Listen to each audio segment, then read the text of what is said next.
Okay, we are live on YouTube. Great, thank you. Welcome to the afternoon session of the Landmarks Preservation Commission's public hearing of November 16th, 2021. We will begin the afternoon session with public hearing item number 5 and move through the schedule. We are a little behind schedule, so we ask everyone to bear with us. And again, this meeting is being held via Zoom and live streamed on our YouTube channel. And if you would like to testify on any items, please join the Zoom meeting at the estimated time shown on our agenda. And please note, we are, again, a little behind schedule, but hopefully we'll make up some of that time. The meeting is also being live streamed on YouTube, so if you'd just like to watch the proceedings, please feel free to do so there. And with that, I will turn it over to Corey Harala, our Director of Preservation, to take us through the agenda. Thank you, Sarah. And to jump right in, item number 5 is LPC 22-00011, an application for a certificate of appropriateness in the Borough of Brooklyn, block 1676, lot 74, 321 Decatur Street in the Bedford-Stuyvesant Expanded Stuyvesant Heights Historic District. This is a Romanesque revival and Renaissance revival style row house designed by G. Harry Madigan, built in 1892. The application is to construct rooftop and rear yard additions.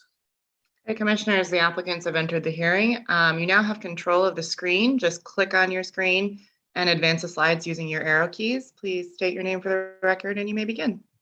Hi, good afternoon. My name is Courtney Wollaston. Thanks for the intro. Let me just click here. Okay, great. Good afternoon. Again, Courtney Wollaston representing 321 Decatur Street. This is a row house, one of 4 in Bedford-Stuyvesant Expanded Historic District. We are presenting our redesign renovation here for the row house, which is one of 4.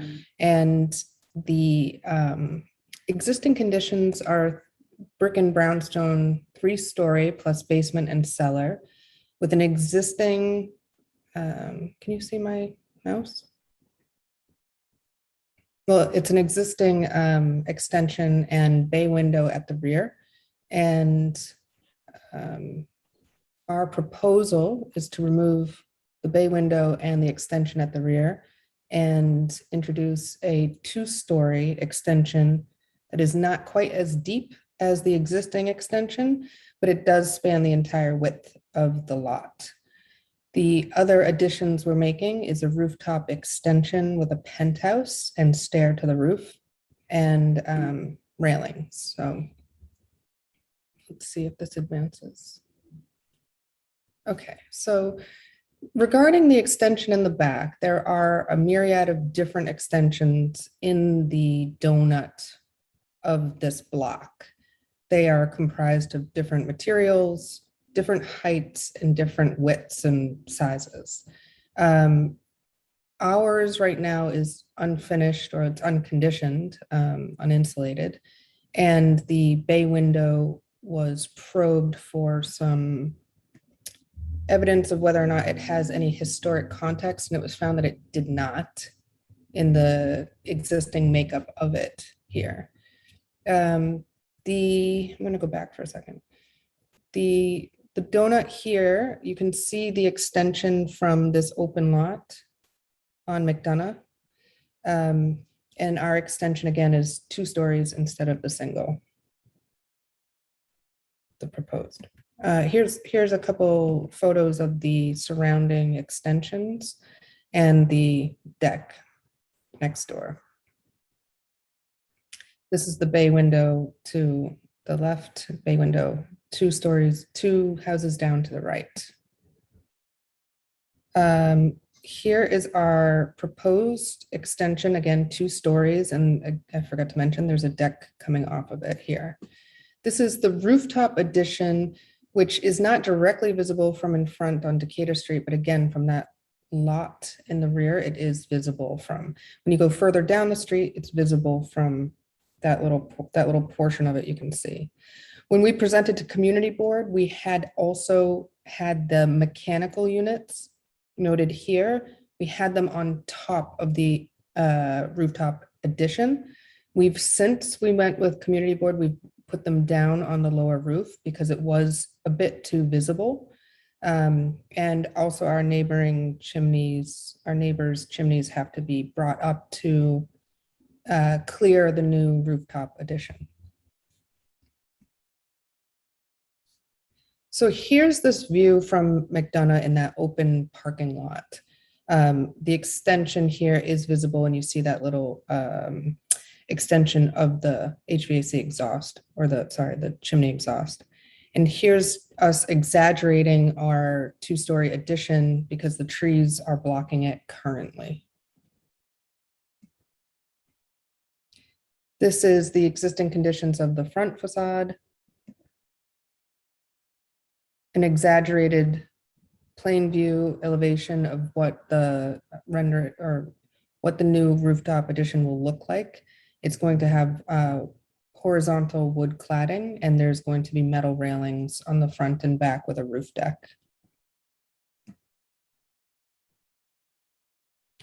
Existing conditions of the bay window and single-story extension. It's worth noting that the top of the existing building has this dental mold that is covered up by a piece of AZAC that we will remove the AZAC and retain the dental mold, or reveal the dental mold. So here's the rear addition, again, clad in a horizontal wood slat. The deck that comes off of the extension and a standing seam metal roof on the angled roof of the first floor of the addition. Existing conditions with the bay window and the single-story basement extension. This is a 14-foot, a little over 14 feet extension as it existing, and our new extension is going to be 9'6". So it's a little shallower, higher, and wider.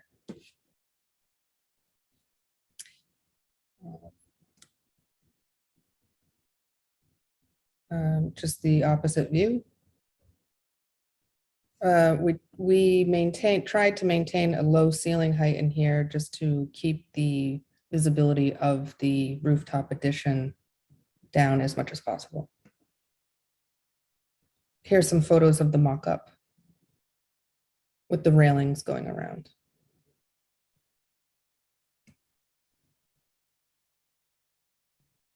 The window and door configurations of the rooftop extension. And the corresponding plans.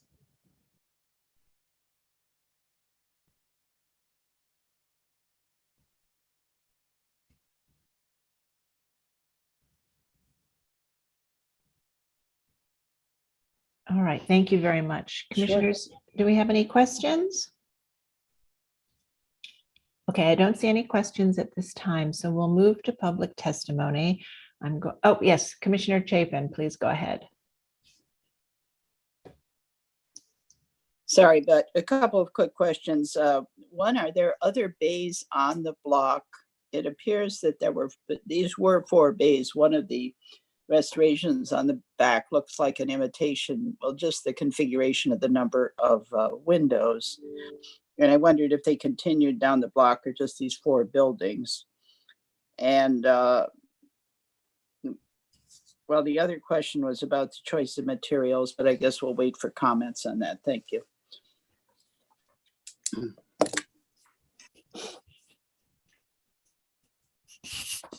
Okay. All right, so we'll move to, I don't know, Ms. Wollaston, do you want to address anything that was raised? Sure, happy Please to go address ahead. it. So this is again one of 4. These buildings were built together in 1892, and this bay here is the existing configuration of the bay as it was originally designed. Obviously this storefront next to us here has already removed the bay window and installed this sort of modern storefront and deck. So the one of 4 has been disrupted already. Yes. Yes, thank you. Okay. All right, so now I think we'll move to public testimony. I'm going to turn it over to Sasha Seeley to take us through anyone who's wishes to speak on this item. And if you're in the meeting and wish to speak, whether you signed up or not, please raise your virtual hand so she can identify you. Thank you. So first, I'm going to call on Community Board 3. Evelyn, I'm going to promote you to panelist. Okay, Evelyn, you should be in the meeting. You can go ahead and unmute your mic and state your name for the record. You have 3 minutes to speak. Okay, Evelyn Collier, Community Board 3, Chair of the Landmark Committee. I am here today representing to read the resolution for application LPC 2200111 for 321 Decatur Street, Brooklyn, New York. Is situated within the Bedford-Stuyvesant Expanded Stuyvesant Heights Historic District. This residential building is an 18-inch wide, 3-story Romanesque and Renaissance Revival row house with basement and cellar. Is one of the group of 4 adjacent building built in 1892 and designed by G. Harry Madigan. The applicant seeks to replace the existing partial with rear yard extension with a ground floor and parlor level full width extension and deck. An existing oriel bay window is proposed to be eliminated. The application includes an occupied space rooftop penthouse addition with mechanical equipment above. Committee comments on the proposed alteration include the proposed penthouse is much too tall and is not in keeping with the other historic homes on the block. Rooftop deck access, if desired, should be accomplished with a low profile mechanical hatch. Rooftop equipment or railing should not be visible from the street. Both proposed additions are visible from McDonald Street and should not be approved in this configuration. Replacement and or new windows should be 1/1 windows in alignment with existing windows. Duplicate the adjacent building details with respect to windows and door alignment. The existing rear elevation oriel bay window should be repaired or replaced as it has been on other nearby homes. Demonstrate that the proposed rooftop equipment is not visible from the street and or rear yards. The commission should review the following: position and placement of drainage and downspout, all doors and window detail, metal deck railing detail, placement of air conditioning compressor unit. The proposed alteration to the rooftop and existing rear yard extension will significantly impact the historic district form and character. The existing extension is aligned with and abuts adjacent historic building extension. Therefore, the Brooklyn Community Board 3 resolves to not support the proposed alteration to the existing building. Chair Richard Flatteau, Chair of the Landmark and Preservation Committee, Evelyn Collier. Thank you. Thank you. Okay, next I will be calling on John Graham from the Victorian Society, New York. Okay, John, I have you in the meeting. You can go ahead and state your name for the record. You have 3 minutes to speak. Good afternoon, Commissioners. John Graham for the VSNY. The VSNY has no objection to the bulk of the proposed rear yard addition, as there is already an addition on the building and several on this block interior. Its visibility across the vacant lot fronting McDonough Street isn't clear, but may be minimal. However, we do object to the loss of the oriel window, a protected feature and typical of this row of buildings. Despite the loss of original cladding, its presence is important and the cladding could be relatively easily restored. Also, we object to the design of the addition's facade. It doesn't relate well to the original facade above and is itself chaotic. It may well reflect the interior layout, but it needs to put forward a better face to its neighbors. Regarding the rooftop addition, it's minimally visible from the front, but very visible from the rear over the vacant lot. We hope that lot will be built upon, thus eliminating the view. In the meantime, there's already a similarly visible neighboring addition, and we are inclined on balance not to object to this proposed rooftop addition. Thank you, Commissioners. Thank you. Next, I will be calling on Historic District Council. Okay, Historic Districts Council, you should be in the meeting. You can go ahead and state your name for the record. You have 3 minutes to speak. Hi, this is Kathy Brill, presenting on behalf of the Historic Districts Council. HDC feels that the proposed rear extensions, massing, fenestration, and various materials are odd, inappropriate, and inconsistent with those of the surrounding buildings. We are also disappointed in the elimination of the bay. The hipped roof is not characteristic of most rear yard additions seen on brownstones, which normally have flat roofs. We recommend restoring the rear bay or creating a design more in context with the precedent set by other rear additions on brownstones. Thank you. Thank you. Those are our signups. Let me see if I have any additional hands raised. I do not see any more hands raised. Great, thank you. And I'll just note that we also received a letter from the Decatur Street Block Association recommending approval of the application. All right, I'd like to turn back to Ms. Wollaston and see if you'd like to respond to the comments we've heard. Sure, yeah, thank you. So first, I think the community board's comments were prior to our revision, where we did bring the HVAC condensers from the upper roof of the extension down to the main roof. And those now are not visible from Decatur. They're not visible from McDonough either, since the proposed addition will mask them.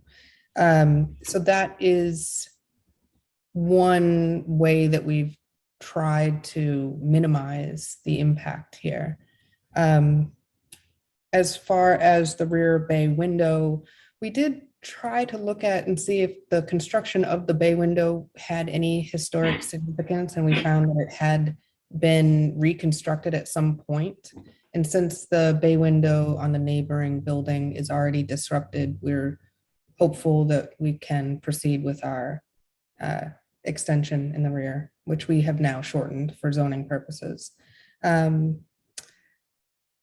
I can consider, we can talk about the materials. Obviously, it's a design choice. The material choices around the block of those extensions vary wildly, and there's many different types of materials on extensions as it is. So, yeah, let me know what your Okay. recommendation is. Great. Do you want to just maybe move to a slide that shows photos of other rear yard additions in the block?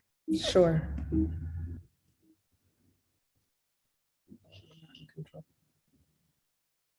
Yeah, so keep going. Next, the one above. Yeah, so here, there's this like, Oh, well, yeah, I guess, does this show a variety of materials? I guess that's what I would. yeah, so there's the vinyl siding, there's stucco, there's this weird, maybe asbestos tile thing happening. There's CMU block that's just painted. So it does vary quite a bit. All right, thank you. Commissioners, do we have any final questions? Okay. All right, I'm starting to request to unmute you all so we can begin our discussion then. And Commissioner Goldblum, would you make a motion to close the hearing? So moved. Commissioner Chen, would you second that motion? Second. All in favor, say aye. Aye. Aye. Any opposed? Okay, the hearing is closed and we'll begin our discussion. So this is a proposal for the construction of a rooftop and rear yard addition. The rooftop addition has limited visibility over the front facade and some visibility over the back through a parking lot. The rear yard addition involves the removal of an altered and or reconstructed bay that doesn't have historic details, and the construction of two-story addition as shown in this drawing. So we'll begin our discussion on both components of this application. Commissioner Gustafson, would you like to start this one? Not sure I would. Generally, I'm okay with this. I have some concern about removing the bay. I understand that it's altered. and then another one has actually already been removed in the building next door. But they are unusual, and we don't really see them that terribly often. So I am concerned about it. I'm not sure that since it was altered, that it should that I would object to it. Let's go to the rooftop addition, which is visible in some sense, not really in the extreme, and so that's fine. I think the rear yard addition is actually in and of itself, although I do agree with the testimony that there's a lot going on in a very small space, and maybe they should be working with staff to sort of clean up the look a bit. It is, I guess, jumbled was the word someone used, and maybe that's the case. But in terms of its volume, its massing, how much it projects into the yard, I think it's fine.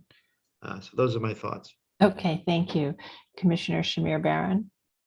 Yeah, I'm in a kind of similar mind as Commissioner Gustafson, which is that, yes, there is visibility on the roof, but it's not dramatic, and I don't mind the materials that are described. I think that the rear yard addition, nothing about it is too big or too deep. I mean, I think it's a little bit odd. It doesn't really look like much of anything that we've seen, and it doesn't recall really the bay either. But it's not visible, and I don't think it's really objectionable. So I can find it appropriate. I just don't think it's great. Okay. Commissioner Chapin. Well, I think the rooftop addition is fine. I don't have any problems with it. I actually think that the rear yard addition is remarkably, inappropriate, actually. I think that the shape of the roof, the materials used, yes, there's a lot of different materials, but why complicate things further? It looks like most of the back of those buildings are stucco. And this is like really calling attention to itself by a different material on the building, the extension, and the roof. And I'm looking at this row, and it's in 1892, buildings. And when you look at three of them, the top two floors are completely, intact, it appears. The first two floors on three of the buildings right now, the configuration is remarkably similar. And this is just such a nice row. I feel like I think the problem is that the applicant is taking its cues from the altered one, which is, whatever. I think it's going, trying to use storefront, windows and things like that seem to me really inappropriate. And yeah, it's not visible, but it's visible to, this is about the sense of the historic context and what is appropriate. So I just find this really inappropriate as designed right now. And I hate to see the bay lost at all, but at the very least, there should be some recognition of the bay that could then become perhaps a combining feature in the future along here. I don't know, but I'm just not comfortable at all with the current proposal with regard to the backyard addition. As I said, the rooftop is fine. Okay, Commissioner Goldblum. Okay, I agree with everyone on the rooftop. I think its visibility is appropriate. I think the materiality is appropriate. I think the color is reminiscent of many tar covered structures that one sees on roofs, and thus appropriate. I agree with John that the bay window should stay. The bay window, I believe, and I recall in other cases, our finding that rear yard bay windows are considered significant windows, and therefore are special, protected elements. And I think the fact you've got 3 out of 4 in a row argues for preserving the bay as an element of the row, a unique element of this row. I think, however, because it's been completely rebuilt, the applicant could consider, cladding it with their wood material or with another material. I don't think they need to be historically accurate and restorative necessarily, but I think the form and general appearance of the bay remains, so that you understand the continuity between the row, elements of the row. And I think the ground floor elements are fine. Okay. And just to, help with the comments on the bay window, our history is mixed. We have, the staff cannot approve changing a bay window because it is identified as a special window that isn't allowed to be replaced except in kind under our rules for a staff level approval. But at public hearing, we have certainly approved the removal of bay windows, and factors that we've considered have been the condition of it, its relevance within the row, as you talked about, and its general importance to the visibility condition, I would say, and then sort of relevance within the row. So those are the factors we've considered in evaluating whether or not it's appropriate to remove a bay. Okay, Commissioner Chen. Yeah, I agree with the comments about the rooftop. I think there's a consensus there. The bay window is sort of an issue, and I think I would defer that to the rest of the commissioners. I do think that some of the testimony comments about the back, maybe they can work with staff about tidying it up. And other than that, I think is, we can find that appropriate, I guess. Okay. Commissioner Bland? I think the top is okay as designed and presented. I'm also a little ambivalent about the bay. It seemed to be in really terrible condition. That doesn't mean it's not repairable. So I'm a little bit on the fence there. I could probably go either way. And I think the rest of it at the lower level is also acceptable. So Okay. I think it's just the bay window, a little bit stuck. Okay, Commissioner Lutfi? Yeah, while I agree with everybody that it would be nice to keep the bay in the back, it does look like it's in terrible condition. I have to say that I agree with Diana about the form of this addition. I recognize that it's not visible, but it in no way speaks to what's above it. In terms of the windows, in terms of the surface, it also doesn't speak to anything next to it. And I really do feel it's inappropriate. I don't have a problem with the rooftop addition. The size and materials are fine. Okay, Commissioner Jefferson? I find the rooftop addition acceptable.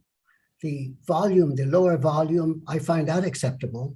But I think the fenestration design, the design of the fenestration is chaotic. I think they should look at this a little bit more of alignments. So I think the facade needs some study. Okay. All right, thank you everybody for your comments. So I think where we are today is we'll take no action. I think there's unanimous support for the rooftop addition, and there are concerns about the rear yard addition. So we will not act and allow you to restudy the rear yard addition in response to those comments. Some commissioners have expressed a desire to see the bay either retained and or sort of recalled in a new proposal for a restudied addition. Others have asked for addition materials and design and fenestration to be simplified. So we'll let you think about that, work with the staff as you restudy that rear yard addition, and we'll have you back when you're ready. All right, thank you. And we'll move to the next item. Thank you. The next item is public hearing item number 6, LPC 22-02189, an application for a certificate of appropriateness in the Borough of Brooklyn, block 1249, lot 24, 982 Sterling Place in the Crown Heights North Historic District 2. A Renaissance Revival style row house designed by Frederick L. Hine and built circa 1909. The application is to modify the stoop and areaway for barrier-free access. Hey, Commissioners, the applicants have entered the hearing. You now have control of the screen. You just click on your screen and you can advance the slides using your arrow keys on your keyboard. Just state your name for the record and you may begin. Good afternoon, Commissioners. I'm Dennis George, the architect with George Architect LLC in Brooklyn. Today I'm presenting a project located at 982 Sterling Place in Crown Heights, North Historic District 2, to modify the stoop and areaway in order to provide a barrier-free access path to the basement floor level. This project is in response to handicap requirements in connection to an application filed at the Department of Buildings to convert the existing one-family plus 4-room house to a 3-family residential building. The townhome is one of 8 row homes designed in the Renaissance Revival style by Frederick L. Hine and built in 1909.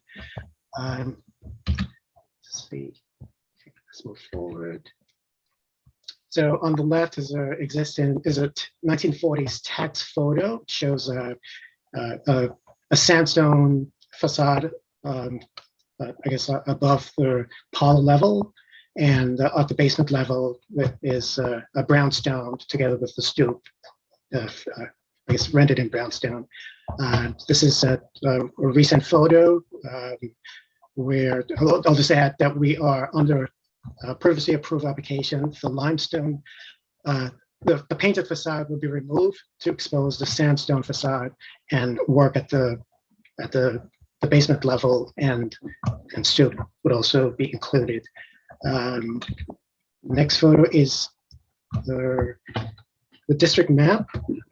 Our building is located between New York Avenue and Brooklyn Avenue along Stuyvesant, mid-block on Stuyvesant, mid-block on Sterling Place. It's aerial view. Again, the house is mid-block. And this is a close-up photo of the street level, viewing the stoop, the fence along the stoop, which is a subject of this application. Another close-up view and showing just the area which we are proposing to modify, which is adding a gate. This is views along, I guess, the sidewalk looking east towards Brooklyn Avenue and west towards New York Avenue.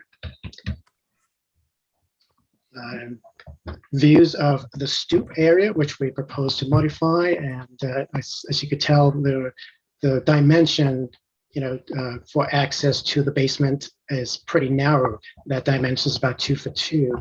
So what we're proposing is to widen that area, and I'll go through that in the next few slides. The gate would be modified, shifted over, and the same width will be maintained in a different location. The existing areaway, which is of concrete, will be lowered to the new height to provide the ease of access to the basement level, and that's on the lower level is the existing condition under the stoop. There's 2 steps down to that location. So this is the block plan, and pretty much showing just the boundaries and from the sidewalk, the property line alongside the fence. And the existing plan, again, along the sidewalk, there we will be providing, I guess, access through, providing a ramp for, access to a ramp, a proposed ramp, which I'll show in the next image, and just a dimension of the existing condition which we are trying to modify to provide the barrier-free access.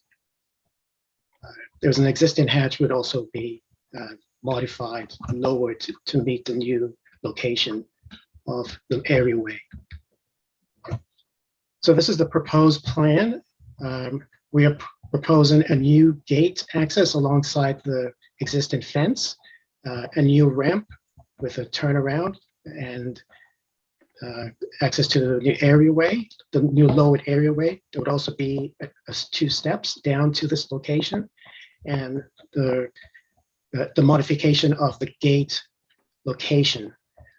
Essentially, we are removing at least 10 inches of masonry along that at the left side of the gate and add in the same dimension on the opposite end.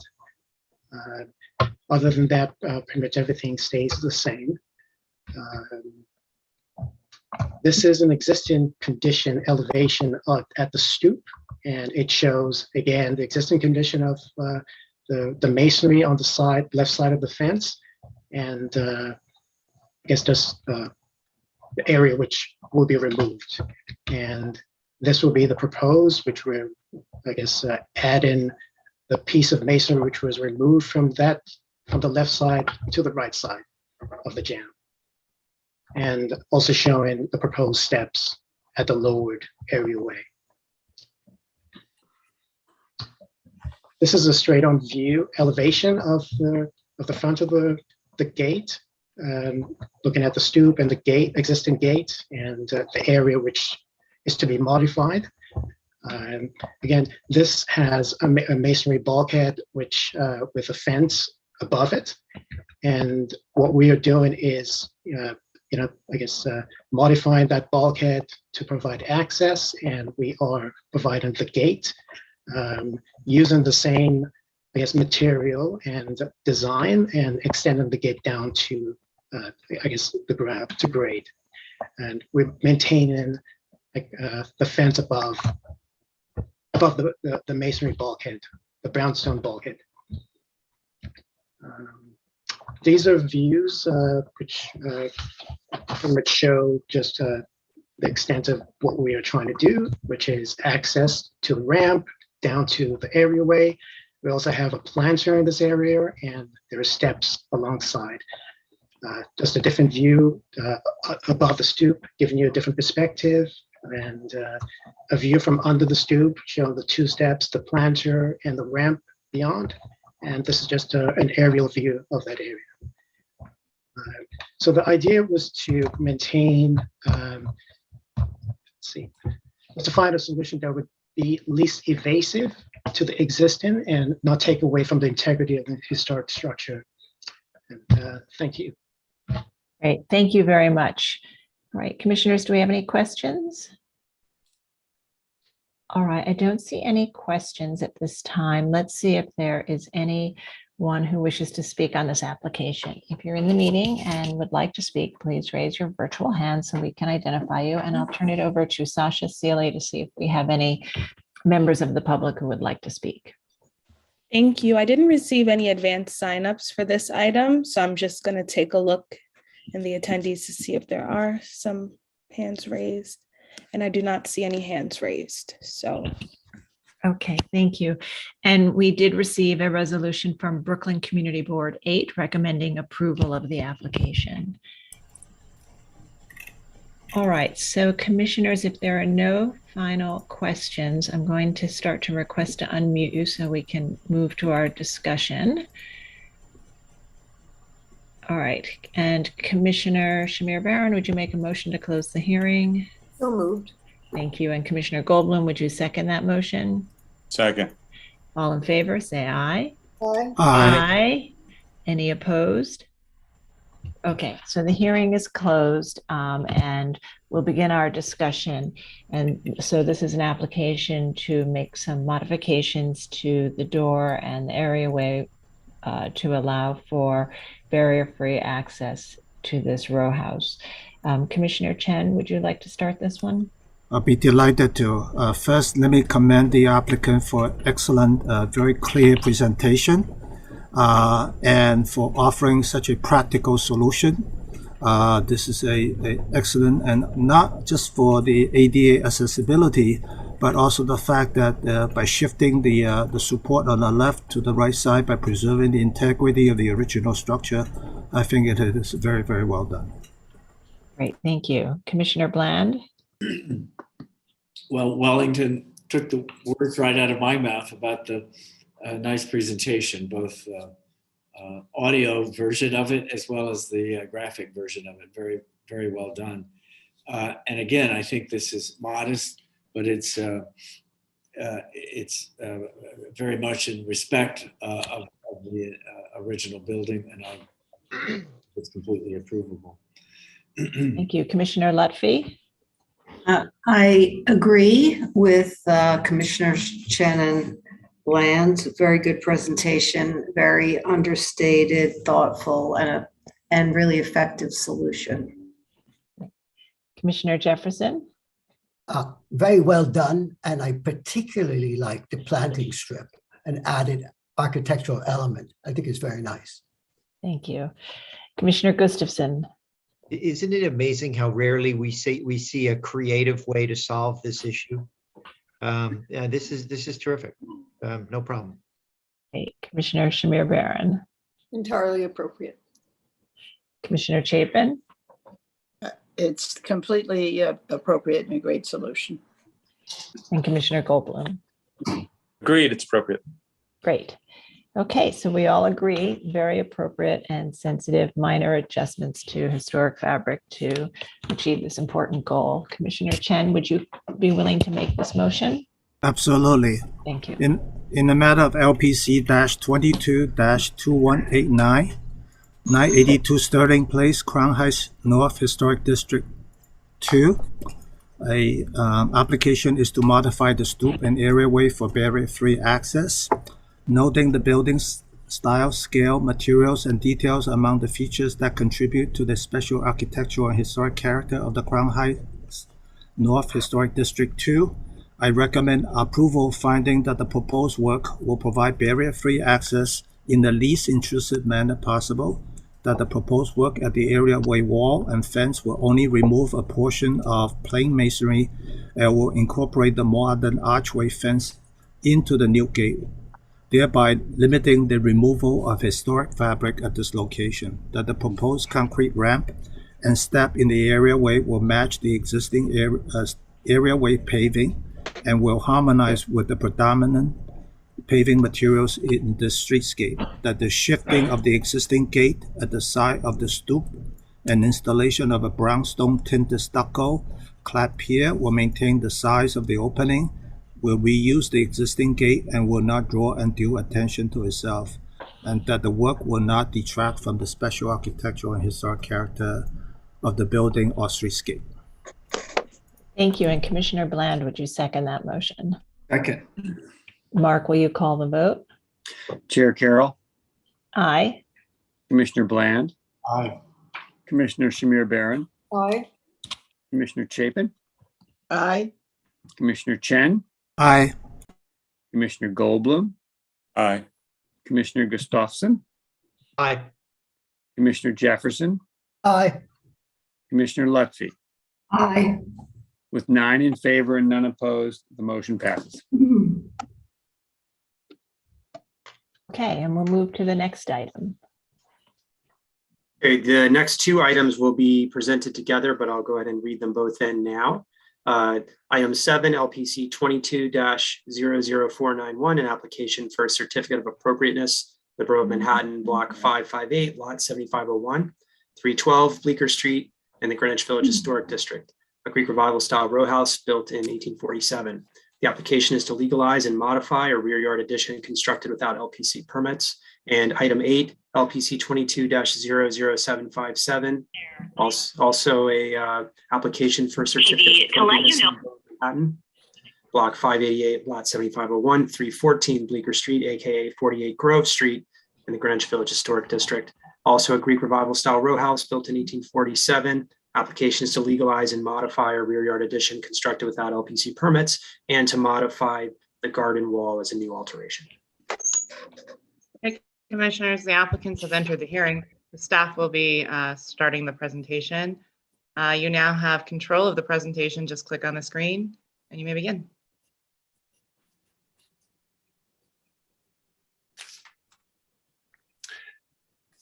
Good afternoon, Commissioners. Richard Larry, Preservation staff. I'll introduce the application, and the architect Richard Lewis will continue the presentation.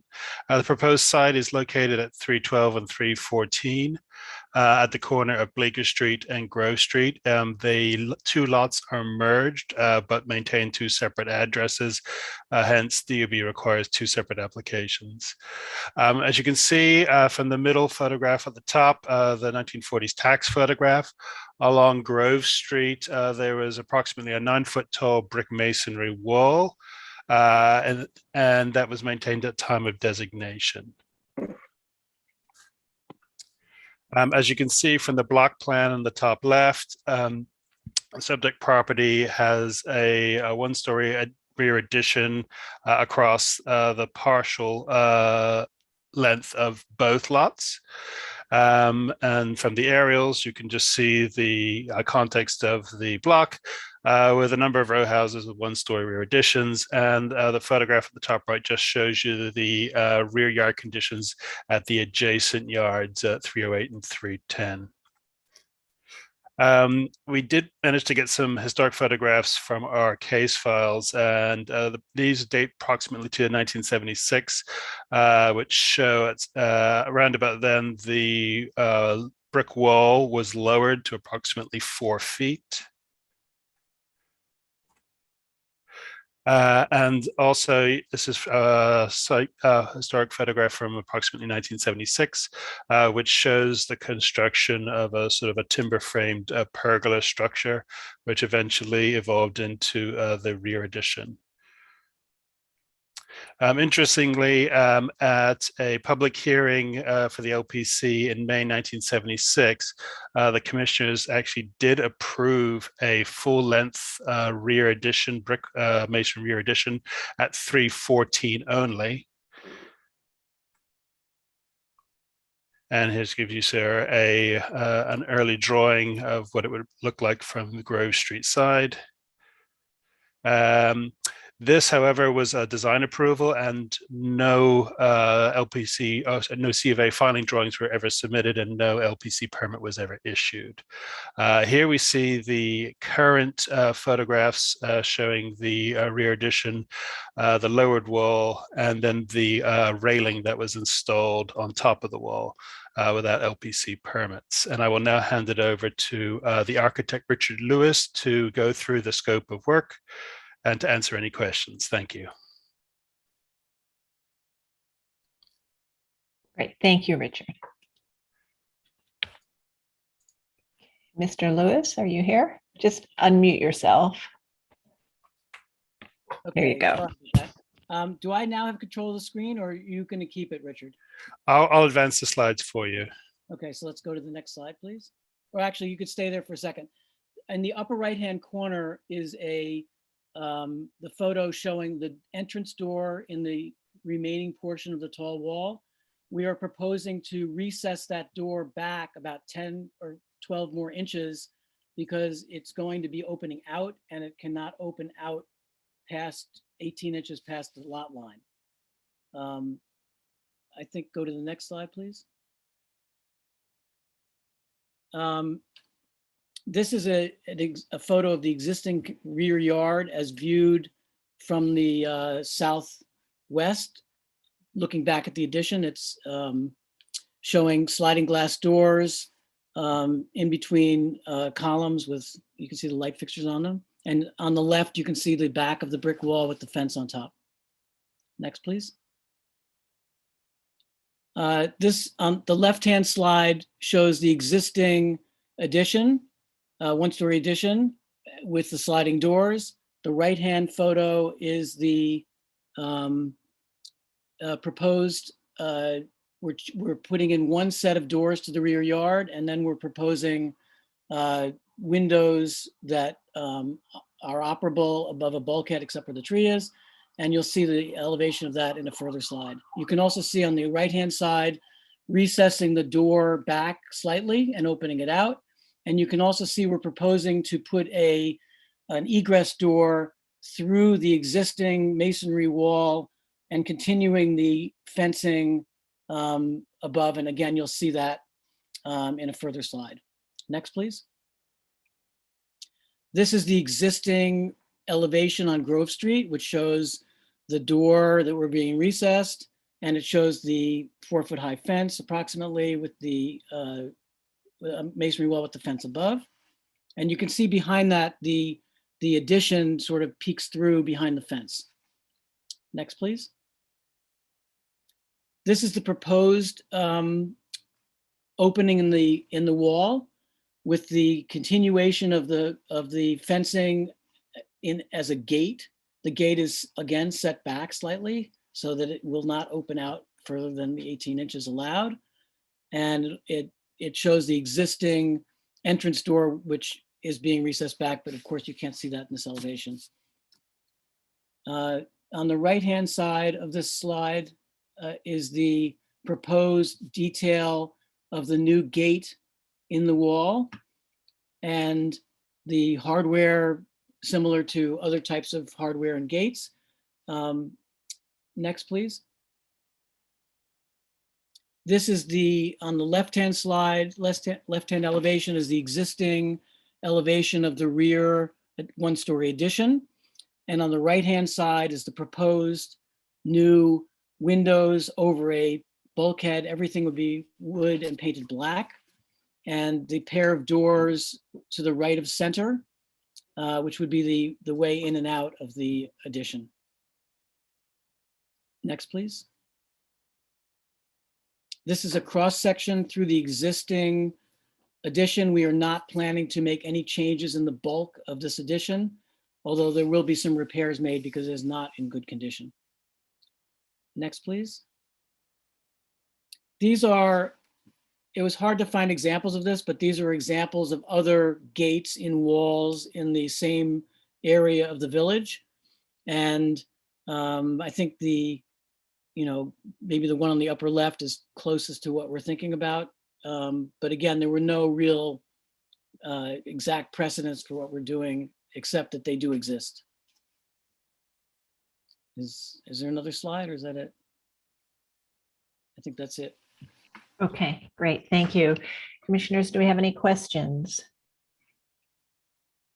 All right, I don't see any questions, so we'll move to public testimony. I'm going to turn it over to Sasha Seeley to see if we have anyone who would like to speak on this item. Thank you. So I did not receive any advanced signups, so I'm just going to take a look over at the attendees and see if there are any additional hands raised. And I do not see any hands raised, so we have no one who wishes to speak. Great. And we'll note for the record that Manhattan Community Board 2 submitted resolutions recommending approval of the applications at 312 and 314 Bleecker Street. Okay, commissioners, any final questions? And Mr. Lewis, any final comments before we move to our discussion? No, I don't have any. Okay, Thank thanks. you. All right, Commissioner Chapin, would you make a motion to close the hearing? So moved. Thank you. And Commissioner Bland, would you second that motion? Second. All in favor, say aye. Aye. Any opposed? Okay, so the hearing is closed and we'll begin our discussion.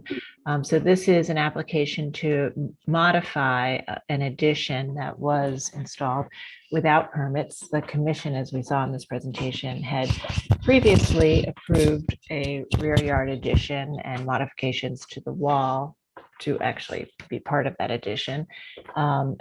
This is a different approach than that previous approval, which is just to keep the wall with the fence and a gate.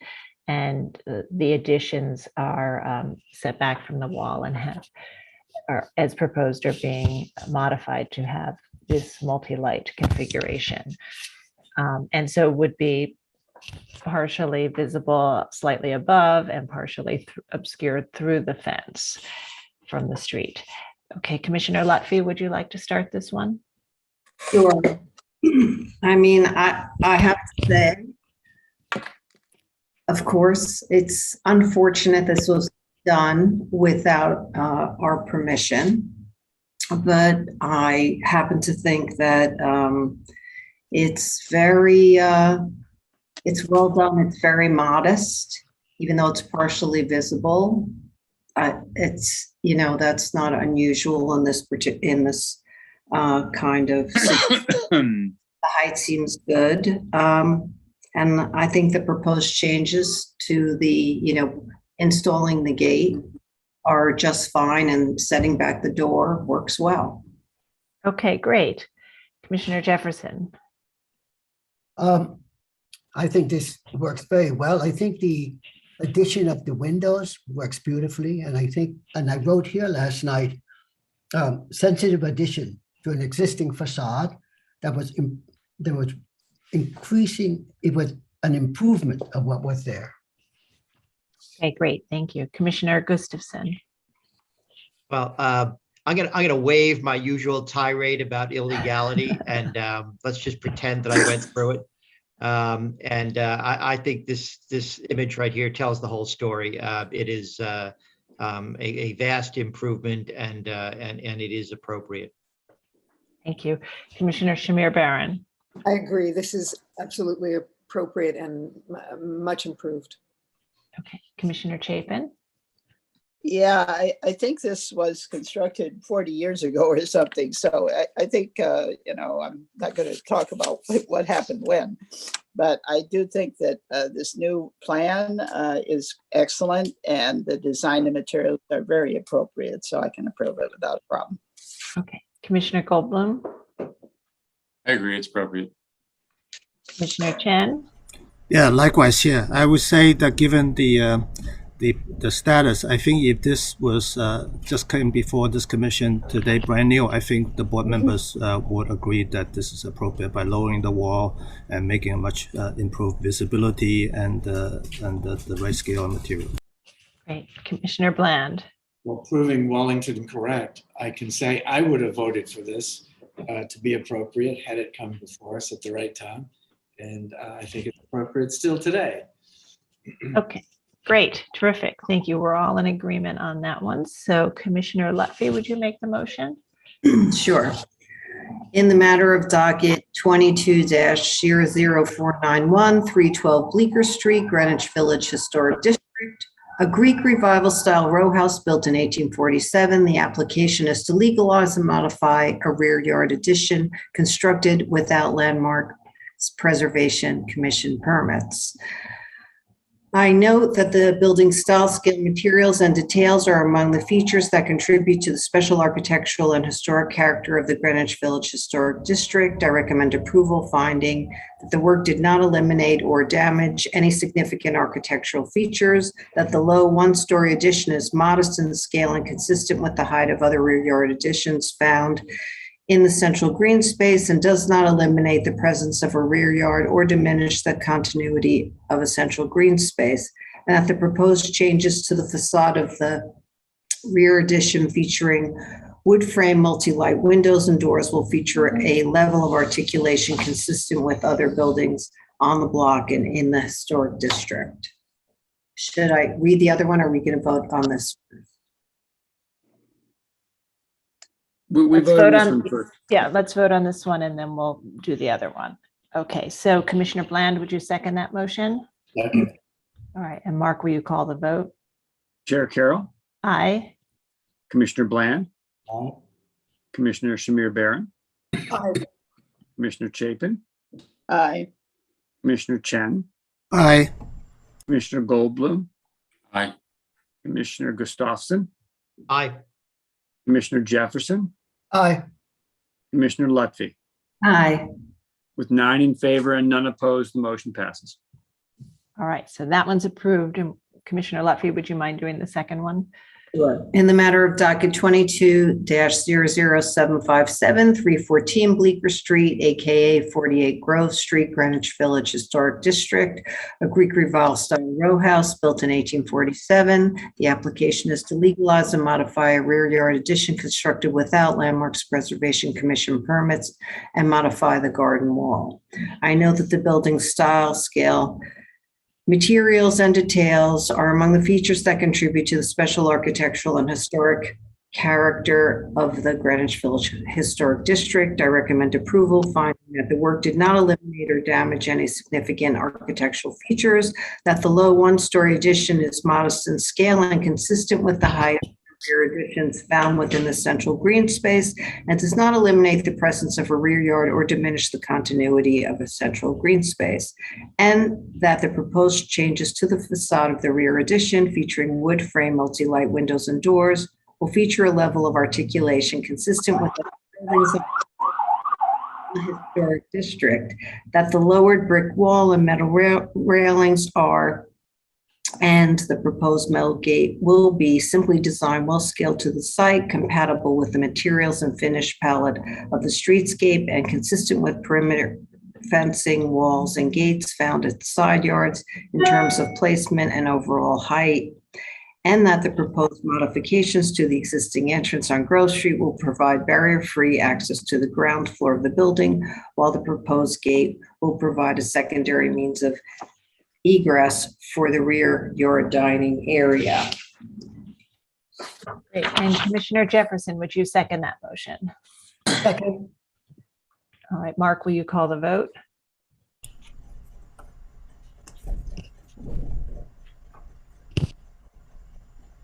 Mark? Sorry, I was muted. Chair Carroll, Aye. Commissioner Bland. I didn't, is that a yes? Aye. A yes? Aye. Commissioner Shamir Barron, Aye. Commissioner Chapin, Aye. Commissioner Chen, Aye. Commissioner Goldblum, Aye. Commissioner Gustafson, Aye. Commissioner Jefferson, Aye. Commissioner Lutfi. Aye. With 9 in favor and none opposed, the motion passes. Okay, so that's approved. Thank you. And we'll move to the next item. Okay, the next item is public hearing item number 9, LPC 22-01916, an application for a certificate of appropriateness in the Borough of Manhattan, block 1754, lot 24, 47 East 129th Street, the Church of All Saints, Roman Catholic Parish House and School Individual Landmark. This is an Italian Gothic Revival style parish house rectory designed by Renwick, Aspinwall, and Russell, built in 1886 to 89 as part of an Italian Gothic Revival style ecclesiastical complex. And the application is to alter the stoop and install the barrier-free access lift. Hey, Commissioners, the applicants have entered the hearing. You now have control of the screen. You just click on your screen and you may advance the slides with your arrow keys on your keyboard. You need to state your name for the record. When you're ready, please unmute yourself.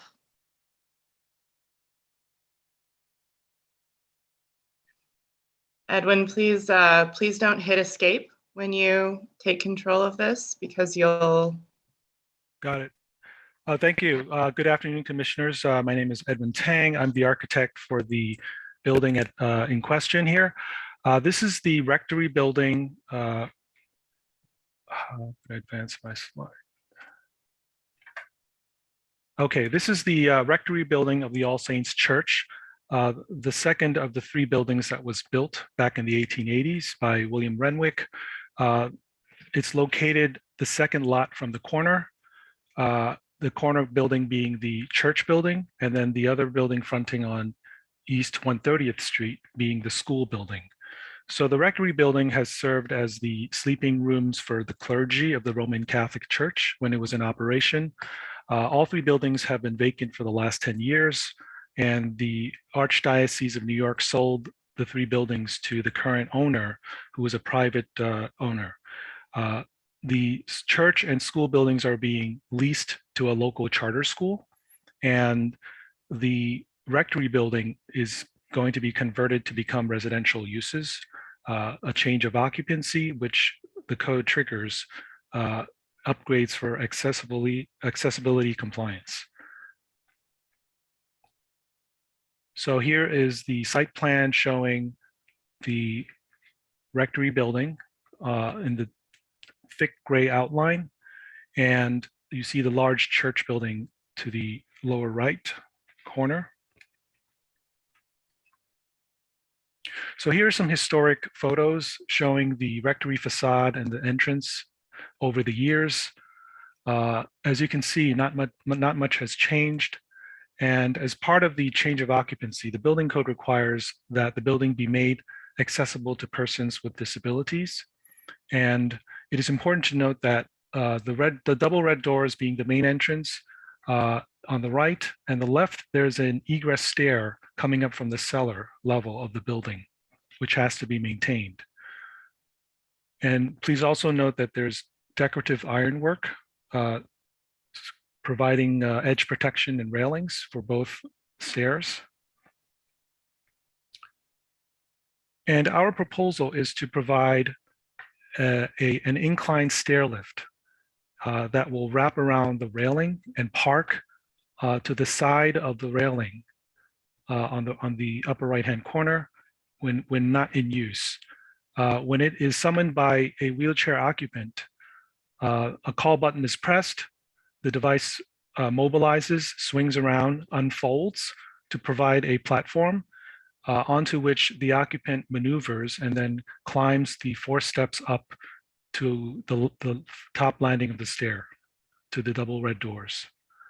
Part of this application also includes extending the top step, which is currently non-code compliant, to be of sufficient depth to allow the wheelchair occupant to open the doors.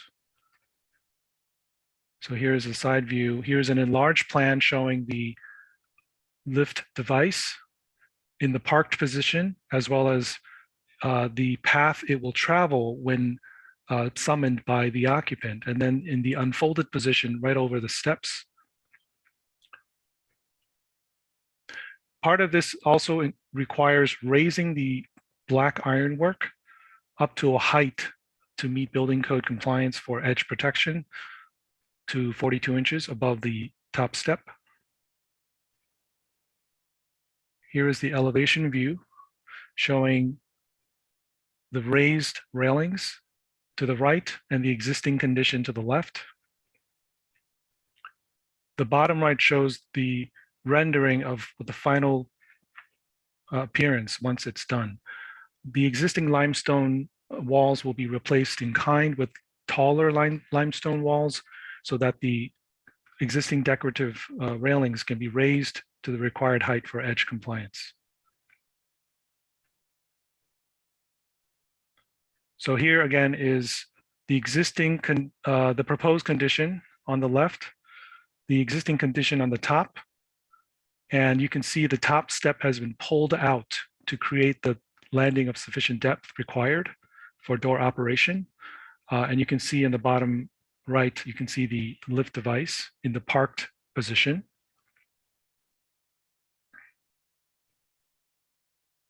And that was it. Great, thank you very much. Commissioners, do we have any questions? Okay, I think the presentation was quite clear. So we don't have any questions at this time. We'll see if we have any public testimony. I'm going to turn it over to Sasha Seeley to let us know if we have any speakers who would like to speak on this item. Okay, thank you. So first, I will be calling on Lynn Funk from the Victorian Society, New York. Lynn, you should be in the meeting. You can go ahead and unmute your mic and state your name for the record. You have 3 minutes to speak.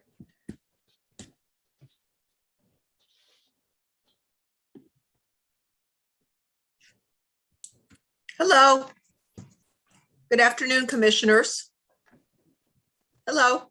Hello, please state your name and begin your comments. Thank you. Lynn Funk, good afternoon.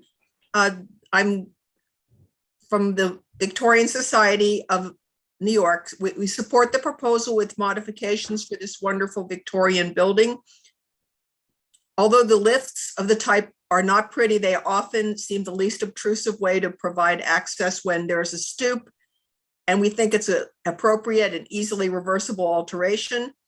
However, we think changes to the railings can be handled in a better way. There appears to be no need to raise the stoop wall or railing on the right-hand side, the side with the lifts, as there is not a significant drop to the sidewalk. However, I understand about the clearances were mentioned.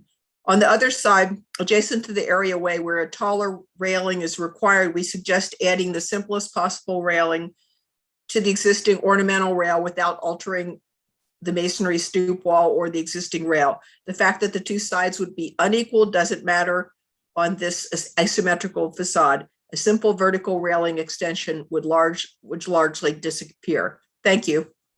Thank you. Okay, next I'm going to be calling on Historic District Council. Okay. All right, Kathy Brill, you're in the meeting. You can go ahead and state your name for the record. You have 3 minutes to speak.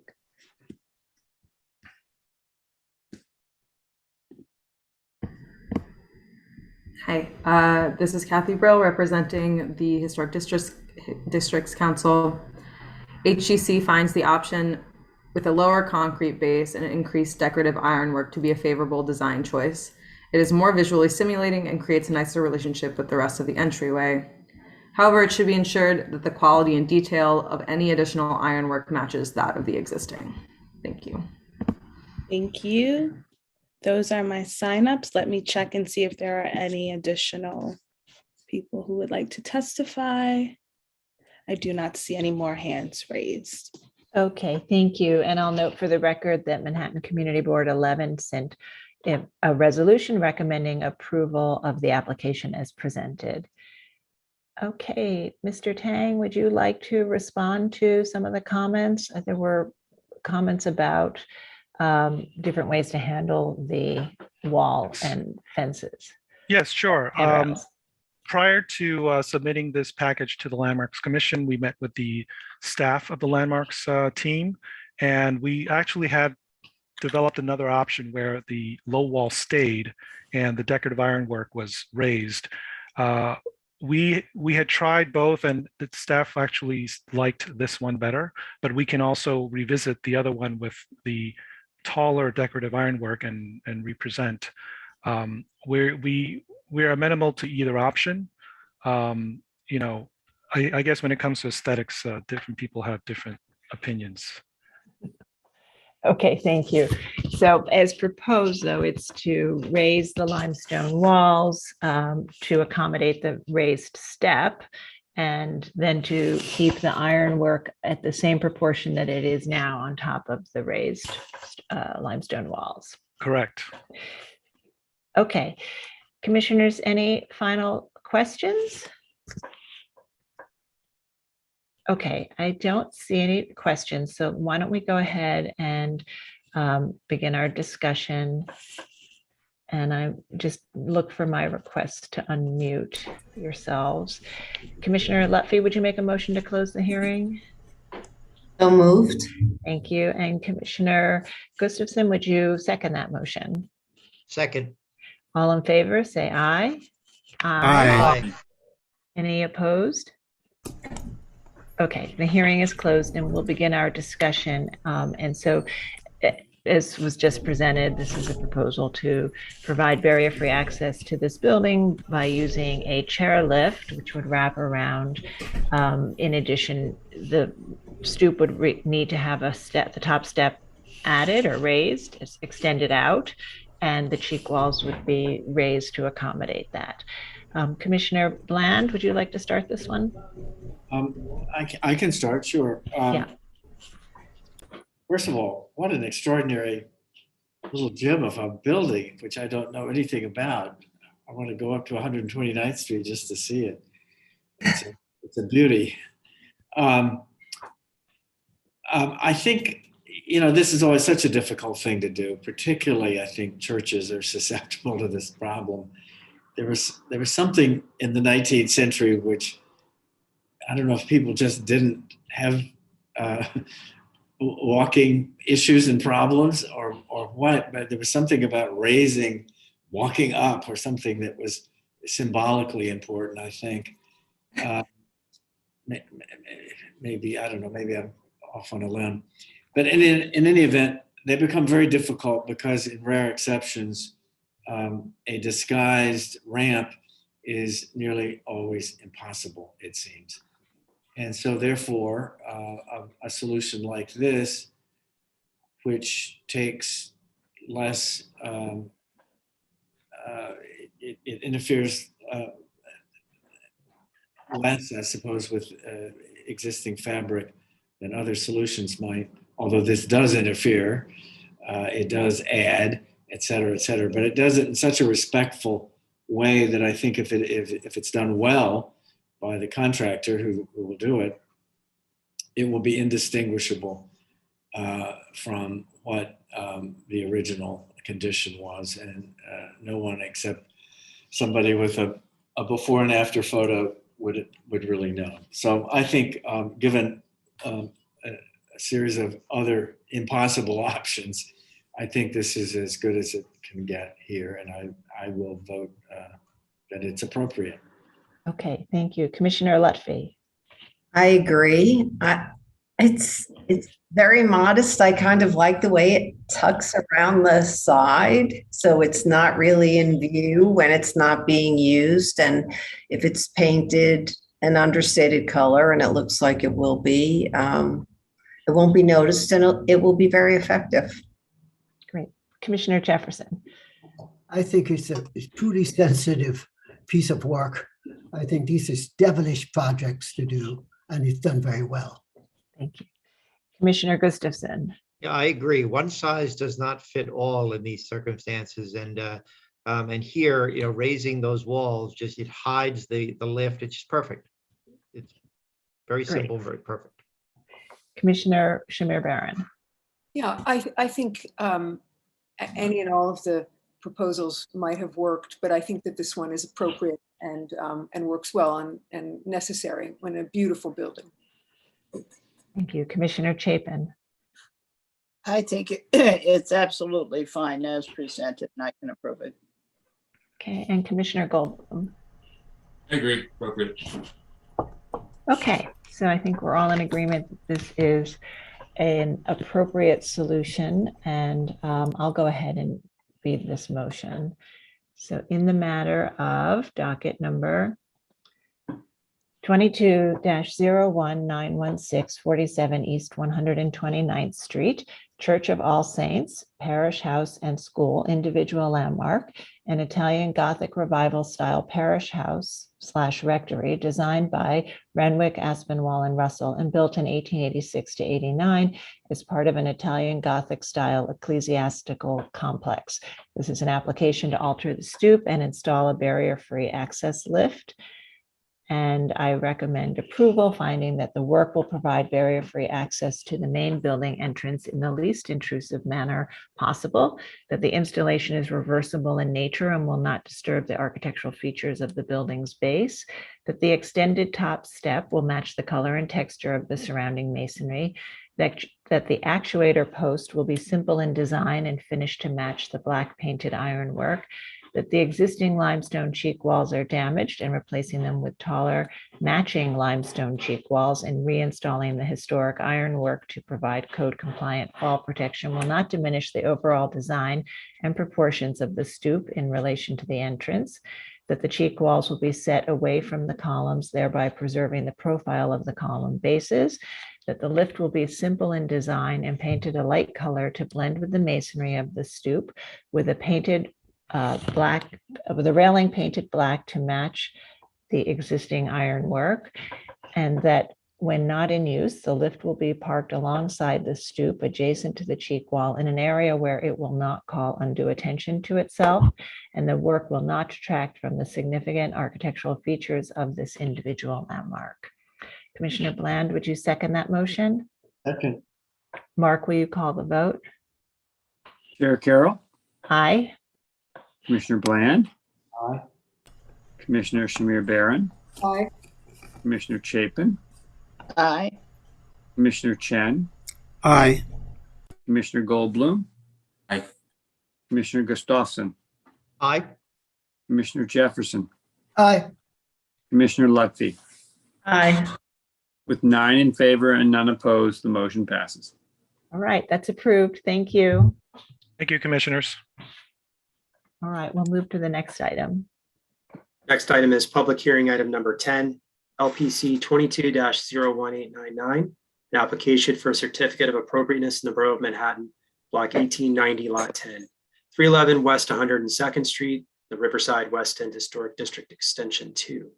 This is a French Renaissance Revival style row house designed by Clarence True and built in 1891 to 92.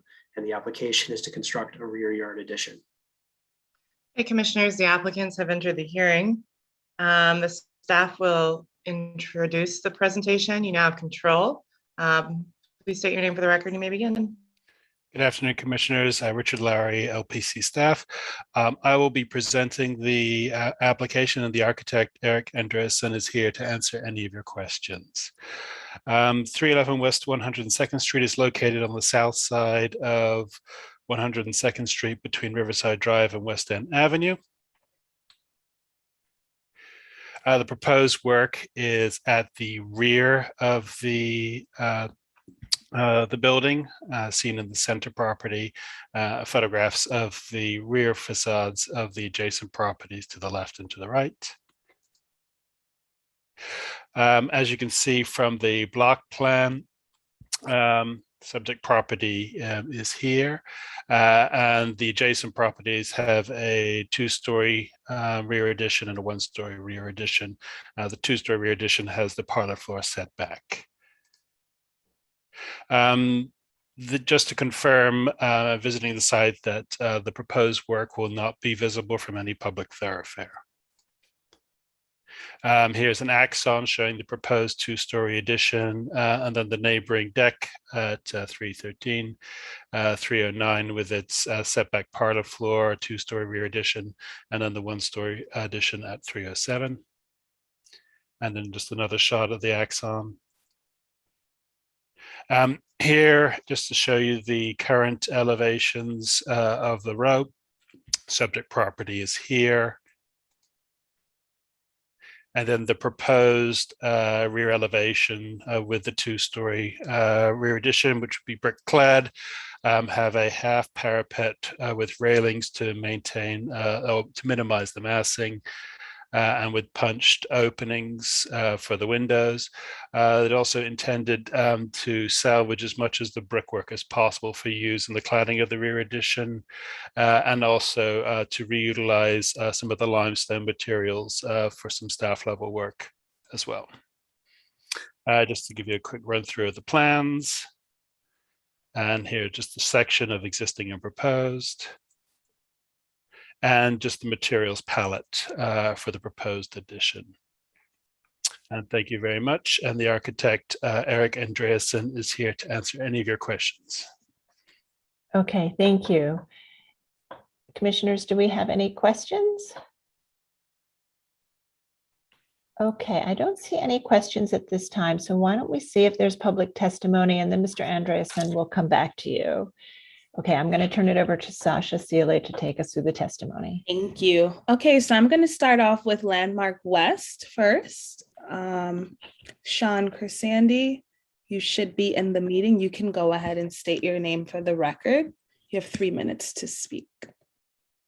Good afternoon, Commissioners. Sean Corsandi for Landmark West. The Landmark West Certificate of Appropriateness Committee always appreciates reviewing Clarence True buildings. Arguably the most prolific architect on the Upper West Side, his designs are among the most exuberant of row houses, which often expand upon the heavily adapted typology. In 1893, a year after constructing this landmark, he wrote, quote, "One of the striking anomalies of the city of New York, where continued effort is widely exhibited in variety, new ideas, and general improvement pervading all other artistic and practical enterprises, is the wearisome sameness and unattractiveness of its dwelling houses. John Ruskin has well said somewhere that row after row of brownstone fronts, mostly bad copies of the Farnese Palace in detail, making up the living streets of the city, ought all be torn down," end quote. Of course, True wasn't speaking of his own work, which shouldn't be torn down. 311, like the others in the row, are not the staid box or box and alternating doglegs so common to the Upper West Side. Rather, these are a series of lozenges, nearly full-width bays front and back, which expanded living space and built character-filled homes. Although the proposed expansion features some handsome multi-light windows and fine masonry detailing, it is an alteration toward the common from the unique. Our committee appreciates that the overall form will be legible, but laments the loss of original clarity. With living space at a premium, more is more, and we're reminded of the Morris Lapidus, quote, that more in more ways than one, quote, "Too much is never enough." Landmark West Certificate of Appropriateness Committee would prefer the applicant retain the original Clarence True volume. Thank you.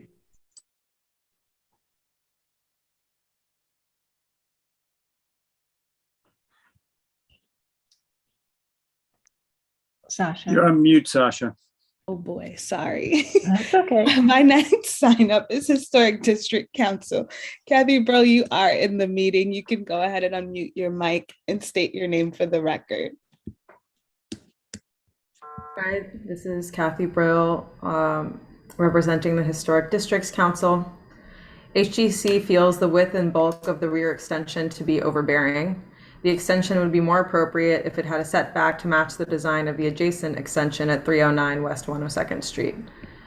The width should also be decreased slightly, pulled in and shifted to the left. In response to these modifications, the fenestration and windows should be composed to have a similar center line with the main bay body of the townhouse. Thank you. Thank you. All right, those are my signups. Let me see if there are any more hands raised. I do not see any. Oh, hold on. I see one more hand raised. Okay.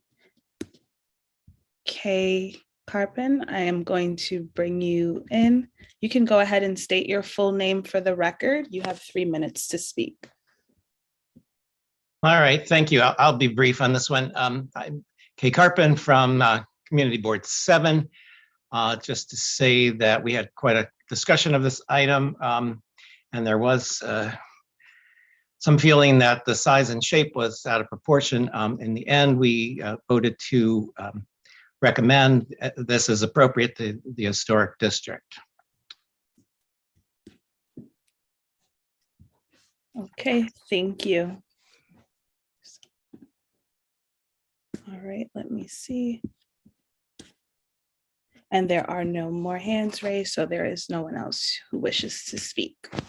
Okay, great. Thank you. And just to note for the record that we also received a letter from the West End Preservation Society recommending denial based on the size and bulk of the addition.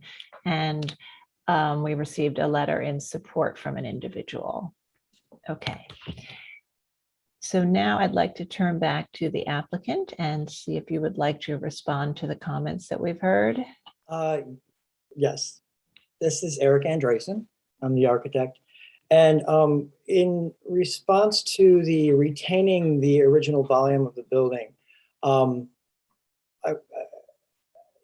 I've learned from Richard Lowry of Landmarks that the chamfered nature of the rear of the building is not a protected feature by Landmarks. So I just wanted to put that out there.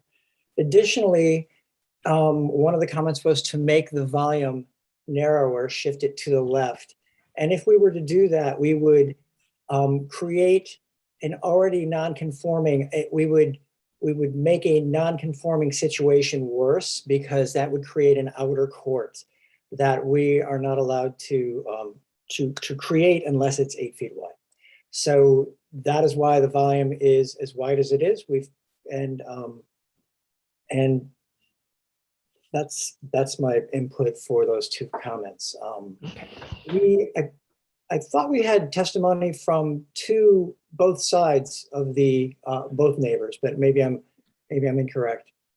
I only see that we have one from one of the neighbors, but it may be that one got lost or not, on its way in, or they didn't know how to use the portal, or we can figure that out. But but it seems that you've spoken to both of your neighbors. Correct.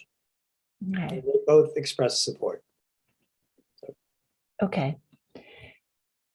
All right, commissioners, any final questions? All right, I'm going to start to request to unmute you so that we can begin our discussion. Okay, and Commissioner Chapin, would you make a motion to close the hearing? So moved. Thank you. And Commissioner Jefferson, would you second that motion? I so second the motion. All in favor, say aye. Aye. Any opposed? Okay, so now we'll begin our discussion. This is an application for a two-story rear yard addition, not visible from any public way, and similar to other additions in the block in terms of depth and height, and retaining the shape of the rear wall and fenestration pattern at the upper floors. So we'll begin our discussion. Commissioner Shamir Barron, would you like to start this one? Yes. So while this proposal and addition is unlike any of the others in terms of depth or height, neither are they like each other. So it just seems like there's a version of every version here. And so there's not, so I don't think that the criteria here is to approach some kind of uniformity. And I do think that that the extension to the depth of the adjacent and one more story is not problematic. And I think that the elevation of the steel windows is convincing and pretty. And as you mentioned, they've retained the top floor and it's not visible. So I find this appropriate. Okay, thank you. Commissioner Chapin? Yeah, I agree with those remarks, and I think this is totally appropriate, especially it's in the context of some very large buildings nearby it. So it is not, it is, and the top two floors basically are being preserved. So it's fine for my view. Okay, Commissioner Goldblum. I agree. I think it's generally appropriate. All right, Commissioner Chen. I agree with all the comments as well as the Landmark West comment as well, but this is appropriate. Okay, Commissioner Bland. I just want to say with the Landmarks West comment to retain the volume. If we were to retain the volume of every townhouse across the city in all boroughs, probably that have been changed, if we were to eliminate those changes, it would be a wholesale demolition derby. We've been approving these kinds of extensions to particularly unseen rear yards for decades. And I think this is handsomer than many that we've seen and less glassy, which I think most neighbors enjoy less glassy. So I think this is right in line with what we've approved many times in the past. And as a design is actually a notch above often what we see. So I think it's appropriate. Okay, thank you. Commissioner Lutfi. I think it's appropriate. If I could do anything to it or recommend anything, that would be to maybe put a little more brick between the two floors, because there's something about it that seems, when I look at it, it's like these three columns or three chutes. And I think it would separate the floors a little bit and the materiality would work a little more for me. Mm-hmm. Okay, thank you. I mean, I think in many cases with rear yard additions, we've approved double height glass. So in this case, I think it's sort of because it's not one field of glass, that it's three openings, it feels vertical to you. I'm not sure it's inconsistent with other approvals. Yeah, I agree. Okay, Commissioner Jefferson. I find this appropriate. Commissioner Gustafson. I agree. Okay, so I think we have a consensus for approval. Commissioner Shamir Barron, would you make the motion?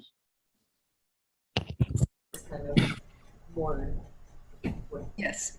In the matter of docket number LPC 2201899, 311 West 102nd Street, Riverside, West End Historic District Extension 2, a French Renaissance Revival style row house designed by Clarence True, advocate of demolition, and built in 1891 to 92. The application is to construct a rear yard addition.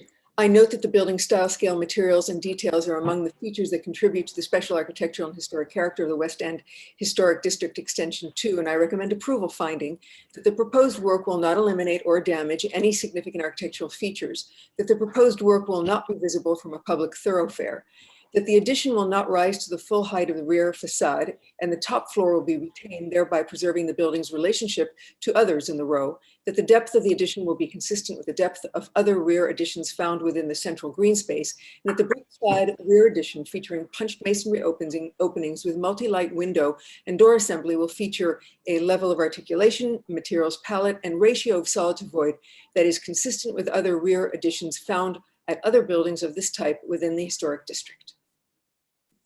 Thank you. And Commissioner Chapin, would you second that motion? Second. Mark, will you call the vote? Chair Carroll, Aye. Commissioner Bland, Aye. Commissioner Shamir Barron, Aye. Commissioner Chapin, Aye. Commissioner Chen, Aye. Commissioner Goldblum, Aye. Commissioner Gustafson, Aye. Commissioner Jefferson, Aye. Commissioner Lutfi. Aye.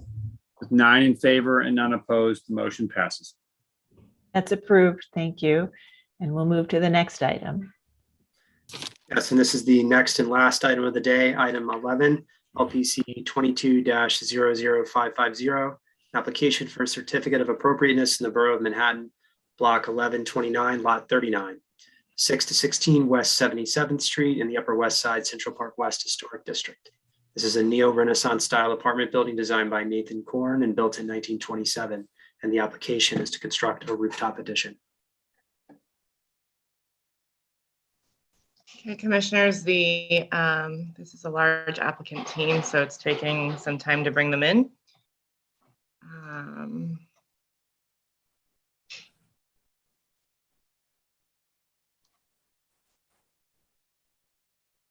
Okay. Russell, you now have control of the presentation. Please just click on your screen and you can advance using your arrow keys. And Thank you all may begin. State your name for the records before you speak, and you may begin.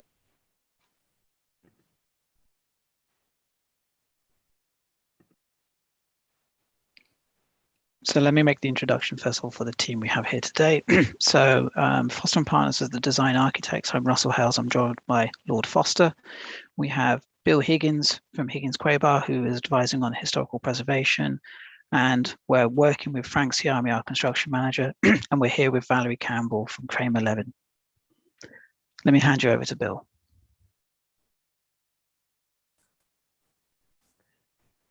Good afternoon, commissioners. I'm Bill Higgins of Higgins Quaysbarth.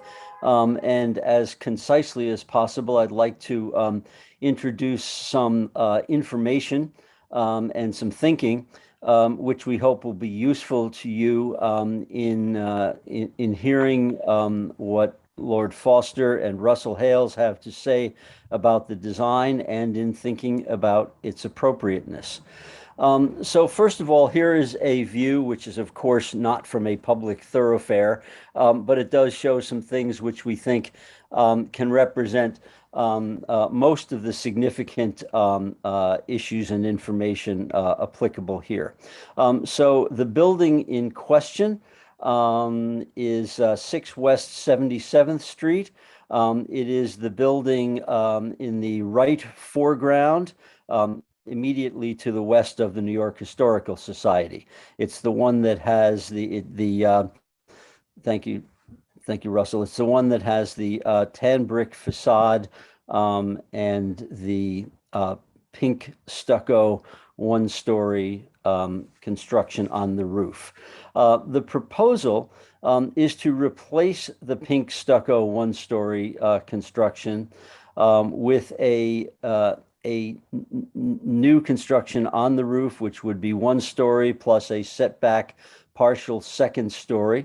And its design, as you will see, is in a contemporary glass and steel modern pavilion style. some of the elements that show in this photo that we think are worth considering, and we will talk more about in the upcoming few slides, are first of all that the rooftop construction is visible primarily, almost exclusively, in the context of the side and rear east elevations of the building. Just incidentally, the sort of unfinished character, the utilitarian character of those elevations may just be the kind of thing that happens all over the district, but it's also a matter of interest that the Historical Society, at the time that number 6 West 77th was built in 1927, the Historical Society was only the center section. It did own all of the land on either side and adjacent to 6 West 77th Street. So there was the possibility of some substantial construction abutting that building, which may have something to do with the sort of utilitarian treatment that that whole east side of the building has. Some of the visible conditions here, the conditions of context that are typical of the district and specific to this particular site, are also visible in this image.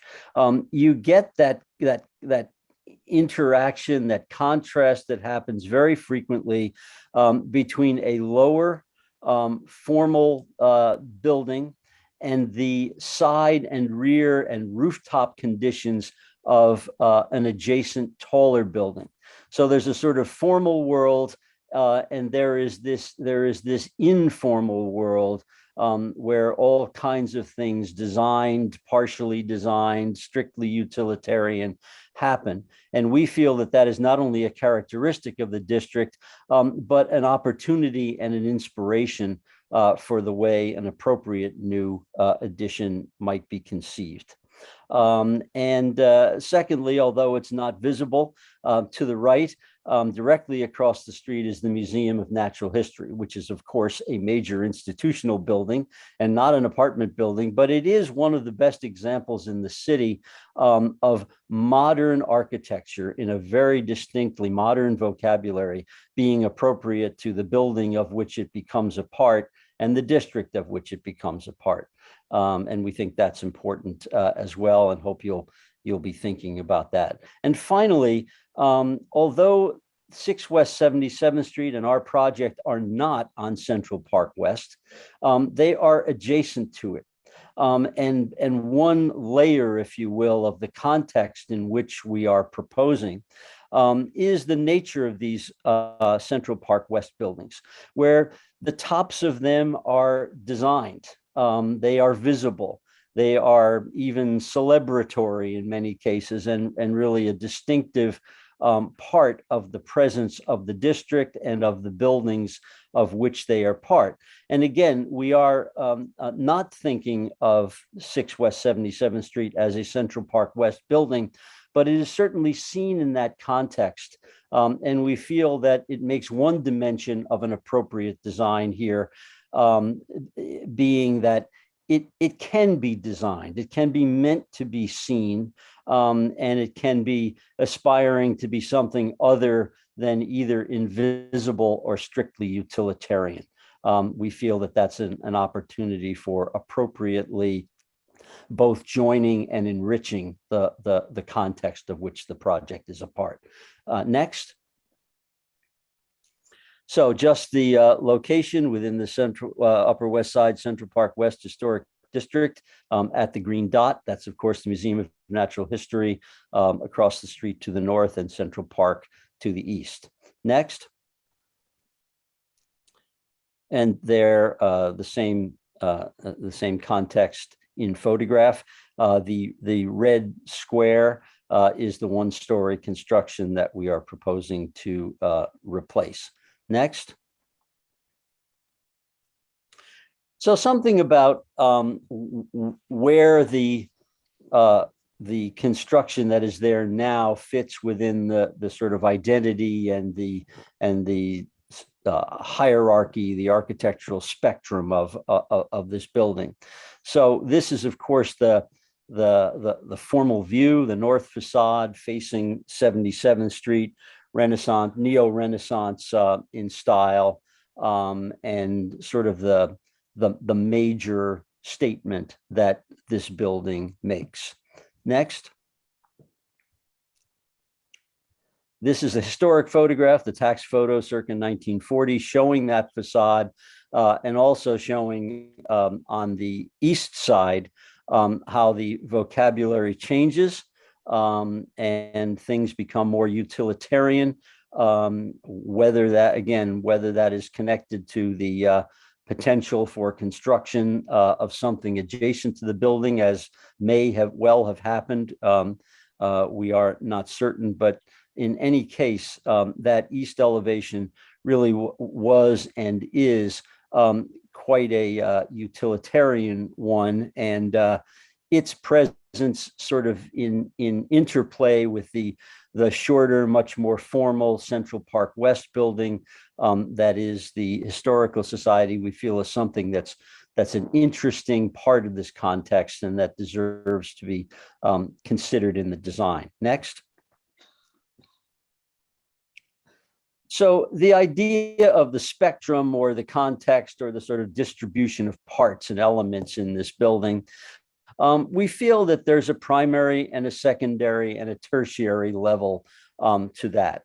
On the left, the formal north facade, which is in red, certainly is meant to be the primary architectural element and statement of this building. Then the lower portion, the main block of the east elevation, facing across the Historical Society and the park, much more, visible certainly, but much less formal, much more utilitarian in character. And then there is what we consider the tertiary element of the existing one-story construction at the east side of the building, which, as you will see momentarily, that's the one that shows on the photograph just below on the lower right. That involves not only a simple style architectural treatment, which is visible, but certainly less visible than the main facade or the main bulk of the building to the east, but it also has undergone substantial change over time, as you'll see. Next. So with respect to that existing one-story construction on the roof, here it is on the left in something like its original condition, and there on the right in its current condition. And you can see the level to which some of the change has occurred. Substantial changes in openings, which you'll see more, and also the original brick has been coated with this existing stucco. Next. So here it is from above, which gives a little clearer idea of what has happened over time. So this construction is original to the building. It was constructed in 1927. Its function and character very much different from the rest of the building. It was really about quite modest building staff housing and circulation. There, it did not have a formal function or a comparable residential function to what was happening below.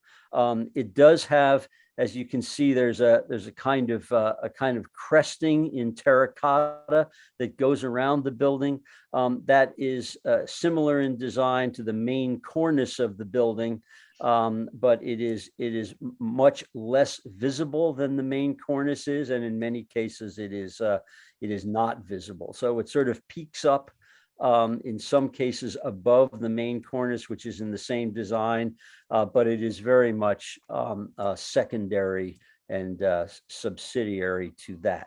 The purple shows the degree to which the openings have been changed, very substantial changes to the opening. So what we feel this information shows is that not only is this one-story construction very much a tertiary, subsidiary, utilitarian quality part of the building in terms of its original design, but it has also been very substantially changed over time. So in our proposal to replace that, we hope you will consider both its original position in the design and the degree to which it has been compromised through change. Next.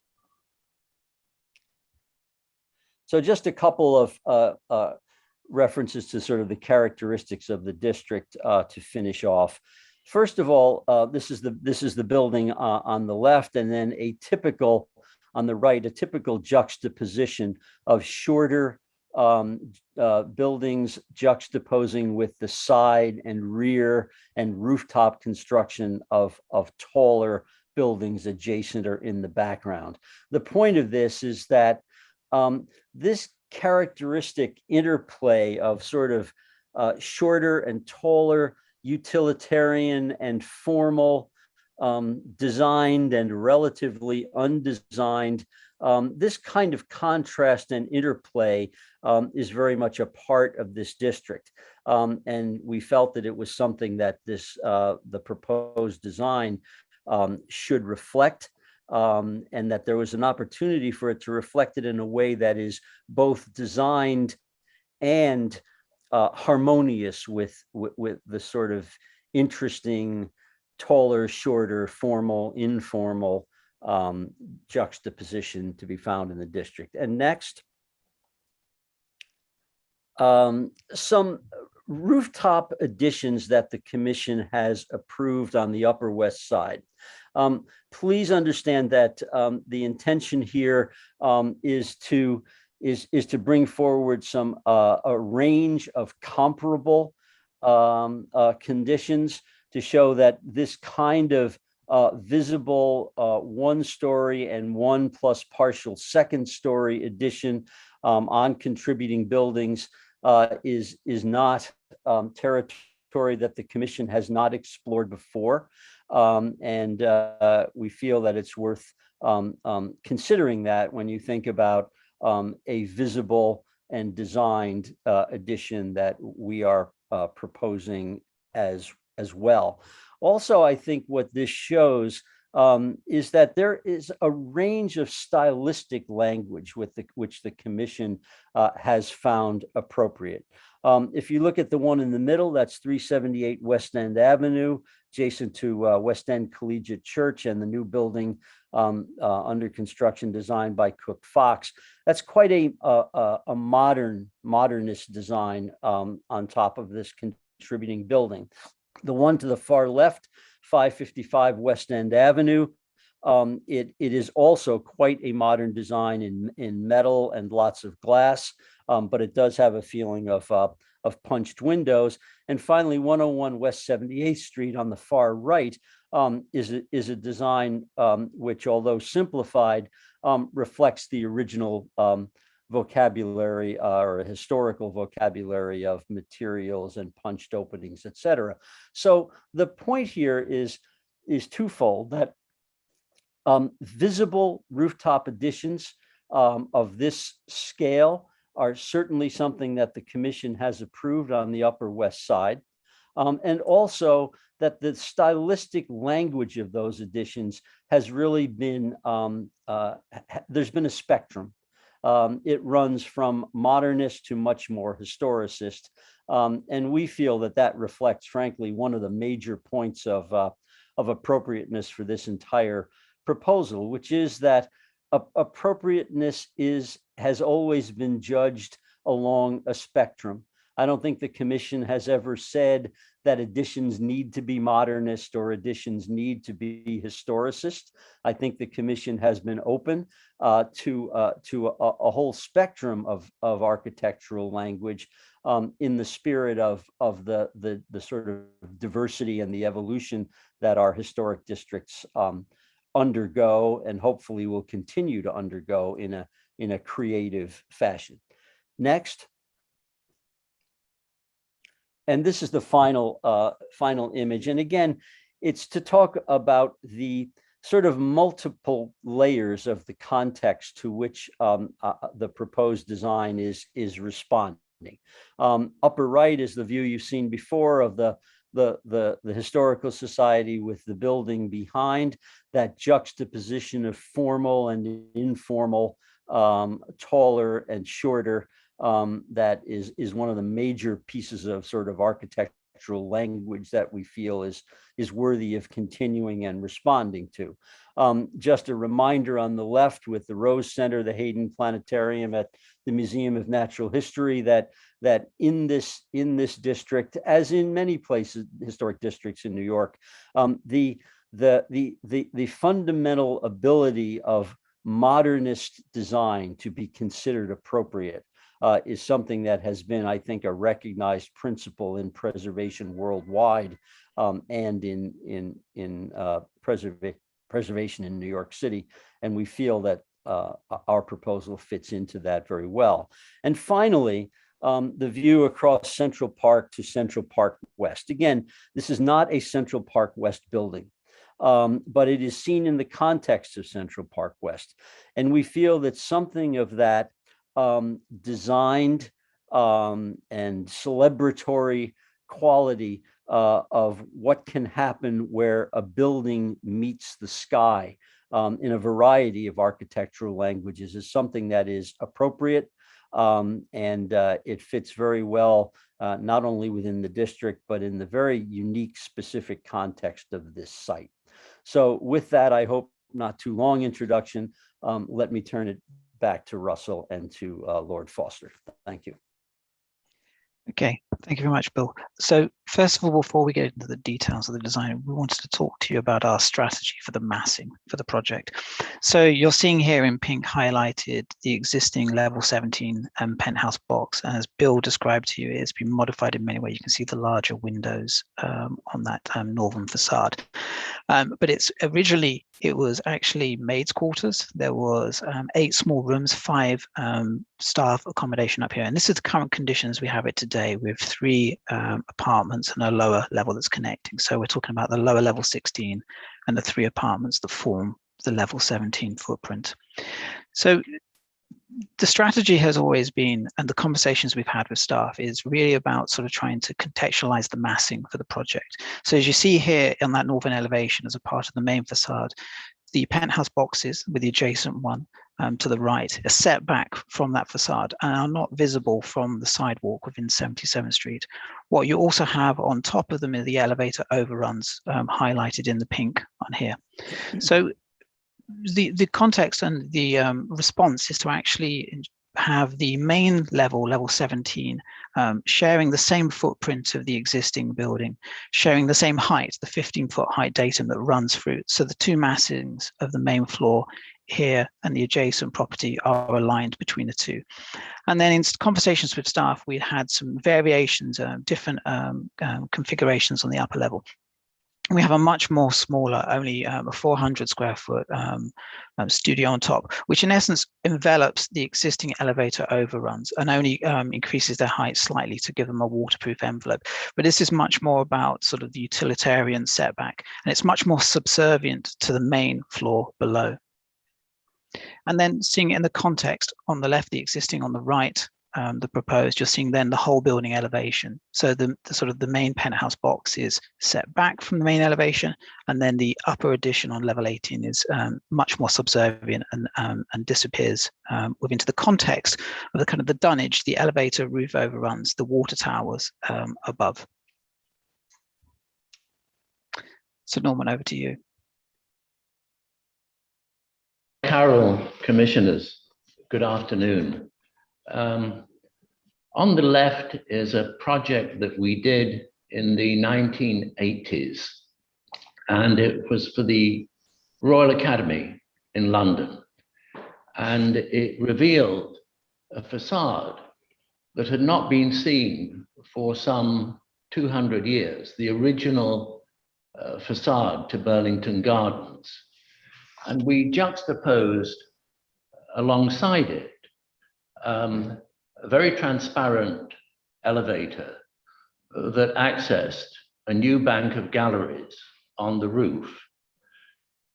The point that we were making here, and with other examples in the States, like the Hearst Building, or perhaps the Smithsonian in Washington, or the insertion of a gallery in the Bowery, is that history of any building of architecture is a layering of history, and each period makes its own imprint. And the quality of that imprint, the way in which it differs to the original building, is important. And that's regardless of the scale. I know here we're talking about a small but important penthouse on a 1927 building, but the same philosophy has guided us, whether it's the Reichstag, the new German parliament in Berlin, the most visited parliament in the world, or whether it's the British Museum Great Court. That philosophy has been a constant, and we've worked closely as a team with Bill Higgins, the owners, and the architects team to follow that philosophy. Could I have the next one, please? I visited this when I was a student at Yale in the 1960s with Philip Johnson. And not long afterwards, I also visited the Farnsworth House by Mies van der Rohe in Illinois. And they both pioneered a very gentle, very delicate, very respectful marriage of architecture, landscape, nature. And that has also been a guiding principle. And nature, I guess, in this situation is the sky. So something that really is transparent, see-through, to a degree, reflective, and would change according to the time of day and seasons, again, we feel is entirely appropriate to the context. The next one, please. So really guided by the original structure, which is almost an essay in change. I mean, the existing pink is far removed from the original brickwork, and something that was fairly solid is now well penetrated by windows. So following that kind of dematerialization, the next one will show that we've been guided by the massing of the original and have literally cloaked with a small perimeter of glass the overrun to the elevators. So this is very respectful, it's very gentle, but it is of its age. The next one, please. And in this kind of language of additions, many of which are water towers and a matte black, again, receding very much into the distance is how you would see it if you were at that height and parallel to it. Of course, it's hardly visible from the, well, not from the street, but certainly from close up. The next one also shows, again, the view relative to Central Park. Perhaps, Russell, you could continue with the other images. Sure, let me walk you through. So we're going to just sort of walk you through the floor plans. Obviously, this is a family home we're designing here. So as a part of the kind of the embedded level 16, it's just the 3 family bedrooms downstairs. And then upstairs, we see the main floor, which again, the footprint here respects the original outline of the pink stucco box. But what we've been able to do here is condense all of the elements, the elevators, the sort of the new egress staircases within a solid core element, and then a gentle open plan, what we would describe as a quiet design that wraps around that central core, which has then views in all direction. And again, as you can see here, it's set within a garden that wraps all the way around. Upstairs on level 18, we just have a small studio space. The dark grey in the center is the existing elevator overruns. And then we have a consolidation of the MEP that's all existing on the roof with the addition of ours. And then the addition here as well is a new stair tower that doesn't exist today. So increasing life safety for the building itself, giving now proper access to the level 18, which does not exist today. And then finally, the roof, the upper roof of that, which we're considering to have photovoltaics. So it's a view that's not seen, but again, we have a client here who's very conscious about trying to sort of offset as much energy as possible. So describing the palette, as Norman talked about, it's about quality materials. There's a slight sort of industrial feel to it that talks to sort of the rooftop dunnage. But the idea is to have sort of handsome, honest materials that will age with time. So we really want to design this as a sort of a building that will sort of age and will be there for 100 years. And as you see it in the next view here, you can see the pavilion architecture that Norman spoke about. The main ground floor is slightly lifted above as well, so the garden underlaps this. And this again also sort of represents the kind of the light touch of how the building is set down on this new roofscape. Now, the glass is obviously a dominant part of the project. And what we've been able to do is bring to this project all of our knowledge from around the world and the glass technology we've worked with on other projects. So it's very important here that we're using low iron glass that has no tinting to it, no green to it, but also using retail technology to have low reflective coatings on all layers of the glazing. So really pushing the glass technology to be ultra transparent. But we're able to do that as well because of the overhang we have at the top, which gives us solar protection, and an external macro shade and internal macro shade. So we're really, within the simplicity of the form, there is a high-tech glazing system to really keep the solar energy out. Now, obviously, with glass, we have to be very mindful of bird impacts. And as a part of our team, we have Andrew Farnsworth, who's an important ornithologist.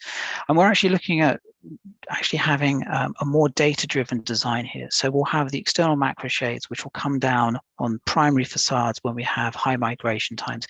And we've learned a lot over the last few weeks with the design about that. And a lot of it is about landscaping as well. We're not proposing to have trees as a part of the roof. It's much more in the spirit of kind of the sort of New York rooftops that we see around us. And it's really about introducing prairie grasses, native grasses, and this has actually discouraged birds coming down there. There's not a roosting tree for them. So there's little subtle moves like that, which combines landscaping and thinking about sort of birds and planting. So you're seeing here now sort of the context as Norman described it. It's a pavilion, it sits within a garden. It has the main floor, the main body, which follows the height and proportions of the existing box. But it's not apologetic. It is a contemporary modern design of high quality. And then we have the upper story here, which is the subservient setback box. And we're going to now walk you through the mock-up photographs and the visualizations, which can really explain how it's seen for the different viewpoints around the site. So a quick map here, you're seeing the yellow boxes, or the yellow circles, are where there is no visibility. And we've highlighted where there is visibility in blue. And we have many more shots if you require. And obviously the mock-up is there at the moment. So please, noting on the right-hand side, there is actually facade maintenance work taking place. So we're only concentrating on the items in orange here, which is a part of the mock-up, which in essence is the level 18 addition at the top, which you can just see up here. And you're seeing the close-up photograph here, and then the sort of the eyebrow, which wraps around, which creates solar shading. So most importantly, along 77th Street itself, the existing and the proposed addition on level 18 is not visible. You have to go off the sidewalk actually onto the steps of the Natural History Museum before you can actually see the existing penthouse box, which you're seeing here. And then this represents the visualization which you shared earlier with no foliage on the trees. So only when you're off the sidewalk do you see the glimpse of our proposed scheme here, which then aligns with the adjacent property. So again, respecting that massing, that datum that runs through. As you obviously move north from Central Park West, north of the museum, there's no visibility. But as you start coming close down Central Park West towards 77th Street, you do start getting the glimpses, and you start seeing the corner of the level 17 box. And as you can see here, and as you get closer and closer with no foliage on the trees, you can start seeing the level 18 at the top. So this is where the visibility is, but you never see it in its full context. And then moving right around towards where 77th Street meets Central Park West, again, you're just getting the glimpse here of the level 17, but you're actually only seeing a very small sliver of the actual level 18 box. And that story continues down Central Park West, and this is the visualization here. As you move further south, obviously you get no visibility in front of the Historical Society, but you do get these glancing views between the buildings. You can just see the mock-up popping up here, popping up here. So again, it's we consider this lost in the context of the other kind of rooftop architecture, the sort of the crumbly nature of the sort of the context around us. You do start getting it seen in that context. And obviously continuing around, this is our visualization. And then finally, if we move round to 77th Street, there's one open lot at the moment. And again, you do see the glance of the mock-up here. And again, this is a plot that will be infilled in the future, but for today, it is visible from this location. So you're predominantly seeing the level 17 box and how it aligns with the existing adjacent property, and then the glimpse of the kind of the MEP space above. So if we take a step back and actually start looking at it from the park, there obviously this is where you do start seeing the visibility. And this is a view of the mock-up.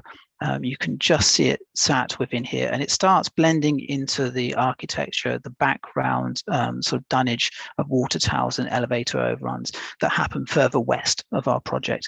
And again, the next shot is the visualization. So you can actually see it sitting here. And this is then with the color of the dark that Norman was describing, this kind of New York industrial heritage color and steelwork of the part of the project. And just finally, a few extra views. There are, as you walk through the park, these were only taken last week, sadly before all the leaves fell off, but we try to pick views where you do see the penthouse box. So as you get closer in the park, you do see it between the trees. There are glancing views of this. We're not saying it's not invisible, but you do get these views through occasionally. And then the next views here within the park. Another glimpse in view here of the level 18 addition. So what we're saying with these viewpoints here are that you can see the setback, the subservient upper level, but when seen from this distance, it forms a part of the sort of the background architecture. As you get closer to the building, the massing of the datum, the level 17 box is contextual with its adjacent property, and it has its own setbacks, but from actual 77th Street, it is not visible on the sidewalk as you see it up. So I would like to hand back the presentation and for your comments. Thank you very much. Thank you very much for a very detailed and thorough presentation. Commissioners, do we have any questions at this time? All right, I'm not seeing any questions at this time. I know we have a number of people who have signed up to testify, so we may have questions after that, but for now, I think we will move to public testimony. If you're in the meeting and would like to speak on this item, please raise your virtual hand so we can identify you. And as always, we will start with anyone who signed up in advance and then get to anyone else who is in the meeting and would like to speak. And please raise your hand whether you signed up in advance or not, just so we can make sure that we can identify everyone who wants to speak.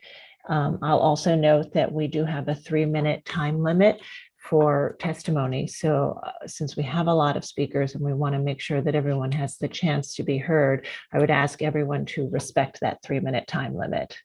And with that, I will turn it over to Sasha Seeley, who will take us through the testimony. Thank you. Okay, so for my signups, I have Kate Carpin from Community Board 7. Okay, you should be in the meeting. You can go ahead and unmute your mic and turn on your camera if you wish. All right, thank you. Here we go. There I am. All right, thanks. Kay Carpin, co-chair of Preservation for Community Board 7.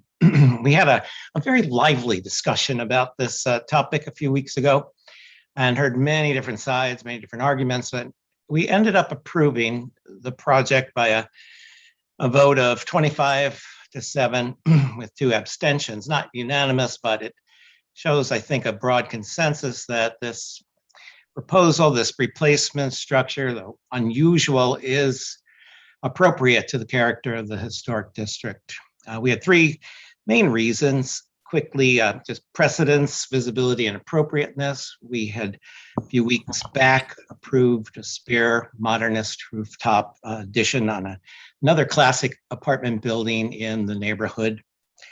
On visibility, as has been amply demonstrated already this evening, it's going to be visible from different angles, but it does, we felt it's best to not call attention to itself. And when it can be seen, we thought and hoped that it would be more interesting than distracting in terms of what it had to say. And of course, most importantly, we considered the appropriateness.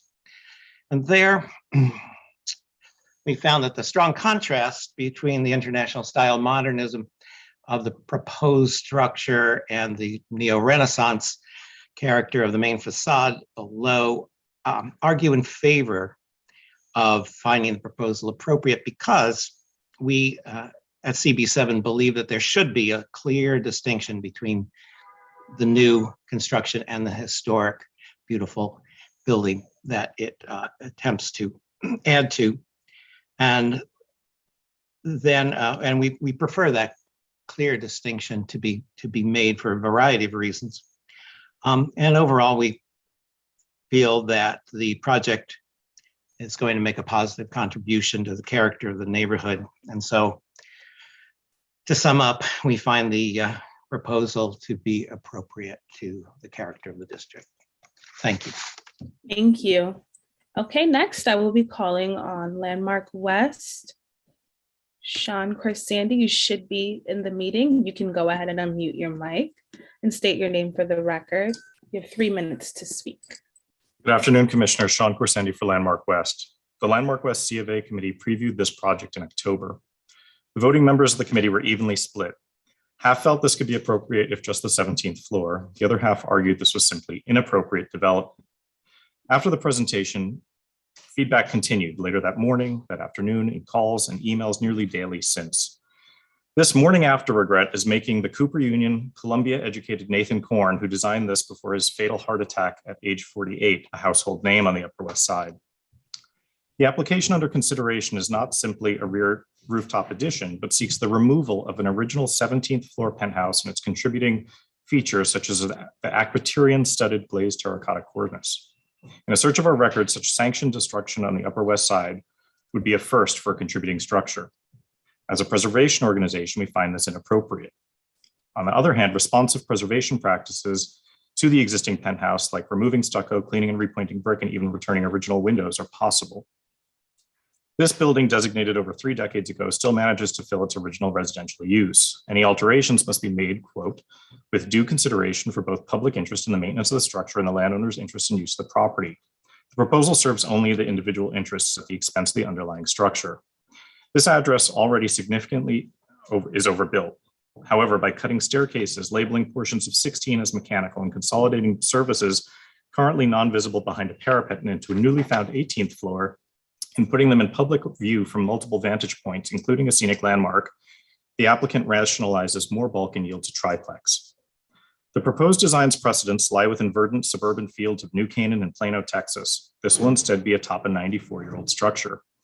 With glass and steel contrasting original rough buff brick and terracotta, the public is asked to believe that by adhering to the memory of a datum they seek to obliterate and then bury, and painting metal to match an utilitarian structure, that this is contextual. Simply not so.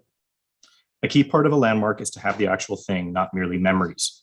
These thin arguments underscore a disregard for the landmark and its defining characteristics. Aesthetics aside, there's a greater issue at hand. How do we see the future of our neighborhood?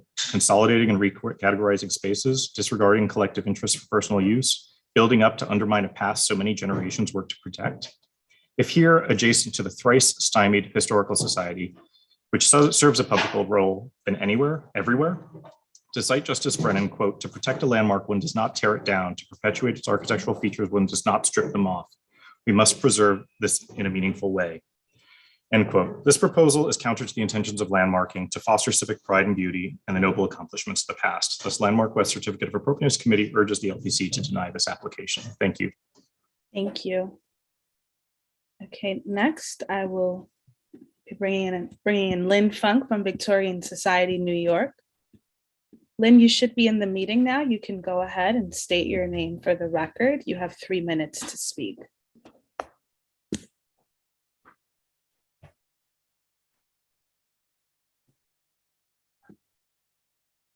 Okay, Lynn, I see you are in the meetup. Perfect, you're unmuting your mic. Thank you. Yes, good afternoon. This is Lynn Funk, architect representing the Victorian Society of America, New York chapter. One wonders how, apparently without irony, modernist architects continue to reuse designs from 70 years ago while labeling as historicist pastiche new designs based on those of 80 years ago. The persistence of the modernist movement has outlasted that of other contemporaneous utopian economic and political movements, which also believed that they represented the end of history. We hope that when architectural modernism finally becomes recognized as just another style, we won't have irreparably forgotten how to build in harmony with our traditional historic buildings. Most of us who cherish our historic buildings, districts, scenic landmarks do not do so for the conversations they supposedly have with intrusive new structures that do not speak the same language. When viewing classical masonry building from 1927, such as this, within a traditional historic district from the 19th and 20th centuries, adjacent to a picturesque mid-19th century Victorian park, we're not looking to have our attention called to a 2-story rooftop jewel glass box on box. And in fact, we're distracted and offended by such intrusions. To be clear, this is what we, the public, are seeing looking up, not what the occupants of the space will be able to see. One of our city's architectural glories is the west end of Central Park, a line of masonry punctuated by monumental institutional buildings and soaring twin towers, all uniquely visible from a great public park. Previously, commissioners recognized this when they designated so much of it. Now this commission must protect it from an out-of-character intrusion that will be broadly visible by day and night. The proposal is not appropriate to the building or the historic district, nor in its effect on the adjacent scenic landmark. This finding is based on aesthetic, historical, architectural values and significance, and on architectural style, design, arrangement, texture, material, and color, as so well stated in our landmarks law. The application should be denied. Thank you. Thank you. Next, I will be calling on Luis Mirror. Okay, Luis, you should be in the meeting. You can go ahead and unmute your mic and state your name for the record. You have 3 minutes to speak.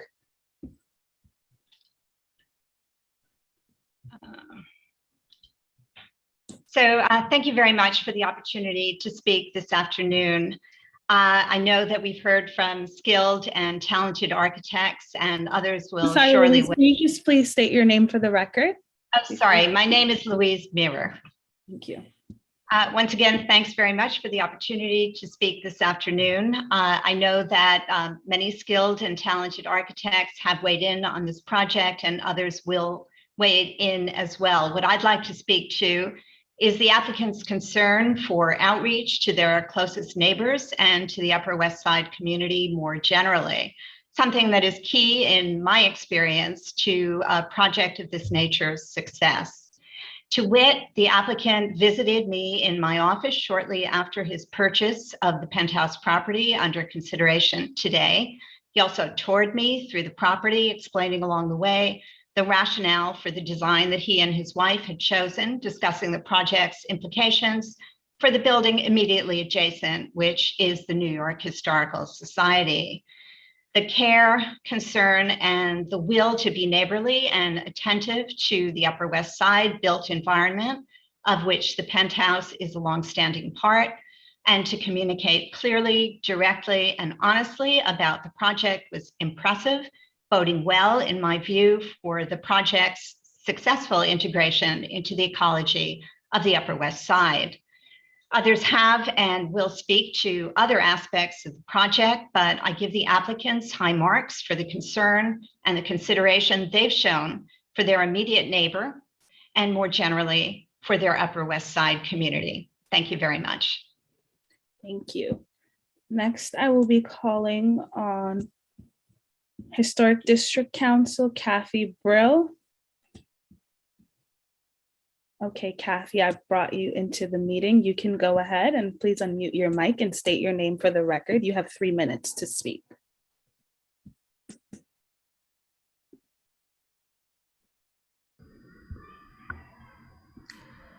This is Kathy Brill, representing the Historic Districts Council. HGC was of mixed minds about such a dramatically contrasting stylistic choice for this edition. Some feel the clear distinction between the contemporary design and historic building is appealing, and that it is not visible enough for the contrast to be offensive or inappropriate. Others feel that the stark contrast is completely inappropriate and that the design, which calls upon historic style of the building, would be more well suited. Thank you. Thank you. Next, I will be calling on Paul Goldberger.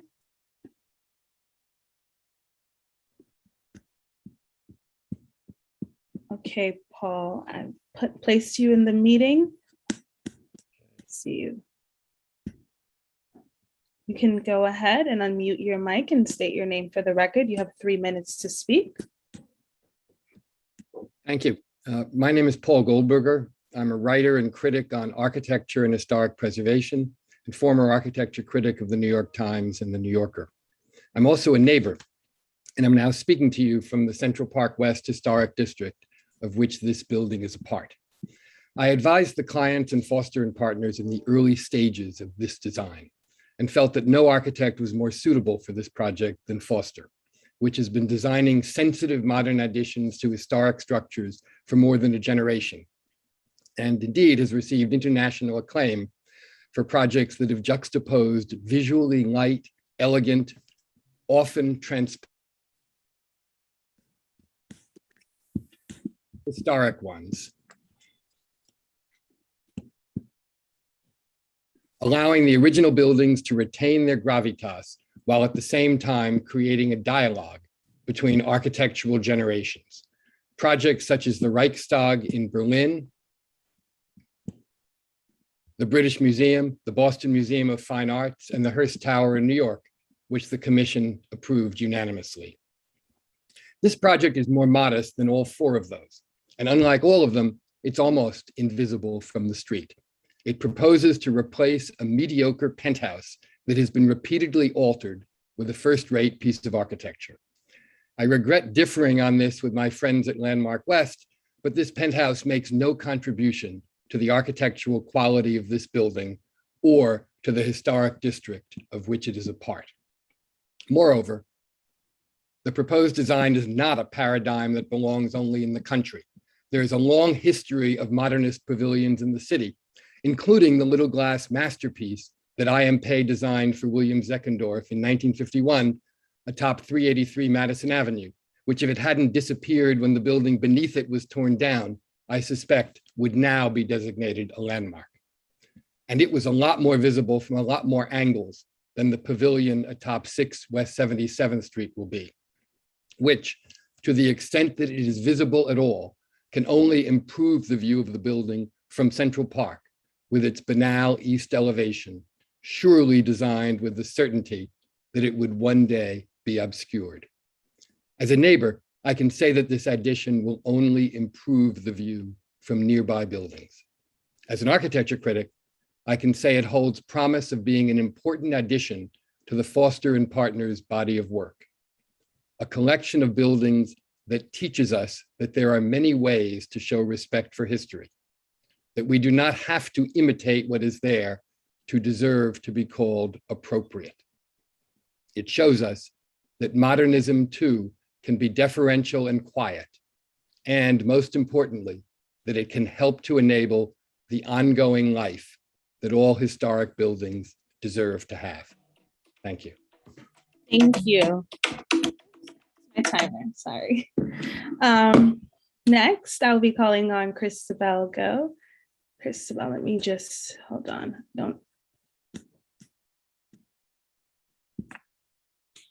hold on.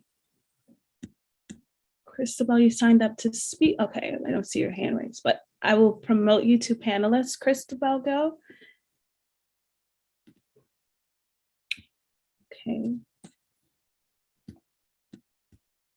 Hold on just a minute.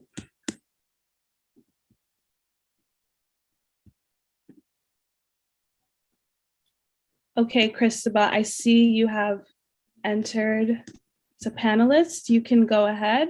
I'm asking you to unmute your mic. You can state your name for the record. You have 3 minutes to speak. This is Christabel Goff, speaking for the Society for the Architecture of the City.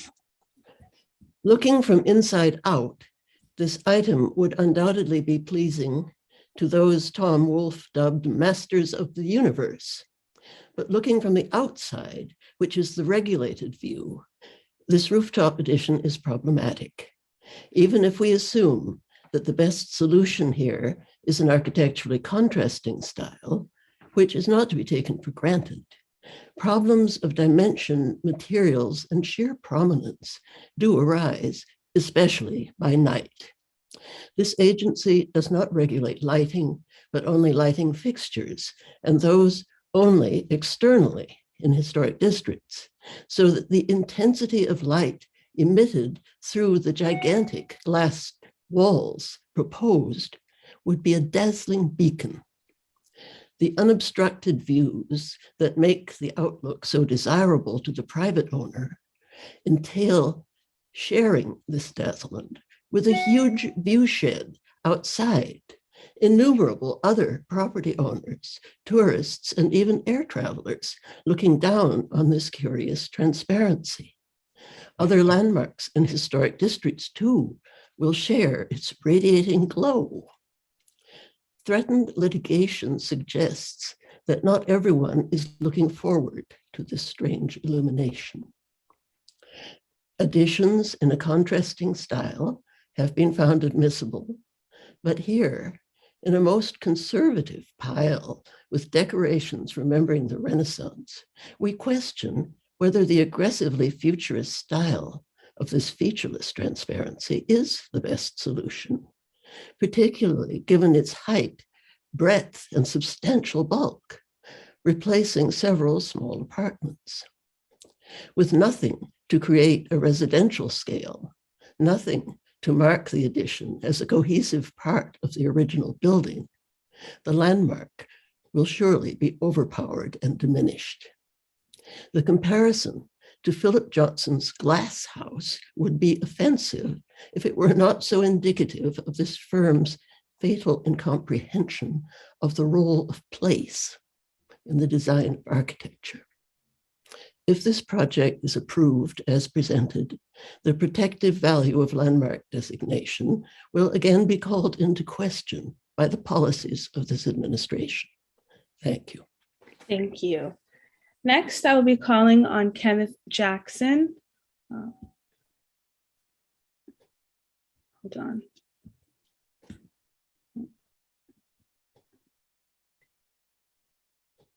Hold on, Kenneth. I am putting you into the meeting.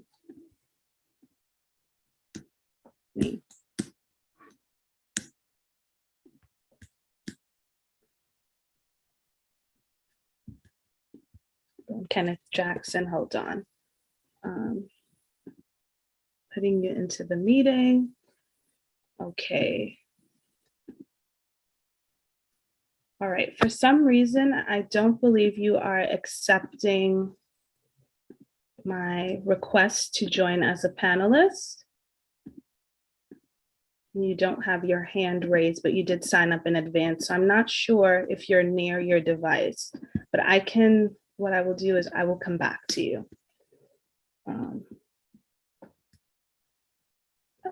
Yeah, you declined. Okay, so I will come back to you. Next, I will call Betsy Gottbaum. Betsy, let me find you. Okay, Betsy, I'm going to promote you to panelist. Okay, Betsy, you are joining in as a panelist. You can go ahead. Please state your name for the record. You have 3 minutes to speak. I see that you're in here. I'm asking you to unmute your mic.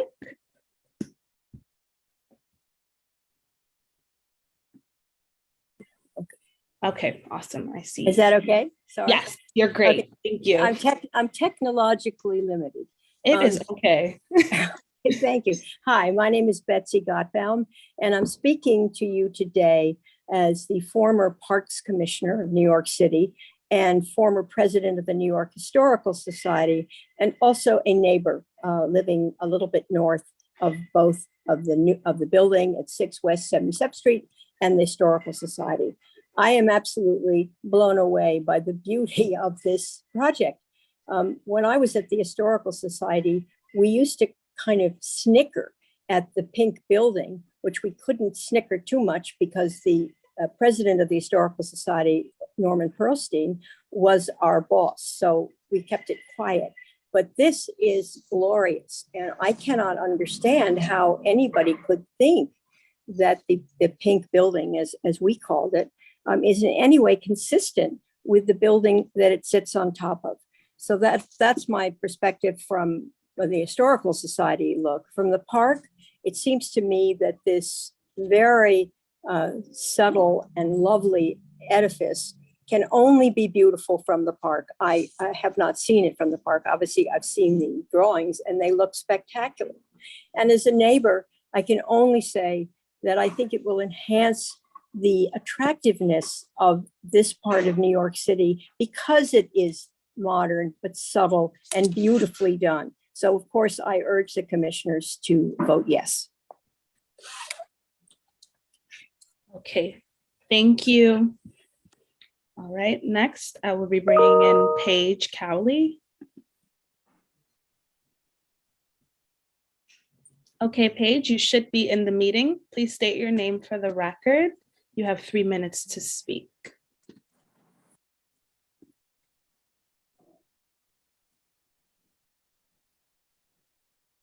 Can you hear me? Yes, I can. Thank you. My name is Paige Cowley. I'm an architect, directing my own private practice. I am also was trained under Sir Bernard Fielden and James Marston Fitch here in the United States. On one item, Lord Foster and I agree. I like Philip Johnson's glass house, but I like it where it is now in New Canaan, Connecticut, and on the ground surrounded by lawn. As a precedent and a design concept for a replacement structure at the Eastern Penthouse, the proposal falls short in many ways if the same architectural sophistication and simplicity is a desired goal. The proposal is alien in form, massing, materials, and appearance. The proposal seeks to remove not only the entirety of the existing penthouse, but also the terrace structure, giving access to the apartment below that is already connected to the 17th floor via an internal stairway. There are no violations on the property or the apartment that warrant reconstruction or replacement. The penthouse was purchased as a habitable property. This penthouse has a twin to the west, and the applicant has gone on record in the press that they have an interest in acquiring that penthouse so they can make a second twin in this design. This is an extreme makeover that has no contextual design and detail of the original architect's intention. I would have assumed that these penthouses are a significant feature that is original to the building. The terracotta ornamentation remains, as does the original footprint. The only odd elements are perhaps the pastel wash over the stucco facades and later replacement windows that can be replaced to take in more of the panoramic view. This penthouse is not so deteriorated that the entirety of the structure has to be removed and potentially placing the structure or other tenants below at risk from a surgical strike that will take place during construction. Lastly, what happened to the benchmark criteria for rooftop additions? Visibility, height limit in feet, and provision for 1 story only, as well as setbacks to make the footprint and height conform. There is likely to be a cumulative impact removing the entire structure to erect a modern movement 2-story addition that has no relationship to the style, appearance, and massing of the original structure. So where is the rationale to demolish and remove even the structural framing of this eastern portion of the terrace roof? In spite of an interesting design by Lord Foster, it's because the new owner has the resources to do what they want, not what is appropriate to the existing building. I hope they rethink their proposal. Thank you. Thank you. Okay, next I will be bringing in Eric Krebs. Eric, I'm going to welcome you in as a panelist. You should receive a request from me. Okay, I see you've accepted your request. Okay, Eric, you can go ahead. Please unmute your mic, state your name for the record. You have 3 minutes to speak. Can you hear me? Yes, I can. Hi, my name is Eric Krebs. I am a retired professor of CUNY and a theatrical producer. The closer element is that I cared for the previous owner, Nancy Friday, at the end of her life for a number of years. So I spent a lot of time in that apartment or those apartments that constitute the penthouse. I can tell you it is problematic with roof leaks, window leaks, plumbing problems, electric issues, and an extremely awkward layout among the apartments because they were small rooms made into apartments, made into one apartment, and the whole thing has a feeling that it was stuck together. It is hardly seen from the street. In fact, in the last couple of years, I've looked up at the space to just remember there and thought to myself, it's hardly seen still. So I think that is really almost a non-issue. In fact, in this case, I'm going to support it and wish it were seen more. I live now on 55th Street, and out my window, I get to see the spectacular Hearst building on 56th Street. And every time I bring tourists to New York, guests to New York, I make a point of saying, look at that spectacular, creative, courageous architectural statement. Isn't it fabulous? So I think that New York needs to look forward to what it will become rather than necessarily what it was. I agree with historic preservation. This building will be essentially preserved. The penthouse has nothing special about it, and I know that because I spent a good deal of time there. So I urge you to pass approval of this. I think it's spectacular, as Betsy Gottbaum said.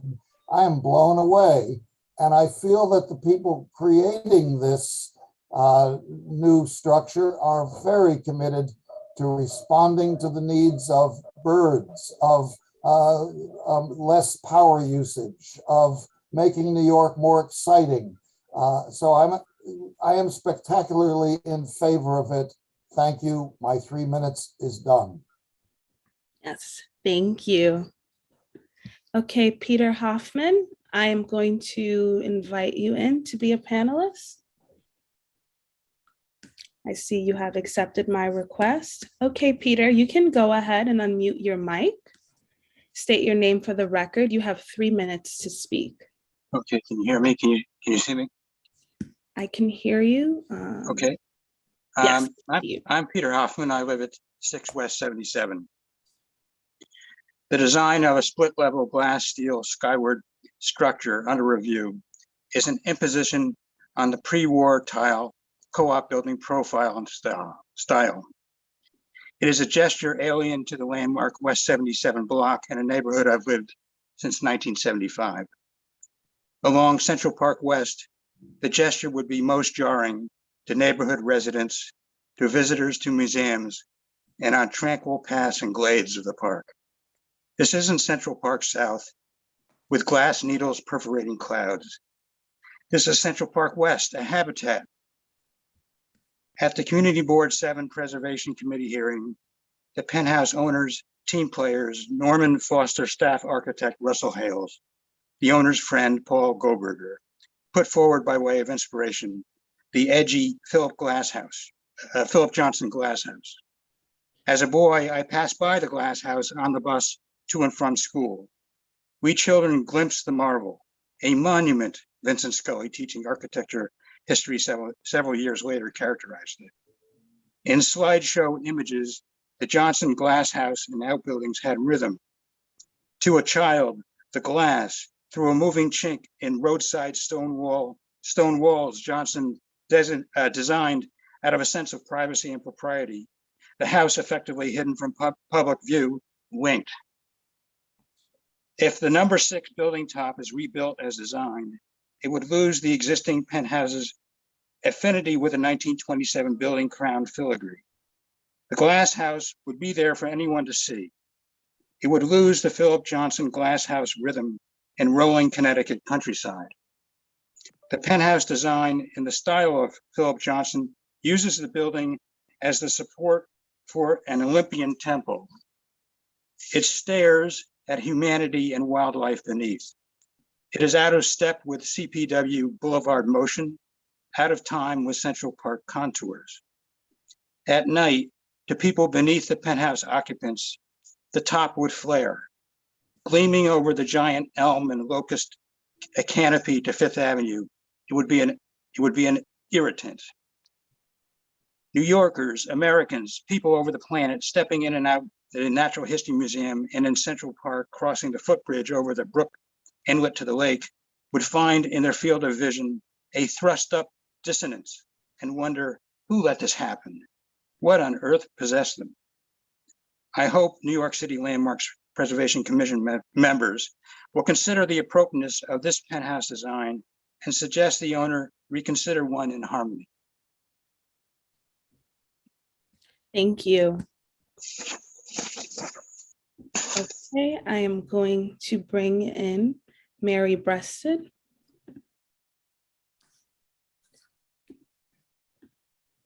All right, Mary, you should be in the meeting. I see you accepted my request. I'm asking you to unmute your mic. Right. You can turn on your camera if you wish. Please state your name for the record. You have 3 minutes to speak. Thank you. My name is Mary Breasted. Thank you, commissioners. I've been a New Yorker on and off for 56 years. I have lived 14 years as a shareholder in 616 West 77th Street.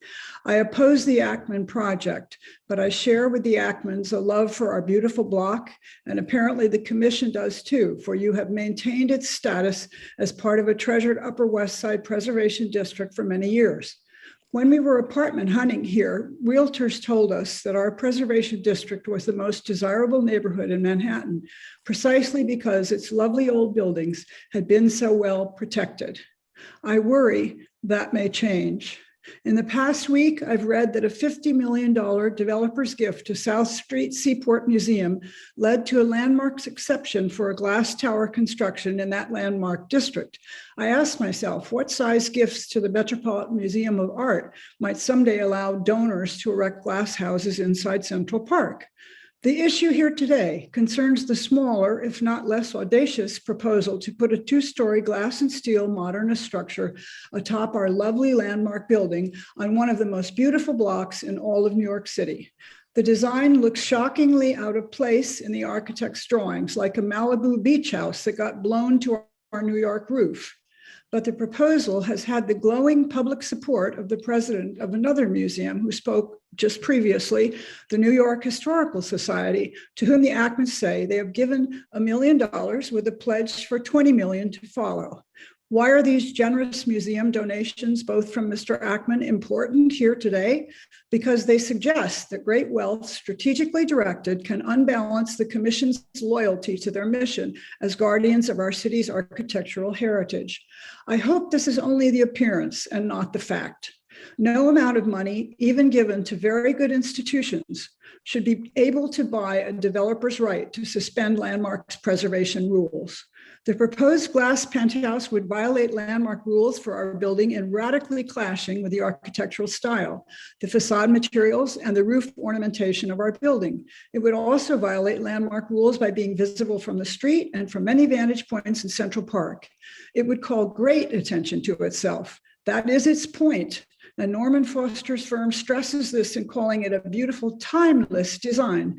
Timeless is a clever word that seems to obviate the need for deference to the age of our 94-year-old building's style. It is ironic that the Ackmans, deeply attracted to the old world charms and rich history of our building as they are, want so badly to modernize it. It is your duty to preserve its historic charms and help the Ackmans to find a more appropriate way to embrace the precious heritage of 616 West 77th Street. Please vote against the jarring glass penthouse plan. Thank you. Okay, thank you, Mary. Next, I'm going to call on Jonathan Weiner. Jonathan, I am promoting you to panelist. You'll receive a request from me. I see you are rejoining. Okay. All right, I'm asking you to unmute your mic, Jonathan. Turn on your camera if you wish. Please state your name for the record. You have 3 minutes to speak.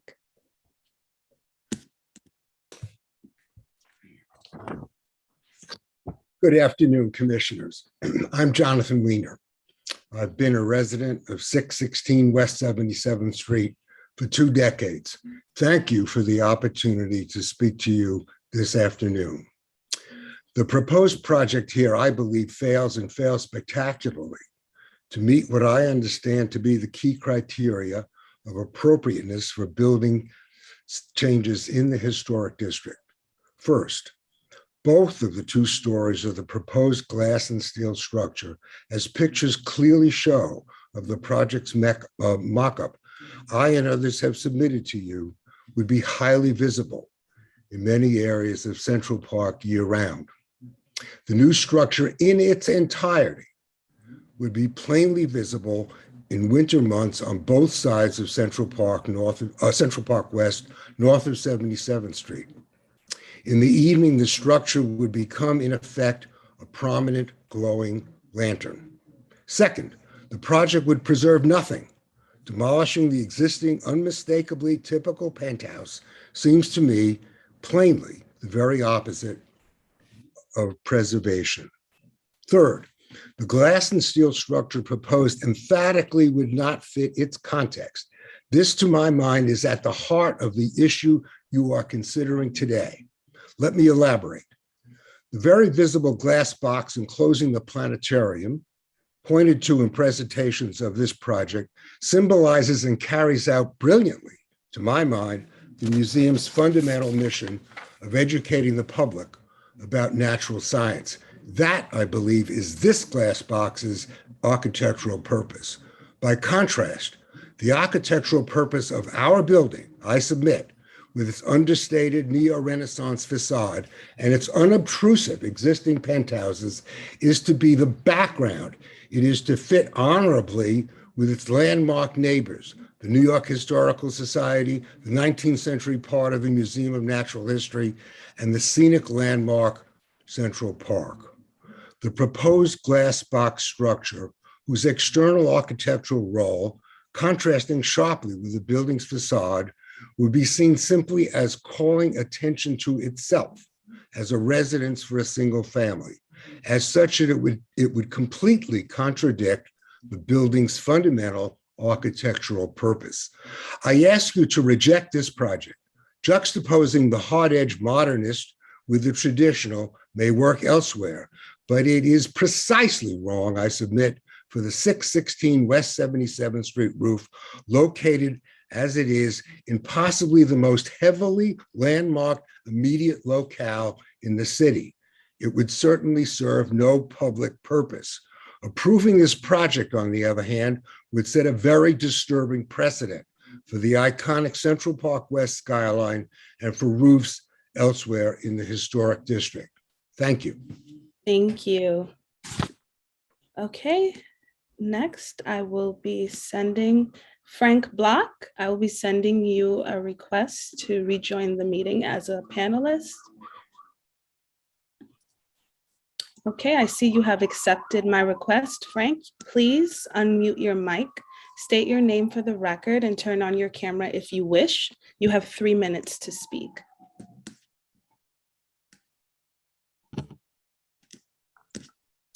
Yes, good afternoon. My name is Frank Block.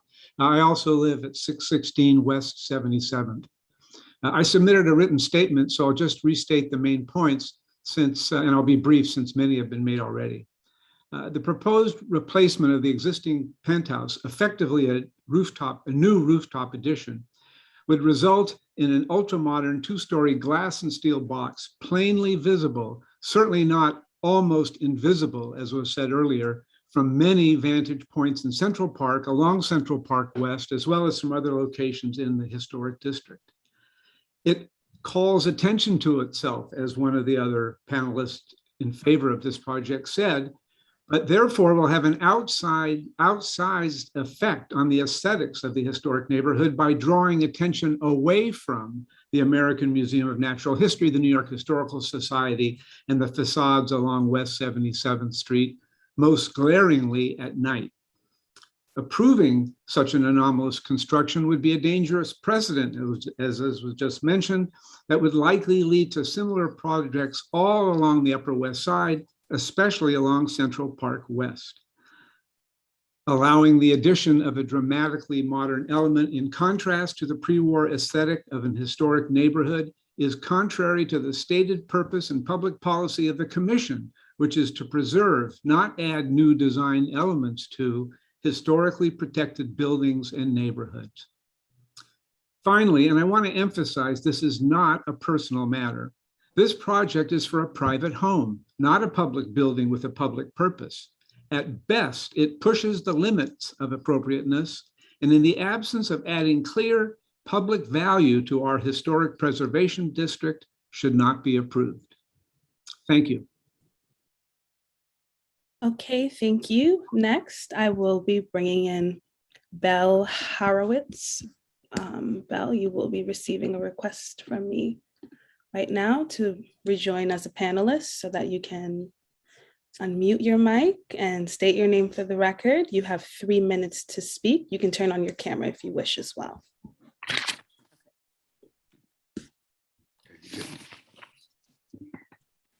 Good afternoon. I'm assuming you can hear me. Yes, we can. Just state your name for the record, please. I'm Belle Horowitz, a dedicated New Yorker who loves my city, my neighborhood, my block, and my building.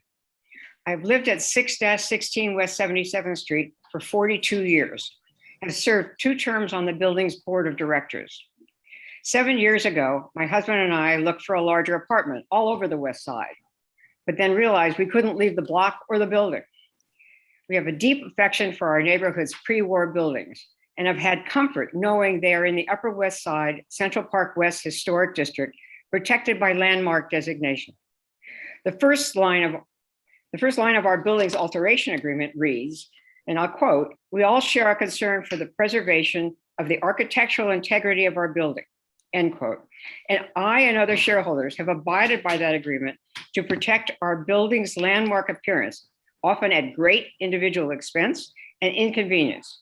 We have done it because our building is worth preserving. I'm not opposed to change, even radical change. I've had a long executive career at Citibank, Merrill Lynch, and IBM. I've led many change efforts and have come away with this insight. Change, especially radical change, works only if it promotes the fundamental principles of the enterprise.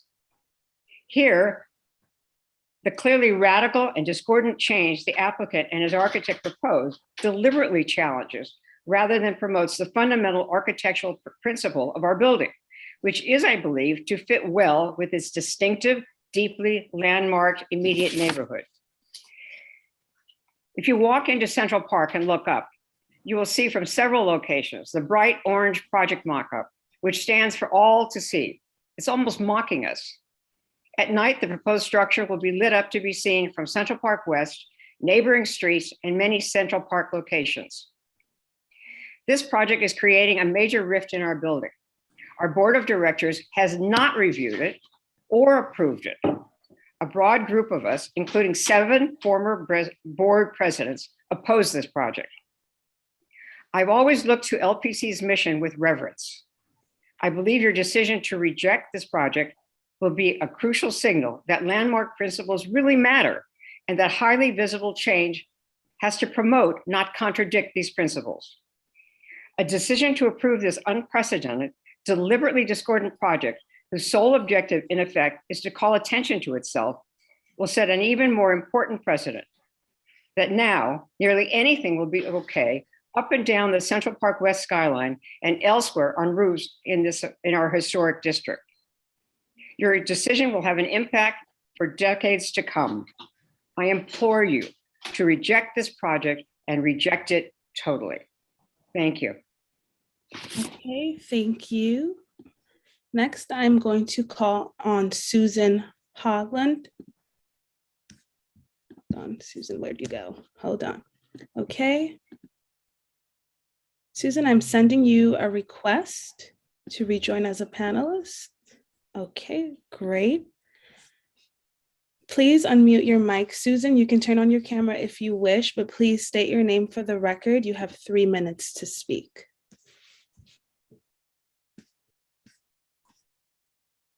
Am I there? Yes, we can hear you. Okay, great. My name is Suzanne Hoagland. I live at the Kenworth apartment building on Central Park West. I'm the board president, and I am it's for my first time doing something like this, and I've learned from all of you, and I can't use my notes now. But what I want to say is that from our perspective here at the Kenilworth, even though our building is lower than this building, our concern is for the nature of the preservation committees looking at changing the rules so that something like this could happen, where all of us have been trying to stay in adherence with what the preservation committee and the rules are within this area. We live next to a church that we've been very concerned about. And we always think, well, it's preserved as it is. And so that gives us some, ability to feel good about that. The issue for us here in our building is that at night, when we're on the roof deck, we do enjoy the view to the west and to the north and to the east. And we feel that the light that will be emanating from this beacon, if you will be disruptive and will cause, always you looking at in that direction. Well, this evening is going to be a full moon. And I guess what I would say is that I'd like you to think about what you would feel if you were up on our roof deck looking out to the full moon and you had a beacon of light to your right, and how you would feel about that. And that's all I have to say. Thank you.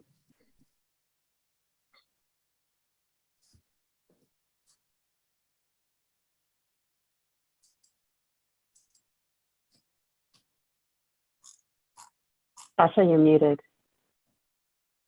I'm going to be calling on Timothy Bearfield. You should be receiving a request from me to join in. Yes, can you see and hear me? Yes, I can hear you. Yes, and we can see you. Perfect. Can you just please state your name for the record? You have 3 minutes to speak. Hi, my name's Tim Bearfield. I apologize. I'm outside the train station in Boston. Have been walking around listening to everything. It's amazing how it made me think of variety as the spice of life. Everybody has a point of view. I think everybody's earnest about their point of view. And it is that fact that variety is the spice of life, which is part of what I like about this project. We live in the Park Belvedere on the 10th floor, and we moved in 9 years ago. And I remember we had this beautiful view between these two high rises like goalposts.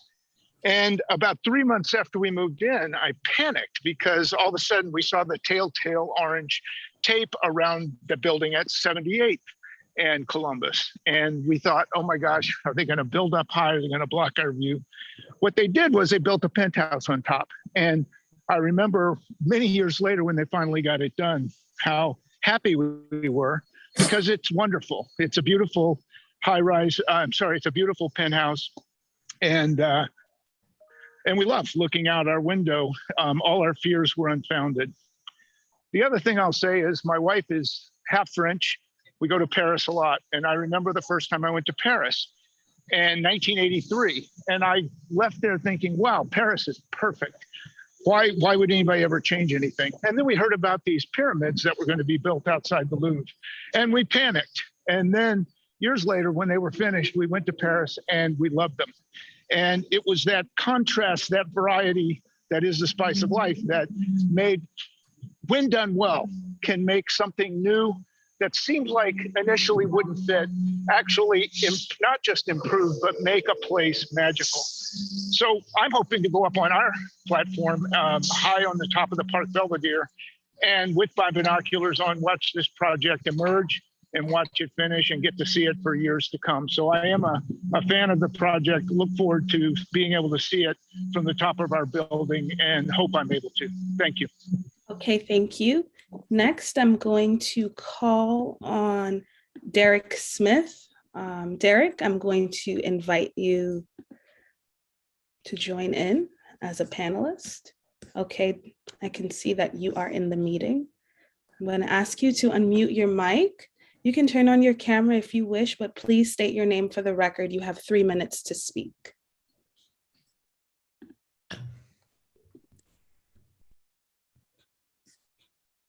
Just be right with you. I'm just trying to find my testimony here. Sorry. It's okay.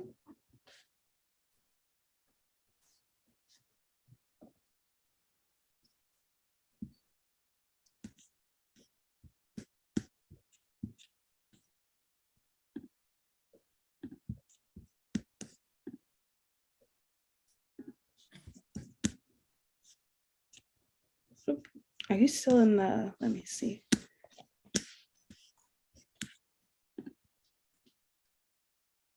Okay, I think you might have disappeared. Okay. Yes, I go to the next person. Yeah. Okay, when Derek comes back on, I'll set that up again. Okay. Next, I will be calling on Carol Peterson. Carol, are you in the, yes, I see you're in the meeting. Okay, Carol, I am sending you a request to be a panelist.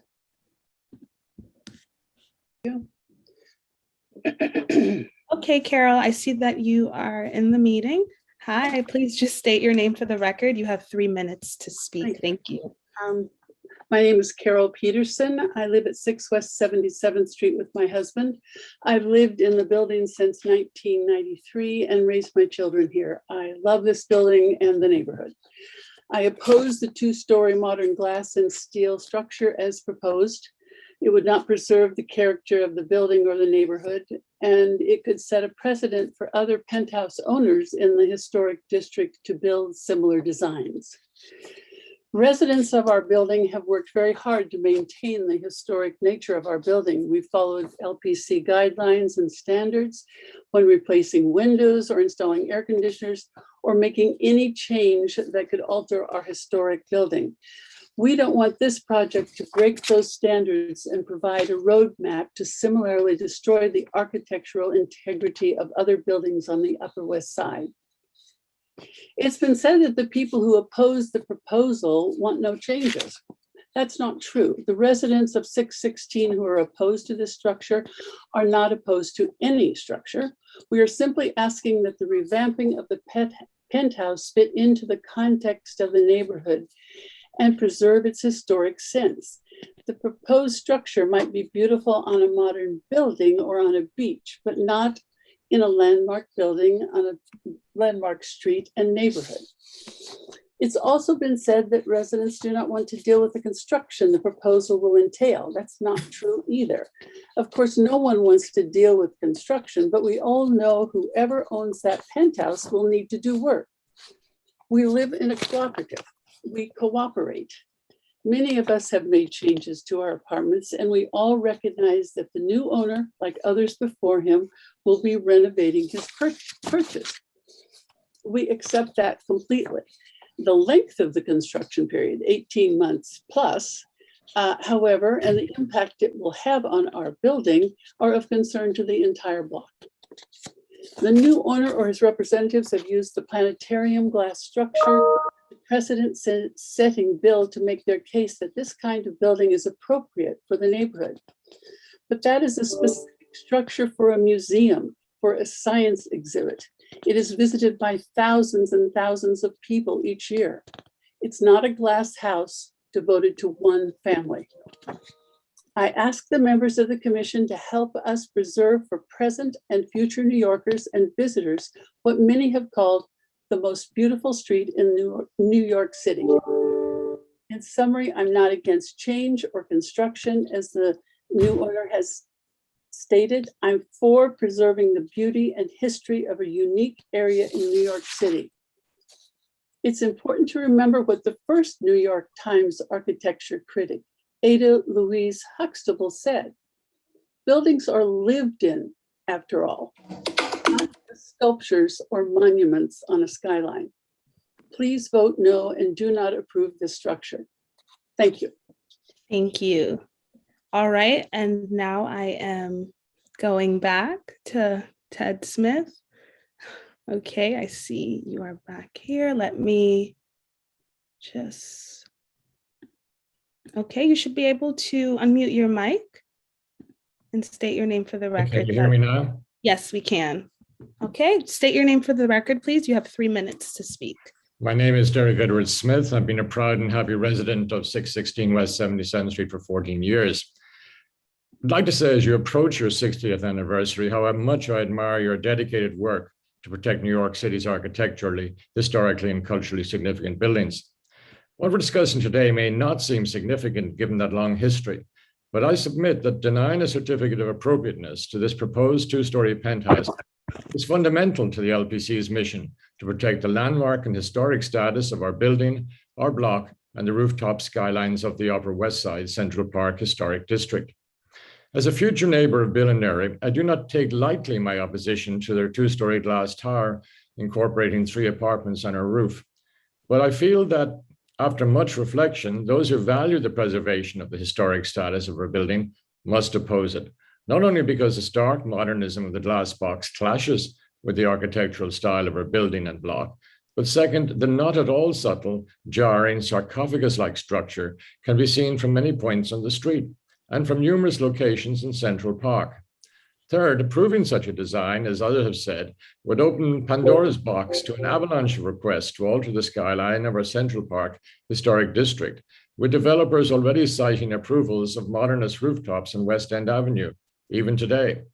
Contrary to what some members of Community Board 7 believed when they voted recently, our board has not yet made any determination regarding this proposal. Many people in our building and the neighborhood oppose the design, not because of the noise, as Mr. Ackman has claimed, but because of a clear civic duty to protect landmark buildings and skylines in this historic district.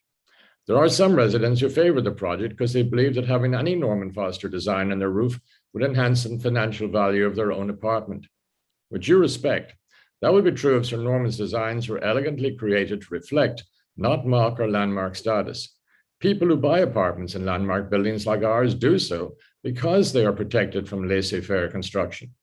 If buyers want glass steel structures, they would buy an apartment in one of those new pencil towers on 57th Street.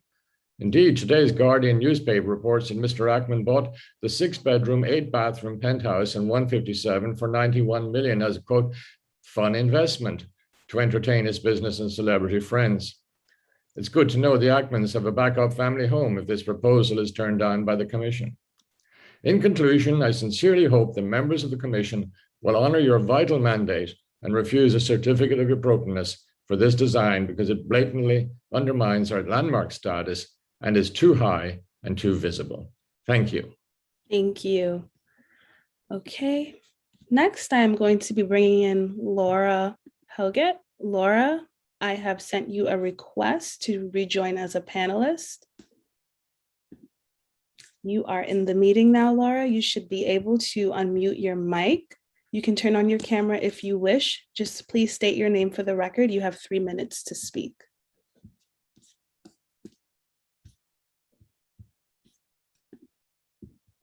My name is Laura Hoge, and I'm speaking in opposition.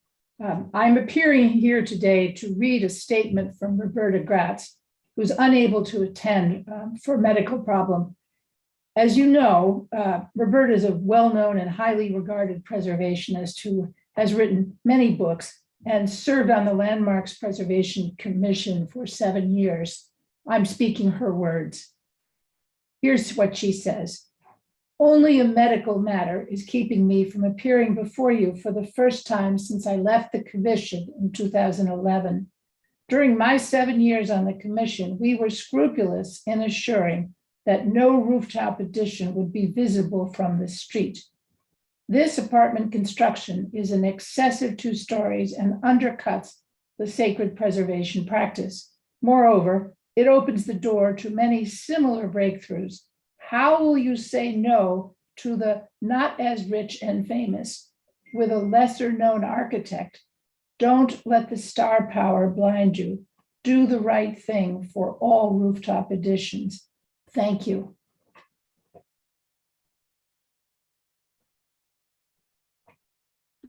Thank you. Next, I will be calling on John Richards. Okay, John R., I see you. John, you should be receiving a request from me to rejoin the meeting as a panelist. Okay, John, you should be able to unmute your mic and you can turn on your camera if you wish. I just ask that you state your name for the record, please. You have 3 minutes to speak.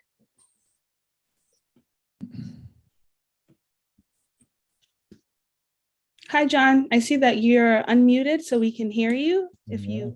And I have to get rid of you so I can see mine. Okay. My name is John Richards. The preservation of buildings of architectural beauty and historical value is very important to me and many others living on the West Side. Historic preservation is important to members of Holy Trinity Lutheran Church, located at Central Park West at 65th Street, where I was a long-term chair of the property committee. We appreciate and work hard to meet the city's high preservation standards for landmark districts as we restored the church's facades, roof, wrought iron fronts, and copper flesh. As a resident of 616 West 77th Street, I am proud that we have maintained this building's original architecture, including its cornice, as I call it, elaborate upper story window frames, and facade bas-reliefs. Over the more than 50 years, the building has been a co-op. If the penthouse project proposed for the roof of 616 were to be built, it would be an aesthetically incongruous and inappropriate addition to this historical, well-preserved Neo-Renaissance 1927 building.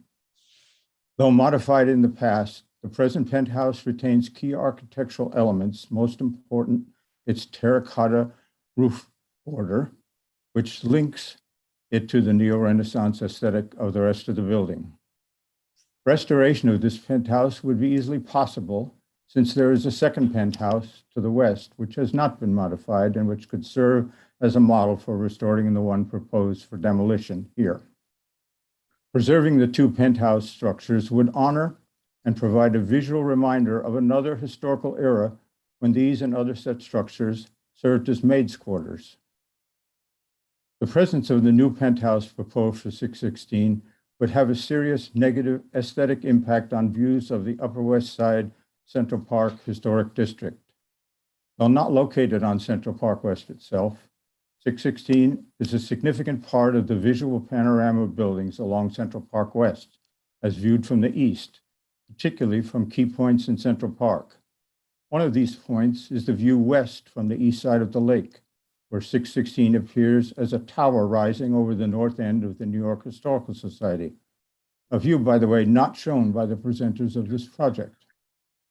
Another even more important view is that from Cherry Hill looking north over the lake. It is to this spot in the park that New Yorkers and nearly every visitor to the city comes to view and photograph the iconic panorama of buildings along Central Park West. From these and similar viewpoints, more than 3/4 of the present penthouse is visible. A 1 or 2 story glass box in its place would be an intrusive presence by day, and even more jarring presence at night when it would glow with light. Since no matter what kind of bulbs they tell us they're going to use, light cannot be contained inside a glass box. I urge the Landmarks Preservation Commission not to issue a certificate of appropriateness for this project. Thank you. Thank you. Okay, that concludes our sign up. So I'm going to see the additional hands raised. First, I will call on Michael Hiller. Michael Hiller, you should be receiving a request from me to rejoin as a panelist. Okay, I see that you've accepted my request. Now you just need to unmute your mic, turn on your camera if you wish. Please state your name for the record. You have 3 minutes to speak. How do I unmute? I can't seem to. I can hear you. On my video for some reason. That's never happened to me before, but I'll just speak if you can hear me okay. I'm glad to speak. Yes, we can hear you. Are you on your web browser by any chance? I think so. Because there should be like in the bottom left corner, like a start or stop video option for you. Hang with me just 1 second. I'm so sorry, everybody. Let me see if I can. I've never had this happen before. How about? I just saw you really. Oh, perfect. Hello. Okay. Hi, everyone. Thanks so much for your patience. Michael Hiller, Hiller PC, on behalf of a coalition of residents in opposition to the application. We respectfully refer to the commission to our written testimony and to the comprehensive report of preservationist Thomas Collins, both submitted yesterday. Today, I intend to emphasize 2 points. First, the proposed rooftop addition would stand in stark contrast to the host building, a pre-war 1927 constructed neo-Renaissance building in the Upper West Side Central Park West Historic District. The replacement of the masonry walls and historic Aquitanian studded terracotta cornice of the existing 1-story penthouse with a modernist glass and steel structure with floor-to-ceiling windows encased in metal framing would stand in stark contrast to the pre-war brick building below. There is no congruency or alignment between the proposed rooftop addition and the core design elements featured on the building's facade. Mr. Goldberger, who testified today, seemed to acknowledge this when he said that the glass enclosed 2-story structure would provide, in his words, a transition from one design period to another. That's not the way the landmarks law is supposed to work. If it did, landmark protected structure could be replaced with just about any other structure from any period with any style or design. Simply put, merely because the glass enclosed structure might be really cool or interesting is not a basis to grant a certificate of appropriateness under the landmarks law. In addition, the building currently has 2 penthouses, the existing east penthouse, which is the subject of this application, and a separate existing penthouse to the west.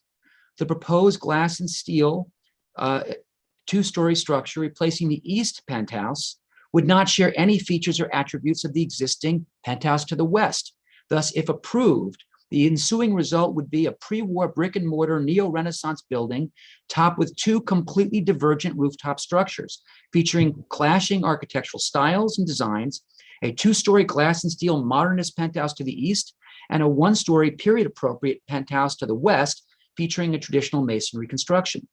So granting a certificate of appropriateness under these circumstances would not advance any preservation objectives of the landmarks law and instead would deeply undercut them. Second, and worse, the glass enclosed 2-story penthouse structure would be highly visible from the streets within the district and Central Park, as confirmed by the photographs attached to our submission as Exhibit 8. Architect David Halpern further provides a rendering in Exhibit 3 of our materials. I urge you to look at that depicts how the rooftop structure would appear at night, highly visible and highly luminescent. Meanwhile, as confirmed in the Collins report, no other certificate of appropriateness has ever been granted in the district to support a project like this, in which an existing penthouse that matches the style and design of its host building was replaced with a highly visible two-story glass enclosed structure that would clash with the building and sister penthouse atop the same roof. I would close with this. I would reiterate that the co-op board has not approved this project. And what you may not know is that the co-op board's governing documents preclude any construction that would penetrate the building's masonry walls. So in addition to being inappropriate from the perspective of the landmarks law, this application effectively consists of an academic exercise, since the co-op board has not and legally cannot approve this project. Thank you very much for your time. Okay, thank you. Next, I have Susan Simon. Susan, you should be receiving a request from me to rejoin as a panelist. I see you have entered. Okay, Susan, I just need for you to unmute your mic. I can hear you. Let me see. All right, Susan, you should be in the meeting. Hold on, let me ask you again to unmute.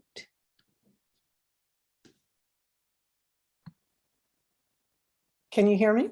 Yes, I can. Hi, Susan. Can you just state your name for the record, please? You have 3 minutes to speak. My name is Susan Simon, and I am the founder of the Central Park West Neighbors Association, which is an advocacy group for the preservation of the historic fabric and quality of life on the Upper West Side. I am very proud that our organization was fundamental in stopping a highly inappropriate plan to decimate the landmark First Church of Christ Scientist on Central Park West. Instead, it will be the future home of the Children's Museum. And we are very proud of that advocacy. In the past few years, I've begun to wonder if this city has simply given up on its understanding of and protection of designated historic districts, when so many of them are threatened and the laws protecting them distorted by the power of unmitigated money and influence. How does a body like the Landmarks Commission continue to justify its mission? Here is another case in point on West 77th Street, overlooking Central Park, and as a neighbor and an advocate for the Upper West Side, I must object to this plan to construct a generic glass box on a 100-year-old building that neither fits, complements, or has any reason for being, but that a very wealthy man of great power and influence wants it there. That the esteemed Norman Foster is the architect is certainly impressive on paper. However, his style and vision was not successful at his monumental project for the New York Public Library, where the plan was abandoned. Why then, when it's as ill-fitting and awkward a penthouse construction on a 100-year-old building, would it succeed here and impose itself like an orphan on the beautiful streetscape that is Central Park West? If Mr. Ackman wants a view of the park, why doesn't he just move into his apartment at 157? Should in the near future, Elon Musk buy a top floor apartment at the Dakota and wish to build a glass box penthouse on top for an even better view of Central Park, would that be considered by this body appropriate? If Jeff Bezos wished to build a Frank Gehry Italian curtain wall 2-story penthouse on the roof of the Beresford between the 4 towers, would that be okay? I'd suggest that this is what the Landmarks Commission is opening the doors to if they approve this wholly inappropriate penthouse that, as someone at the community board said, was a platform temple to a titan that stares down at humanity. I hope the Landmarks Commission will take seriously the role they play and preserving the architectural legacy of this city and reject this application. Thank you. Okay, next I will be bringing in David Ballin. David, you should be receiving a request from me right now to rejoin as a panelist. Okay, I see that you are entering. Okay, David, I just ask you to unmute your mic and state your name for the record. You have 3 minutes to speak.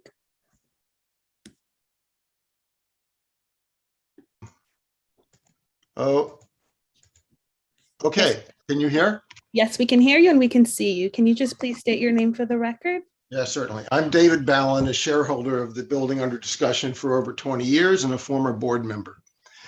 Among my co-op neighbors, as you've heard, views differ very sharply on whether or not the structure Mr. Ackman has proposed building is appealing, even in some objective and extra contextual sense. I personally find it very elegant and beautiful, but the commission's remit is a different matter.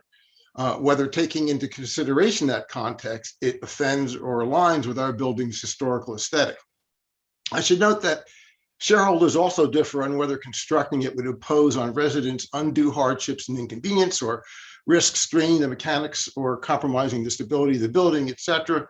But those issues, which some of my neighbors referred to, also exceed the scope of the commission's mandate. Rather, they are concerns for our board, our own engineer and architect, and our co-op community. So are whatever other apartments Mr. Ackman owns, whether they are or whatever he paid for them. Now, I make no claims to having expertise in or sufficient knowledge of architectural history to speak compellingly from that perspective. I do wish to make the following points, echoing much of what Mr. Goldberger said. Appearances notwithstanding, the number of shareholders in our building who oppose this project are wildly overrepresented in this hearing. That is knowable from the fact that of the two candidates in the recently completed board election, each of whose very different positions on the project were widely known, the one who vocally and unalterably opposed it lost. Two, as noted by the formal presenters, while the proposed structure would not be completely invisible, neither would it be, in quotes, plainly visible, as some of my neighbors stated. Sitting at 16 floors in height and set back from the facade, it would be invisible from many angles, and as noted, just barely visible from some street level views. Now, some of my neighbors who oppose this project have pointed out that it would be visible from an aerial view. I am flummoxed as to why that would be a major consideration, if any at all. We rarely view buildings from the perspective of a drone or a helicopter. And as for residents of apartments at higher elevations in neighboring buildings, those apartments are few and rather distant. At present, their occupants face a structure that, as noted, is not original and is an eyesore to boot. Three, as others have pointed out, the pink monstrosity, as I think of it, that is the current penthouse, includes numerous features that were never evaluated, let alone approved of by authorities at the time the prior resident realized them. So what is already out there is well out of keeping with our building as originally constructed. And as far as I know, time machines are hard to come by. Four, I second Mr. Carpenter's argument for distinguishing additions from original structures. One can never build an exact replica of an existing building or parts or extensions thereof. I have seen just a handful of buildings where quite obviously that has been attempted. I'm not an architectural historian, but I am a musician. And as a musician, in each case, I would analogize the results to listening to two pitches just slightly out of tune, which is to say, horrible. The only remaining option is to design a structure that reflects some deeper, more underlying aesthetic a building manifests. I am not well versed enough in architecture to articulate clearly or persuasively why it is, to me at least, the structure Mr. Ackman has proposed achieves that goal. But to my eyes, it does. Some others have referenced historical buildings like the Reichstag. I note that immediately across the street, the Museum of Natural History, which was referenced earlier, is constructing a major addition that David, bears can you hear me? Yes. I just want to let you know that we're about over the 3 minutes. So if you could just please wrap up. Okay, I'll just say two more things. With respect to comments on illumination, anyone glancing up at our building will see countless apartments flooding lights out. And finally, if I were a member of the LPC, I would take grave offense to Ms. Breasted's insulting suggestion that my decision could be bought by Mr. Ackman's charitable contributions. That's it. Thank you. All right. Do you have two more? Erwin Cohen, you will be receiving a request from me to enter the meeting as a panelist. Okay, Erwin. I see that you are in the meeting. I am asking you to unmute your mic. I've unmuted. Perfect, thank you. I just need for you to state your name for the record. You have 3 minutes to speak. Erwin Cohen, C-O-H-E-N, and I have been a New York resident my entire 88 years of life. And I think this is a very, very unusual time. I see it as a matter of diversity. Our great city has grown when it has become more and more diverse. And whether it's the Chelsea market, which I created, which brought in a great diversity of food to Lower Manhattan, or the jewelry industry, manufacturing jewelry industry that I created in Long Island City, which was also a great matter of diversity for the people who work there. And Long Island City, as you see, has grown beautifully. And Lower Manhattan has grown beautifully. And I think that it has nothing to do with whether it's commercial, private, dual both, do commercial or private. It has to do with our recognizing that diversity helps us grow in this city. And to have this in Central Park, near Central Park, will show the world that we believe in diversity, and that's why we'll grow. And I encourage and I ask this wonderful Board of Landmarks Commission to vote affirmatively. Thank you very much. Okay, thank you, Erwin. Let me change your role back. All right, David Clafter, you should be receiving a request from me to join in as a panelist.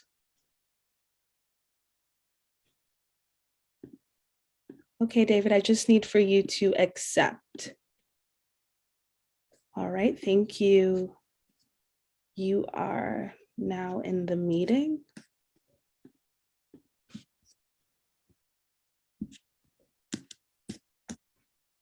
Oh, David, where did you go? Hold on. Okay, perfect. I am asking you to unmute your mic. David, you can turn on your camera if you wish. Please just state your name for the record. You have 3 minutes to speak. Thank you, David Clafter. My wife and I have lived on the Upper West Side for 23 years. We love and respect the neighborhood and the architectural diversity of it. We think the proposed addition is phenomenally beautiful. We've heard today from some people calling it jarring.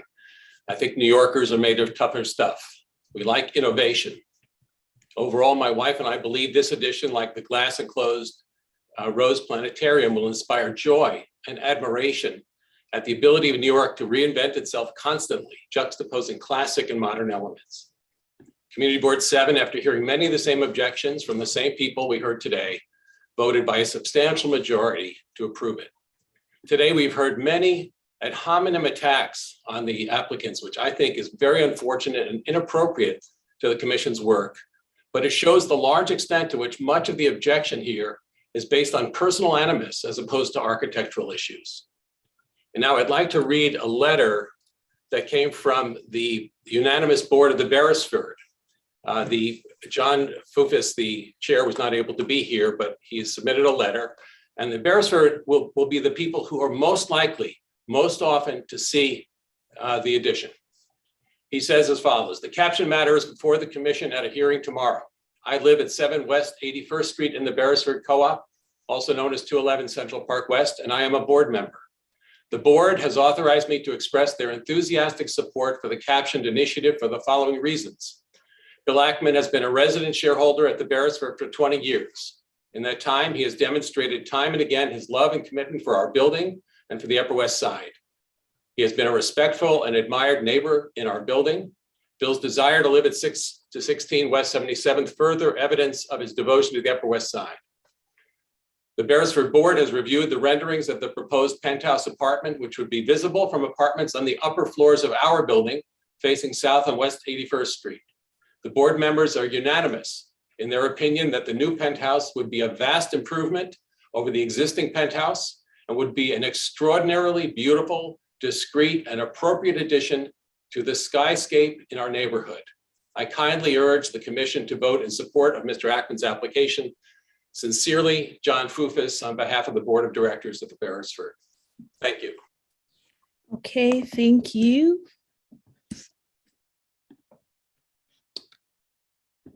Going to check back over and see. All right, I did our signups and I don't see any more hands raised for anyone who wishes to speak. Okay, great. So I want to just also note for the record that we have received 50 letters from individuals in opposition and letters from 4 groups in opposition, some of which we've heard from today, all of the groups we've heard from today, and some of the letters that we received were represented today. In addition, we received the community board's resolution in support and the letter in support that was just mentioned or just read. So I think that covers everything that we've received. I do want to note that everything. Carol, yes. We have Kenneth Jackson, who we had some trouble bringing in earlier today, that did sign up. Okay. So I just want to go ahead and see if we can get him back in. Get him back in. Kenneth, I am sending you a request. I see that you are rejoining as a panelist now. Let's see if we can get this. Okay, there is a request from me for you to unmute your mic.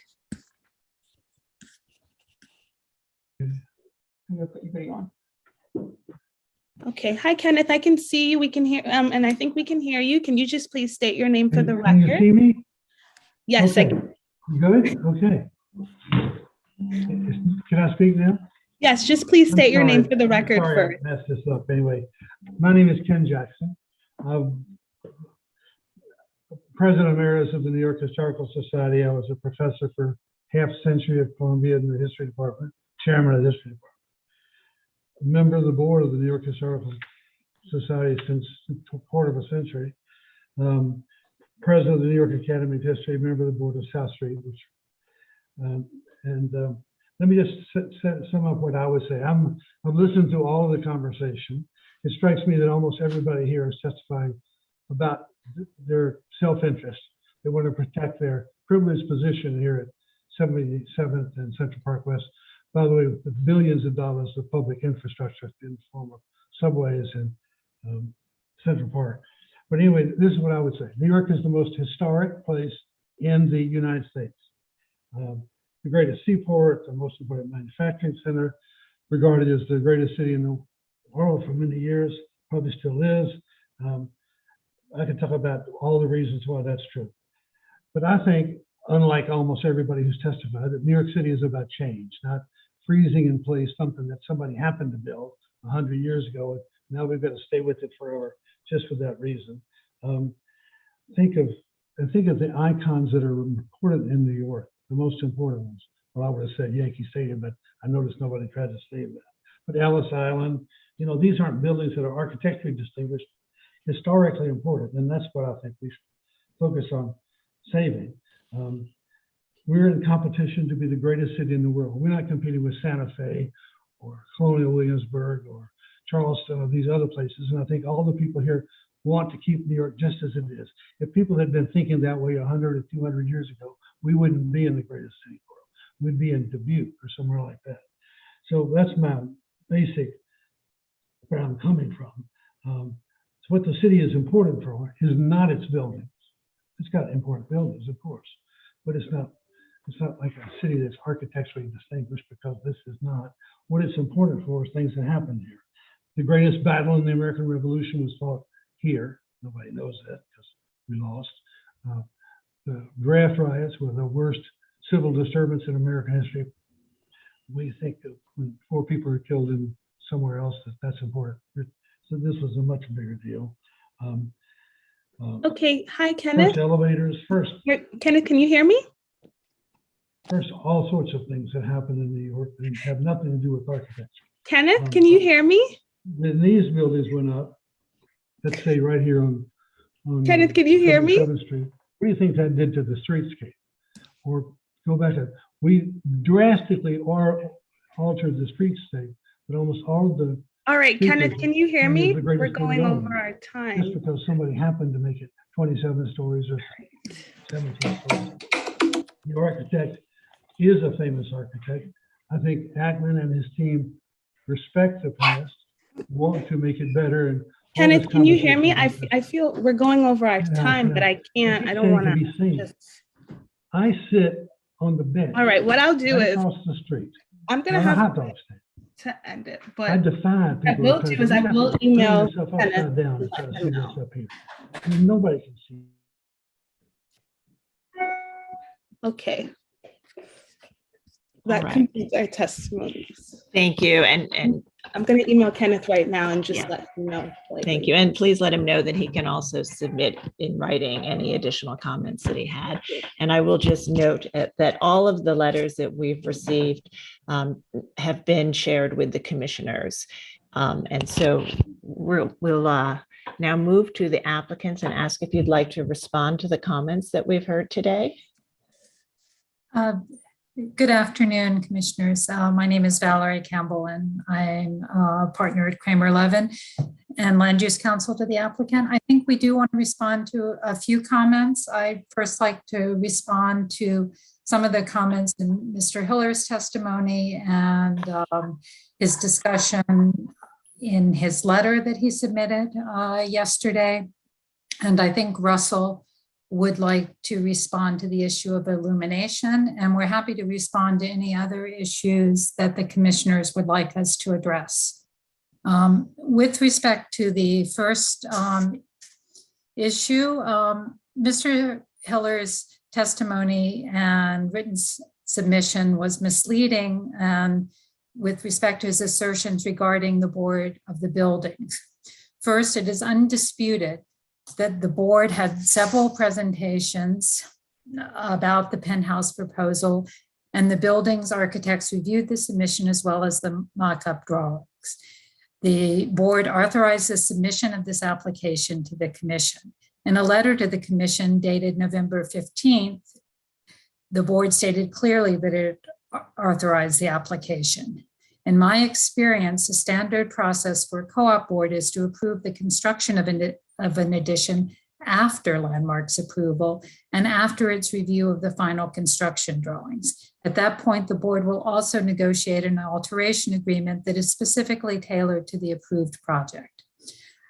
Additionally, there is no assurance that any projects reviewed and approved by the commission will be built. However, that is not a legitimate basis for terminating or delaying commission review. Mr. Hiller's clients failed in their attempts to convince the board that it should not approve the submission of this application. In the face of substantial support from many of the building residents, community members, and Community Board 7, now at the 11th hour, they seek to deprive the applicant of a fair hearing before the commission. This is profoundly unfair, underhanded, and unsupported by law and practice. We appreciate the commission's review of this project, and we look forward to what we know will be a lively and informed consideration of appropriateness. Thank you. Russell, would you like to address the lighting? Yeah, if that's okay. Just with regards to the topic of the lighting, I'll be very brief. I mean, it was described as a beacon, a glowing lantern, a distraction from the street and aeroplanes above. We take lighting very seriously on this project. We're working with arguably one of the best lighting designers in the world, Susan Tillotson, who's based in New York. Our brief for the lighting is about sensitivity and treating it almost like a gallery. And that's not illuminating it, that's about discrete pinpoint lighting. So I dispute the lantern, the glowing. We don't have a huge number of illuminatable surfaces. We don't have many walls, and it's the walls that you'll see. Now, there was a render by Michael Hiller that was shared, I believe, earlier. That render was not produced by us. And in the analysis of that render, it's been uplit, the ceiling. We will not be uplighting the ceiling. There will be bounce light. It will have a subtle glow, but it will not glow as depicted. And also the view that has been discussed is from an elevated position, not from the street, which is where we've been discussing today the lighting will be seen from. So I understand everyone's concerns. We take it very seriously, and our intention is this to not be a glowing lantern. Thank you. And Valerie, if I may, I'd like to address a number of comments that have been made. So, my name is Bill Ackman. I'm here with my wife, Neri Oxman, and I just wanted to give the Landmarks Commission just some context on the project and address a number of the concerns that have been raised. So the short story here is, number one, when Neri and I got serious, for those of you who don't know Neri, she's a important and very distinguished designer and architect. And we care about architecture enormously. And we care about, and I have lived on the Upper West Side since June of 1992, first at 134 West 73rd Street, and then in the Majestic Apartments, and now with Neri at the Beresford. And so the last thing we wanted to do here was kind of barge in and build something on top of someone else's building disrespectfully. And you can tell by the way we've approached that that's not what's happened here. We bought the apartment more than 3 years ago. We hired Norman Foster, who was very graciously gave Neri Oxman the National Design Award. And I met Norman there, and I convinced him to come take a look at this beautiful street and this beautiful building and the roof. And he thought it was an unbelievable site because of the incredible views in all directions. And that inspired him to take on a private residence in New York City, which is something he hadn't done before. And this is not some, he's doing the JP Morgan building, which is a couple million square feet. And this little box on the roof is 3,000 square feet. But he thought it was important enough because of the location, because of the potential to take it on and take a personal interest. Paul Goldberger is someone I've gotten to know. We were in the same building. We weren't close friends. I got to know him. I asked for his help on this project. And he worked with us and Neri to develop the first scheme for this project, which we share with the staff of the Landmarks Commission a couple of years ago. And then we planned to bring it in front of the community board. And when we saw the mock-up, we felt it was too visible. And a few days before the CB7 meeting, we withdrew the proposal, not because of opposition from the community, but because we didn't like the way it looked. The second story was too visible.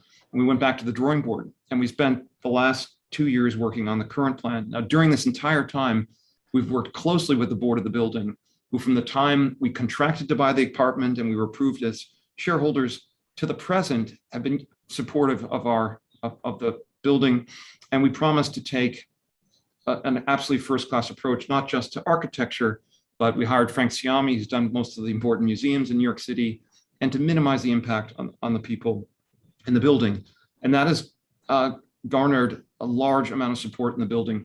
There are 90 apartments in the building, and about 85% plus of those residents are supportive of what we're doing. And there's a very vocal, hardworking, I respect activists, a minority that's done a fantastic job getting people excited about opposing this addition. But when I sit back and I listen to what people have to say, it really is as if this structure that Norman designed was there, and we were threatening to tear it down and put a pink stucco box that was inconsistent with the rest of the building. And and what I find fascinating is we went and checked the records. There are no building department approvals, nor any landmarks hearings of which we are aware for any of the changes that were made to the pink penthouse box on the roof, including changes that happened in the last 5 years. There was a staircase, exit fire stair on the east side facing the park. There was a door, and you can go to the historic photo and you can go to the recent one, you can see those changes. And this building and the board just went and made changes to this pink box without the permission, without seeking landmarks approval, without seeking building department approval.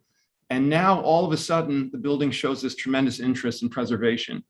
And not the building, but a small minority of shareholders in the building who don't want a project that's going to take 18 months, on the roof. And I get it. And, that's why we're working to minimize the impact. That's why we've timed the construction along with the New York Historical Society, and we're working closely with New York Historical Society. So if you look at the previous condition, if Russell can look at that exit door and the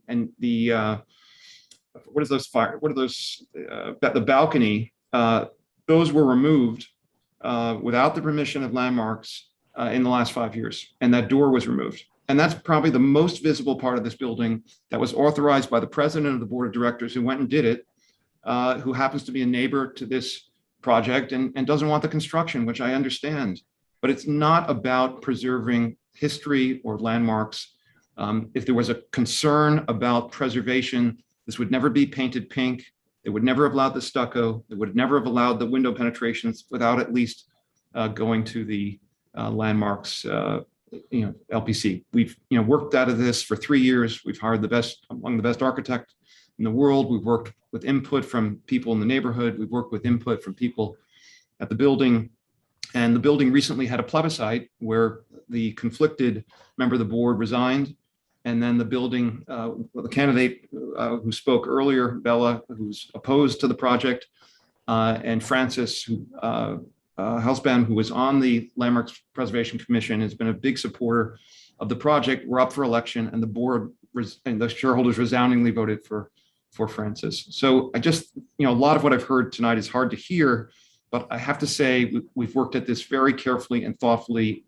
We're going to move into the building with a 2.5-year-old daughter. We don't want people obviously frowning at us in the lobby. We want to be welcomed, and you only do that when you do a proper job. And I guess that was my last point I wanted to make.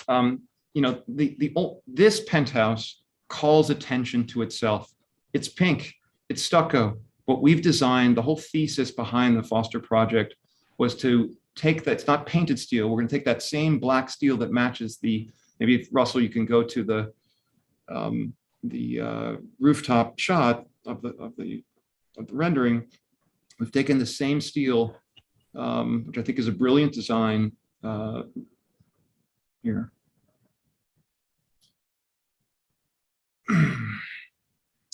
If you look to the far right of the photograph and you look at the steel that supports the water tower on the east side of this building, they take that same steel and they use it as the basis for the structure of this penthouse, and the rest is transparent.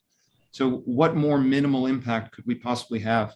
And this is what's interesting. The people said, well, this is not Philip Johnson's glass house. It's not, but it's pretty close. If you think about where we have 3,000 square feet of outdoor space and grasses, and maybe, Russell, you can go to the rendering that shows the park. It's as if this building it's separate and apart from the structure below, and it's built into a garden. And then my last point here is, in 1927, this was not a penthouse. It keeps being referred to as a penthouse. The original penthouse we're demolishing. It was 6 staff apartments, and they were located on the roof with small windows. Why? Because there was no air conditioning in 1927, and the staff were put in the least desirable apartments. And that's why the construction, the architecture, the design are substandard compared to the rest of the building, because this is at best an attic. And the building is decrepit. It needs to be demolished. Whatever you build there, it needs to be demolished. That will allow us to rebuild the roof structure, so it will last for another 100 years.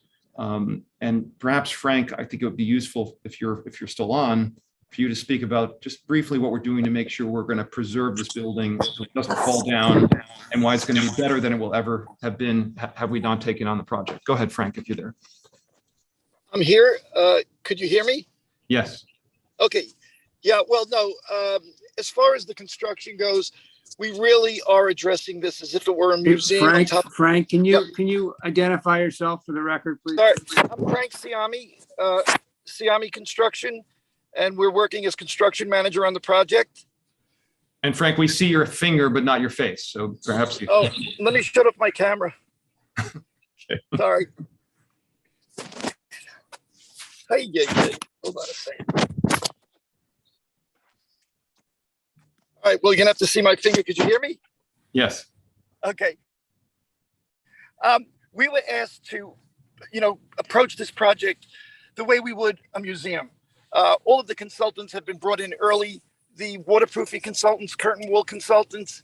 And as has been mentioned, what's there was put together over the year, over the years, basically cobbled together and in dire need of actually replacement. It really couldn't be repaired.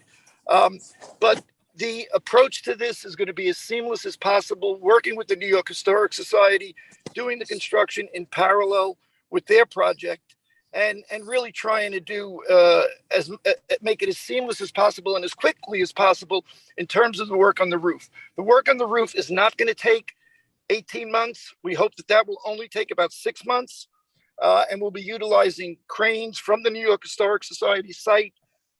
And even when it comes to a sidewalk bridge, we'll be putting the urban umbrella there, which will be as beneficial as possible to the building when we need a crane for site safety. Thank you, Frank. One last point just to address, perhaps someone called an ad hominem argument. The city's been through a lot in the last, 2 years with COVID. Neri and I are extremely fortunate economically. And we made a decision to give back to a number of significant projects in New York. I, didn't know much about the New York Historical Society, but I went to see them before we bought the apartment to see if they would be supportive. And I got to know Louise Mirror, and they liked the design and the project. And then Louise did her job, got us interested in the New York Historical Society, and we decided to make a major commitment to New York Historical Society. We've done the same thing for Lincoln Center in connection with the redo of the hall. We've invested, in the last year, about $100 million in testing for New York City, for New York City kids, for the new hall at the Philharmonic, for the New York Historical Society, to finish the fundraising for the Culture Shed. And I find it disappointing that we should be criticized for supporting the city.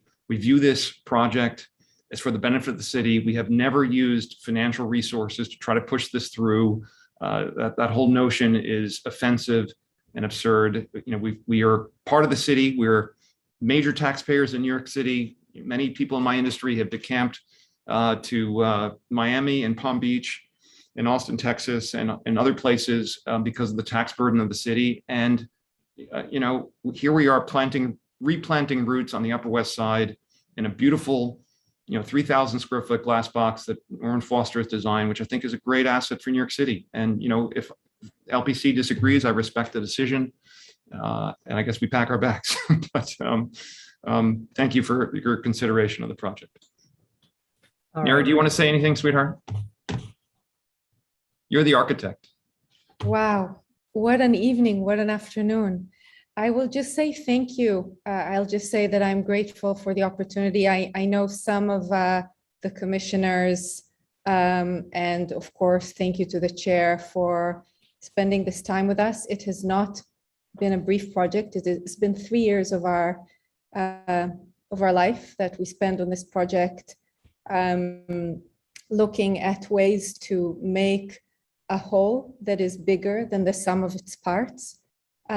The biggest lesson that I've learned from this project is that architecture is not merely about materials. Not that I didn't know this lesson, but have learned it sort of firsthand. It is about building communities. I looked up the antonyms for the word preservation, and I discovered words such as abandonment, exposure, peril, insecurity, impairment, infringement, injury, and damage. And when I looked up words that are synonyms to the word preservation, I found words like safety, security, conservation, integrity, cultural integrity, social integrity, aesthetic integrity,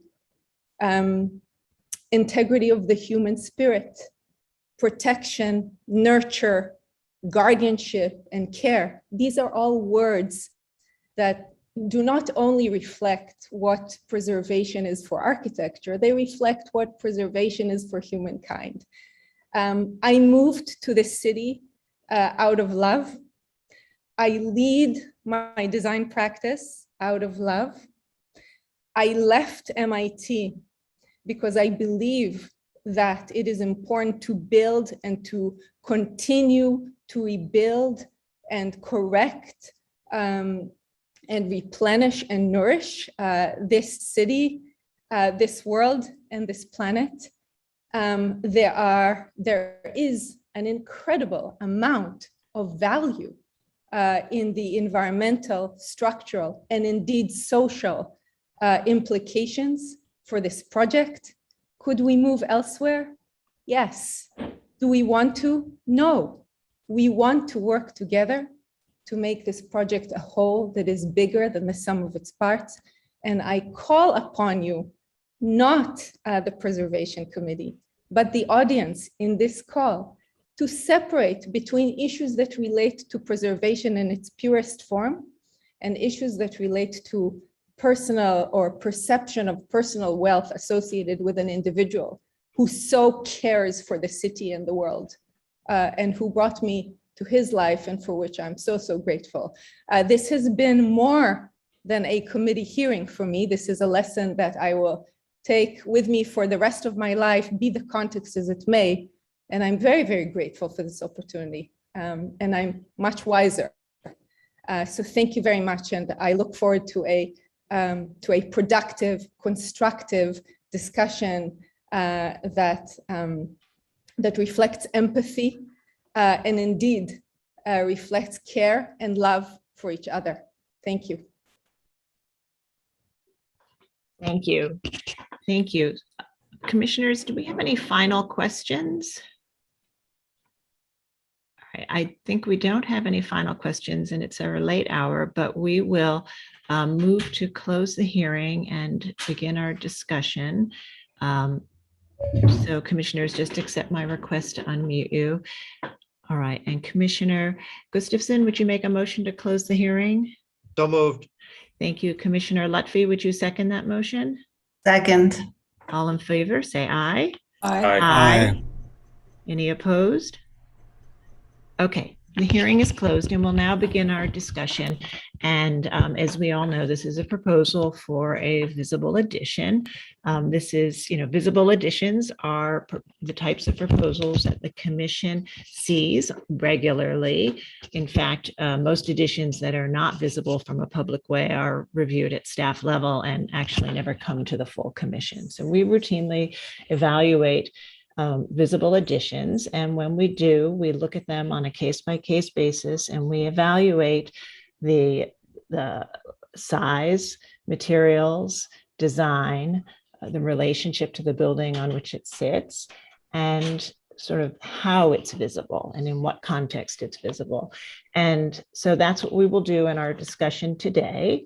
And we may have additional thoughts after this, but I think I'd appreciate it if commissioners, if you would sort of stick with it after listening to all of the testimony and the presentation and give the thoughts that you can give today. So Commissioner Goldblum, would you please start? Sure. Well, it's funny how the staff always leaves the lousy jobs, the lower level echelon jobs to the end of the day. It's just, I just find it personally amazing that I'm sitting here, part of a discussion with this amazing group of people, both the applicants and their representatives and their opponents. It's just it's humbling, but I'll do my best. And I think that your guidance, Chair Carroll, is the way to do that. And the way to do it is to not really look at all the bling and all the associated heat, and focus on how this fits in with landmarks and proposals in landmark districts that we see every week. And as such, it is a rooftop addition. Now, it's not the Hearst building. The Hearst building is different because that was a validly grand rooftop addition with specific precedents that made it appropriate at its scale, in its proportion for the building. And it was also a public structure. and that engaged the city at a kind of urban level. This is a penthouse, and there are lots of penthouses all over the place. I thought that Bill Higgins's preface was interesting because what it did is it kind of highlighted for me one of the disablements that this project starts with. The pink box on the roof of the building, when it wasn't being snickered at by the staff at the museum, the Historical Society, really was an object in the city that is meant to be not looked at, just like the party walls of the buildings, just like the secondary walls that he highlighted. You know, it's a funny thing, and I've always been reminded of like Steve Hall's early projects in the 1970s about, you know, how like there are walls that you're supposed to look at and walls that you're not supposed to look at. And we're not supposed to look at, or kind of, they don't enter into the kind of formal visual language of the city that we perceive as the kind of the presentation that the city makes to us. And by taking that away and making this jewel box up on the roof, yes, it will be as visible, perhaps more visible than what was there, but because it's a look at me and it's not a not look at me anymore, it kind of has more, it has a different meaning in the city. It's not a rooftop accretion. It's a villa on the roof. And let's face it, there are lots of villas on the roof all around Central Park. So it really enters into the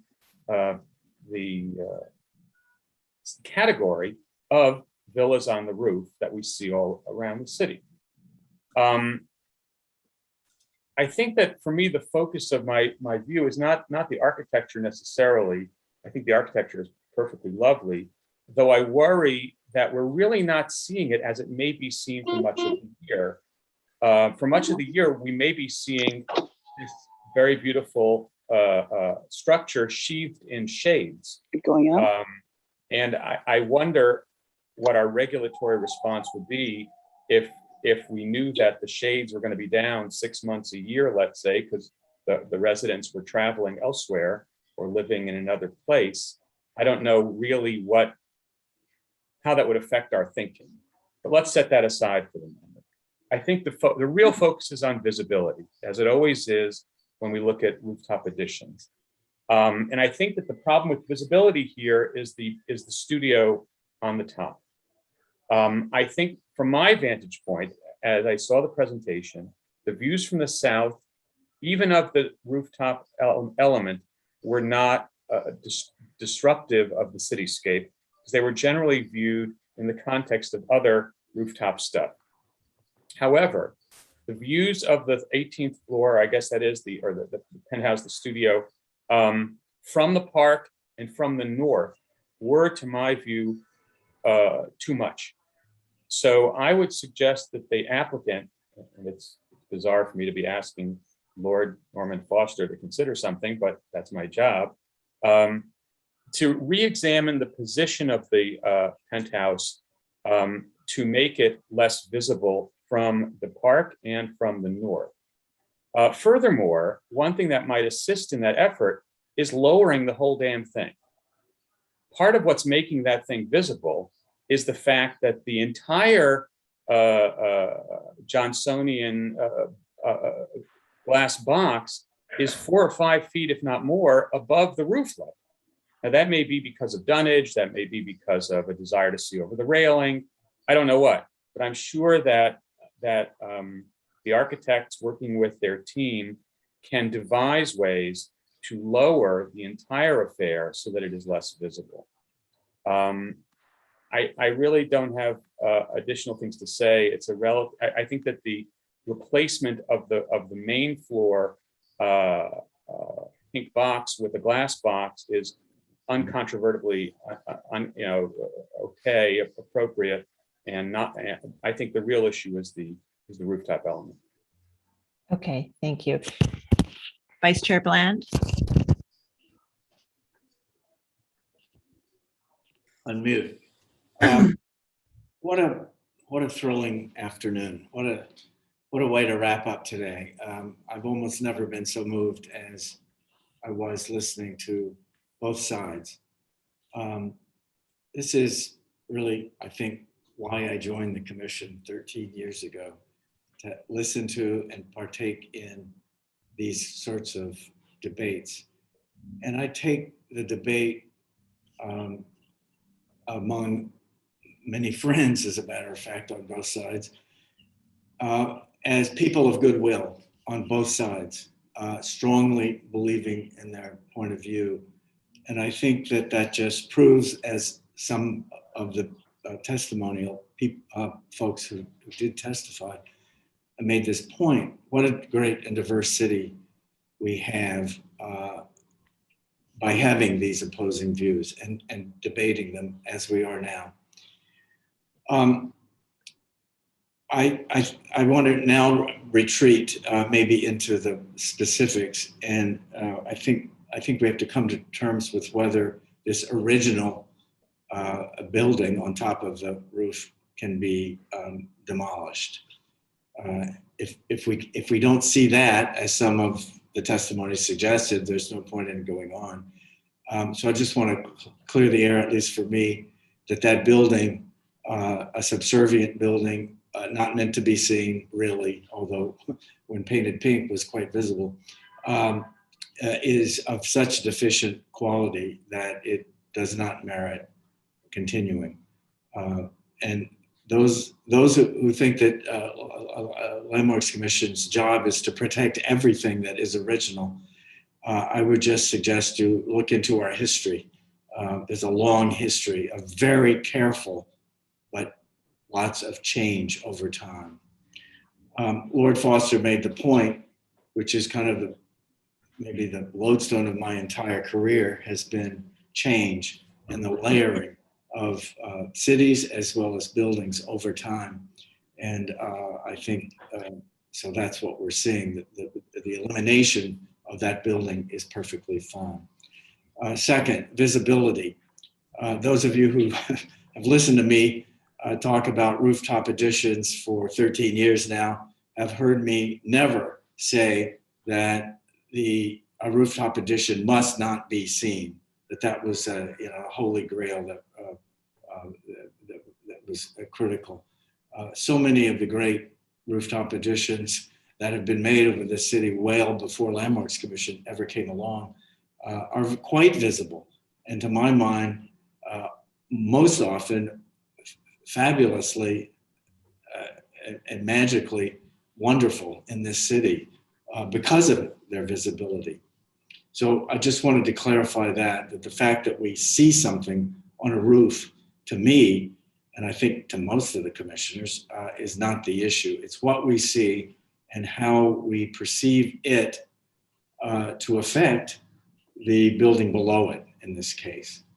And in my judgment, what we see here, as it's been said, but I can't not say it too, is an extraordinarily beautiful piece of architecture, whether it's sitting on a beautiful plot of land in New Canaan, which I also saw, by the way, about the same time Lord Foster did, because I was a few years behind him, but at Yale too. And Philip Johnson invited us to go look at that wonderful place. Whether it's there or sitting here, the question, good design matters wherever it is. And I think, to me, this is a beautiful addition that is visible and partly is appropriate because of its visibility. This notion that architecture should not call attention to itself is oft repeated around Landmarks Commission conversations. And as an architect and as a design architect, I find it offensive, actually, and inappropriate that architecture should not call attention to itself. Now, it doesn't need to stand out and be blatant and wrong, but it should be beautiful, and this is. So I guess I'm coming down on the side of appropriateness generally, but like Michael, and partly because of the, landmarks preservation is a political act, and it is, we either love or hate Landmarks Commission in this city, because of what what we do. And I think what we do has to have the support generally of the populace. And I've heard enough negative thoughts about the height of this building being proposed, and also Michael's thought that maybe, and I say for myself, maybe, only maybe, let's listen to other commissioners, maybe that top should either come off or somehow be thought of differently. So I'll leave it at that, but I respect and admire and feel privileged to have listened to such a beautiful series of testimonials for and against. Okay, thank you. Commissioner Chen? Yeah, it's been a long day, and I just want to say that having been serving on many commissions and many boards for many, many years, decades, that I think the key word has always been about stewardship, about the word that was just eloquently used, integrity. We didn't want to waste our time sitting here, especially like Commissioner Vice Chair Bland, decades of volunteering in a non-paid position, and to be alleging that the monetary compensation has anything to do with it, that this city can be bought, is highly offensive to me as a member, because we are here trying to make the city better. And I'm thinking looking at my old great experience of working in IM's office when the Louvre was proposed, and you are, the French architect was highly unemployed, and you hired an American architect, and to propose what? And I can remember the controversy with ABC News about this UFO flopping in the air and dropping on top of the courtyard. And then the resulting amazement to me when I visited Paris when it was open, and I went by at daytime, and what a startling experience it was. That it was sensitively designed, it has integrity, and it was elegant. It was people think was extruded aluminum. It was the world's first lightweight titanium structure that was ever used in any structure. And so I just want to just as Commissioner Brand said, we take this very, very seriously. We don't take this lightly.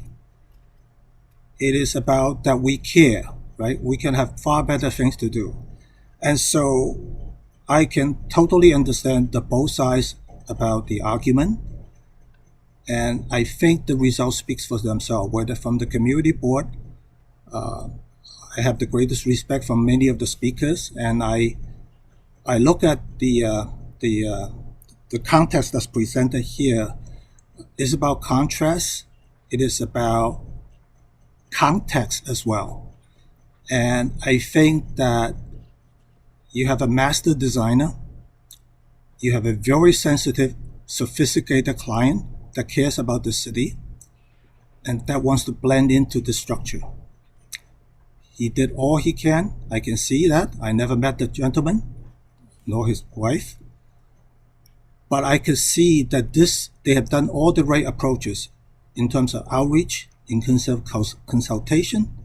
I know this is not germane of the LPC, but I just want to put it in the context that I think that looking at the continuum of this city as it tried to make itself better, I am on the community board side.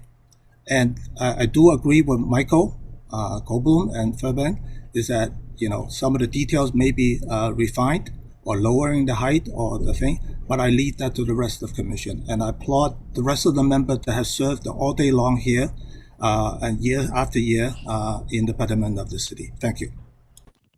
Thank you. Commissioner Lutfi. Just to build on what everybody has said, and everybody has really, the commissioners always have pearls of wisdom. But I also want to, I think I want to thank everybody who presented today, the team, all parts of the team, the owners, the community, concerned residents in the building. This process that we go through is really, it's never a solo effort. Everybody comes to the table, and hopefully everyone comes to the table in good faith, because as Commissioner Chen said, we put a lot of time in here, and I feel that when we come to the table, we always roll up our sleeves and try to do the right thing, and work with the applicants and listen to the community. And I know we all feel very committed and very proud. It's funny because in some ways, as Michael Goldblum said, there are some very elemental things about this project. The very positive thing is that we're looking at a beautiful structure here. It is a jewel. It's a rare occasion when I feel like we can look at the design of a building or a penthouse or an extension or on a townhouse or anything, and really not have too many comments about it. And in terms of the overall design, it's almost a relief that is not the issue here, but it's also a pleasure to be able to admire what Lord Foster and his team, working with his clients, have created. I also want to thank the applicants for speaking, coming to the table and speaking about their feelings and their efforts and the efforts that they've put in. And I want to say that the most successful projects since I've been on the commission have always been the ones where the applicants are not only incredibly engaged in what they are is being created for them and with them, but when they engage with the community around them. And so I truly appreciate the fact that that the applicants not only reached out to people within the building, but also worked closely with the community board. And I have to say, it was a surprise to me almost that the community board came to the table and was so supportive of the project, because within community boards, there are so many disparate feelings and positions that invariably there's always something to be concerned about. So that really is a testament to all of the good work that the applicant has done. So I also feel that the issue here has to do with visibility. And I don't think that this structure needs to completely disappear. But I think I actually think it would be wonderful for it to peek out instead of be perched up. And I also thought, as Michael thought, that I was wondering about the base of the building and why it was built up. And I thought maybe it was just so that there were no visual obstructions, but there is some room there to look at. potentially for bringing the height down a little bit. Now, I'm not completely convinced that the second floor has to be lopped off, but, you know, look at floor to ceiling heights and see if there's a little give and take here and there. And I think this project just needs a little tweaking so that it can not only be a wonderful addition to the landscape of this city, but it can it can work within the it can enable us to enable you to create the perfect, you know, to have and live in the perfect home that you want. Thank you. Commissioner Jefferson. Let me say first, I think this is a beautiful building, a beautiful piece of architecture, and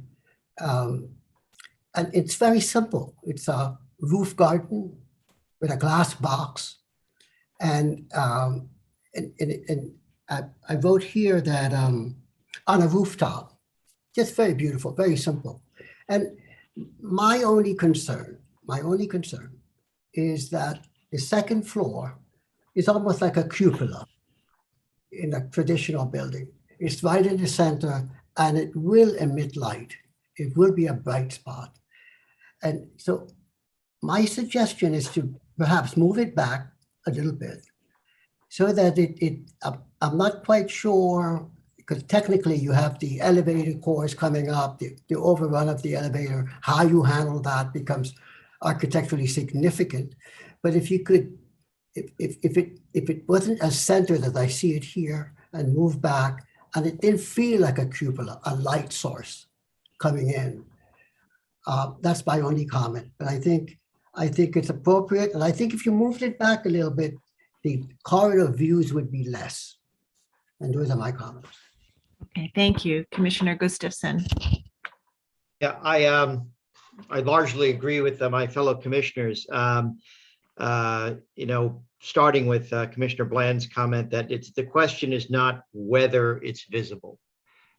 We approve on both sides of Central Park. We've approved visible additions and changes many times.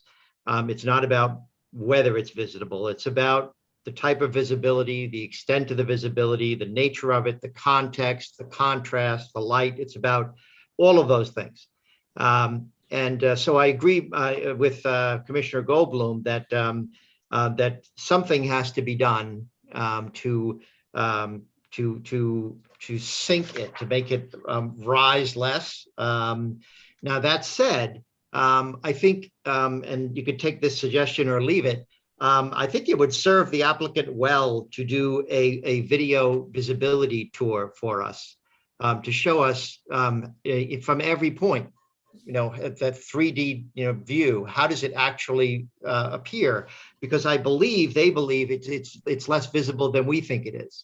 And if that's the case, they should demonstrate that to us, including, you know, day and night, et cetera. And I think that would be very helpful, and it will get them, I think it'll actually get them more height than they think it would get them. I'm very concerned about hearing people talking about personalizing this issue. You know, for us, it is not about who the applicant is. It's not about who the neighbors are. It's not about even who the architect is. The bottom line is we have a standard we have to apply no matter who comes before us. And we have to apply the same standard to many different circumstances. And this may be one we have not had specifically before, but we've got to do the same thing anyway. And that visibility issue, I think everyone has honed in on, and that is truly the question. So. Thank you. Commissioner Shamir Baran. Thank you. This is a really extraordinary opportunity, I think, for all of us to see that this process of preservation in a city that's all about change and movement forward and in every direction, that preservation is a tense and complex and never black and white, and never sort of definitive in its either moral, ethical, aesthetic, social precepts. It's just is never clear. And I'm always excited about the opportunity to recognize that our work deals with those complexities. And so there are a couple of things that are very interesting to me about this project. I mean, first, I think it is important to say again that no matter what, that any renovation, any work to this penthouse would have been visible. So, meaning that we're never going to take off the table this question of, the thing receding into some kind of non-presence in the cityscape from one vantage or another. So that's very important to recognize. And then secondly, that no matter what we would have seen here, it would have been markedly different from either the building below or this very much treated over time condition that exists on the roof there now. So for me, those are important things to take into consideration. What is on another level very interesting about the proposal is that it is in many ways very it's historicist, much like the Renaissance revival sort of was. And so this particular idiom, this modernist idiom, taken out of time when there were other considerations in its making, and placed here is this kind of funny, awkward thing about it, just like all revival styles are and have been. But I think there is a bit of invention here or interpretation that I find is really interesting, and that is that the kind of the free plan, the form, the figure of the Farnsworth House and the New Canaan Glass House were interesting, especially because of their kind of expression as a one story, as a continuous circuit that one could experience this kind of true liberated condition. And it's a very interesting thing for that to have shown up on a city roof, and again an interpretation of that kind of an experience of being on the roof. So I think it's a very poetic interpretation, and to that extent, the kind of the two-story aspect of it, I think, is not as successful, notwithstanding the Webb and Knapp IMPay project, which was a very different kind of, that was a one story on top of one story. This sort of the kind of the cylindrical figure on top of the square figure is very different than this.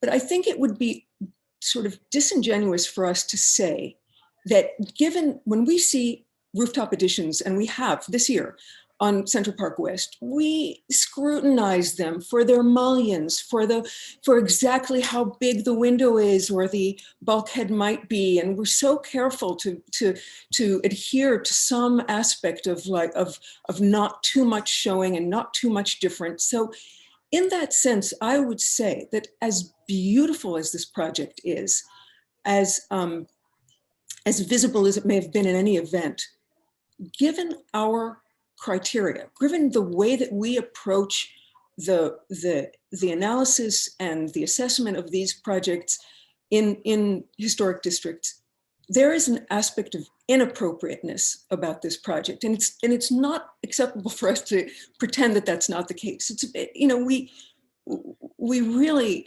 labor over the very careful retention of fabric and of historic kind of memory in these conditions. And so in that sense, it's, I would say, not necessarily appropriate.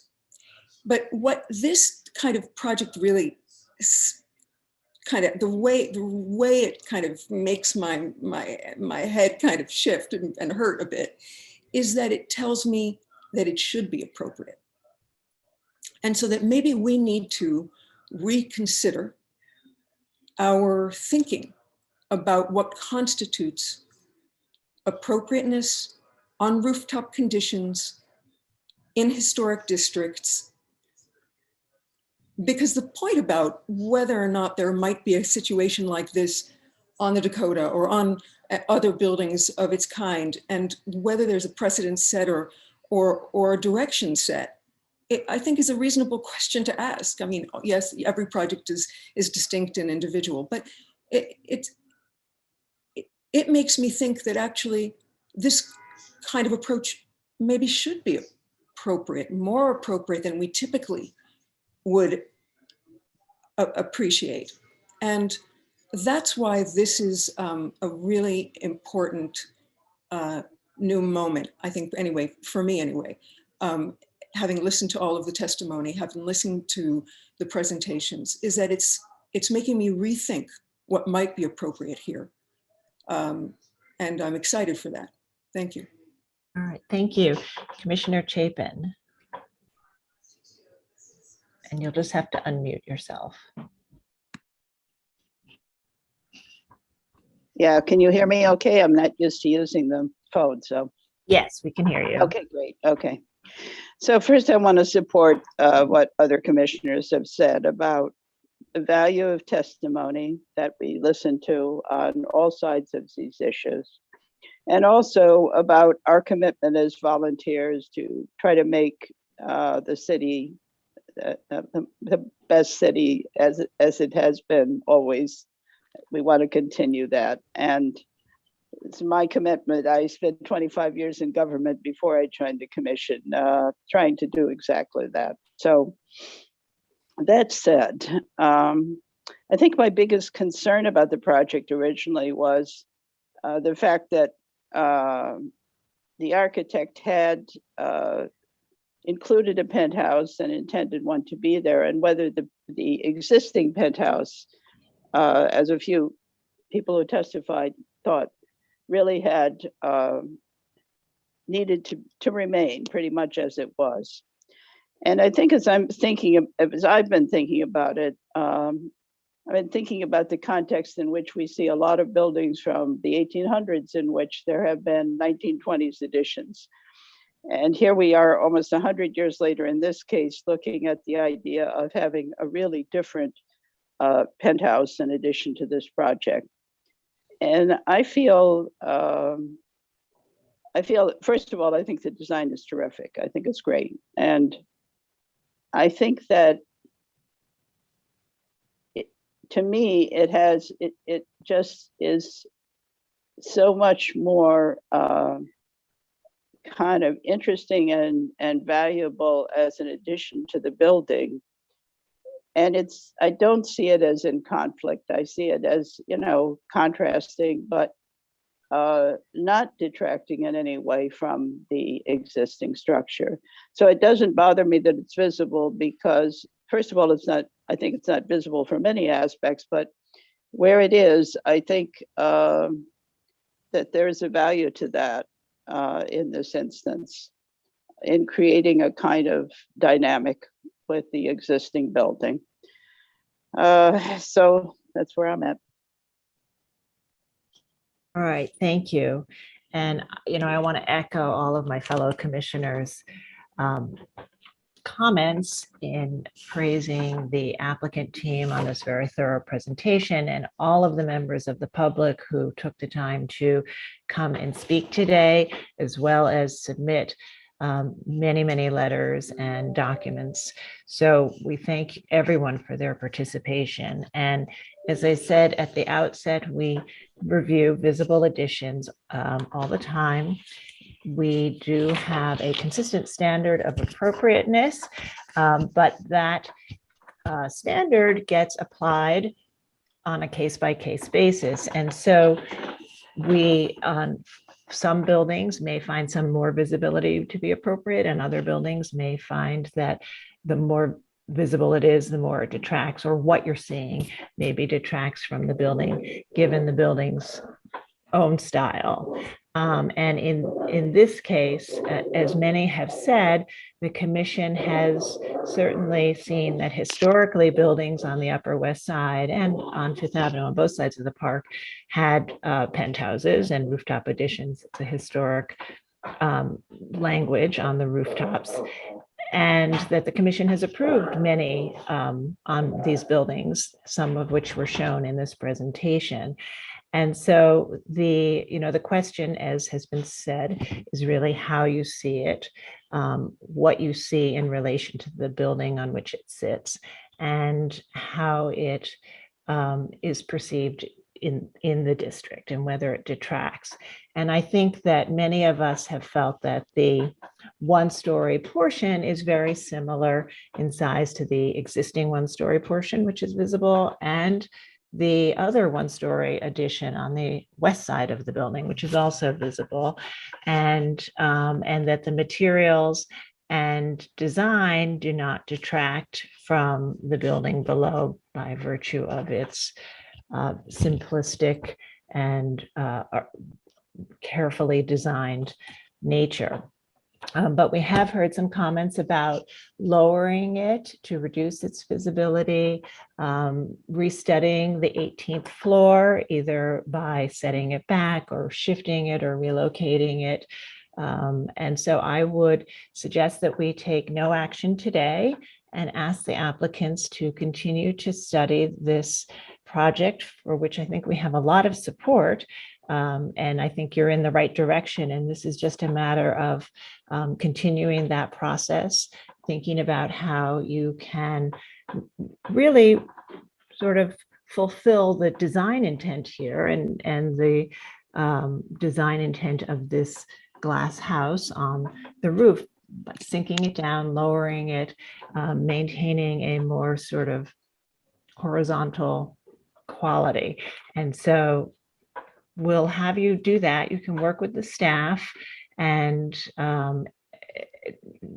look at how you can make those adjustments in response to our comments, and we'll have you back as soon as you're ready. But for now, we'll take no action. And again, I want to thank all the members of the public who participated. I want to thank the applicants for their very clear presentation. And as always, I want to thank all of you commissioners for your dedication, your commitment to the work of this commission, and for, as someone said, doing the right thing. So thank you all. And that concludes our session for today. Thank you so much. Take care. Thank you, Sarah. Thank you.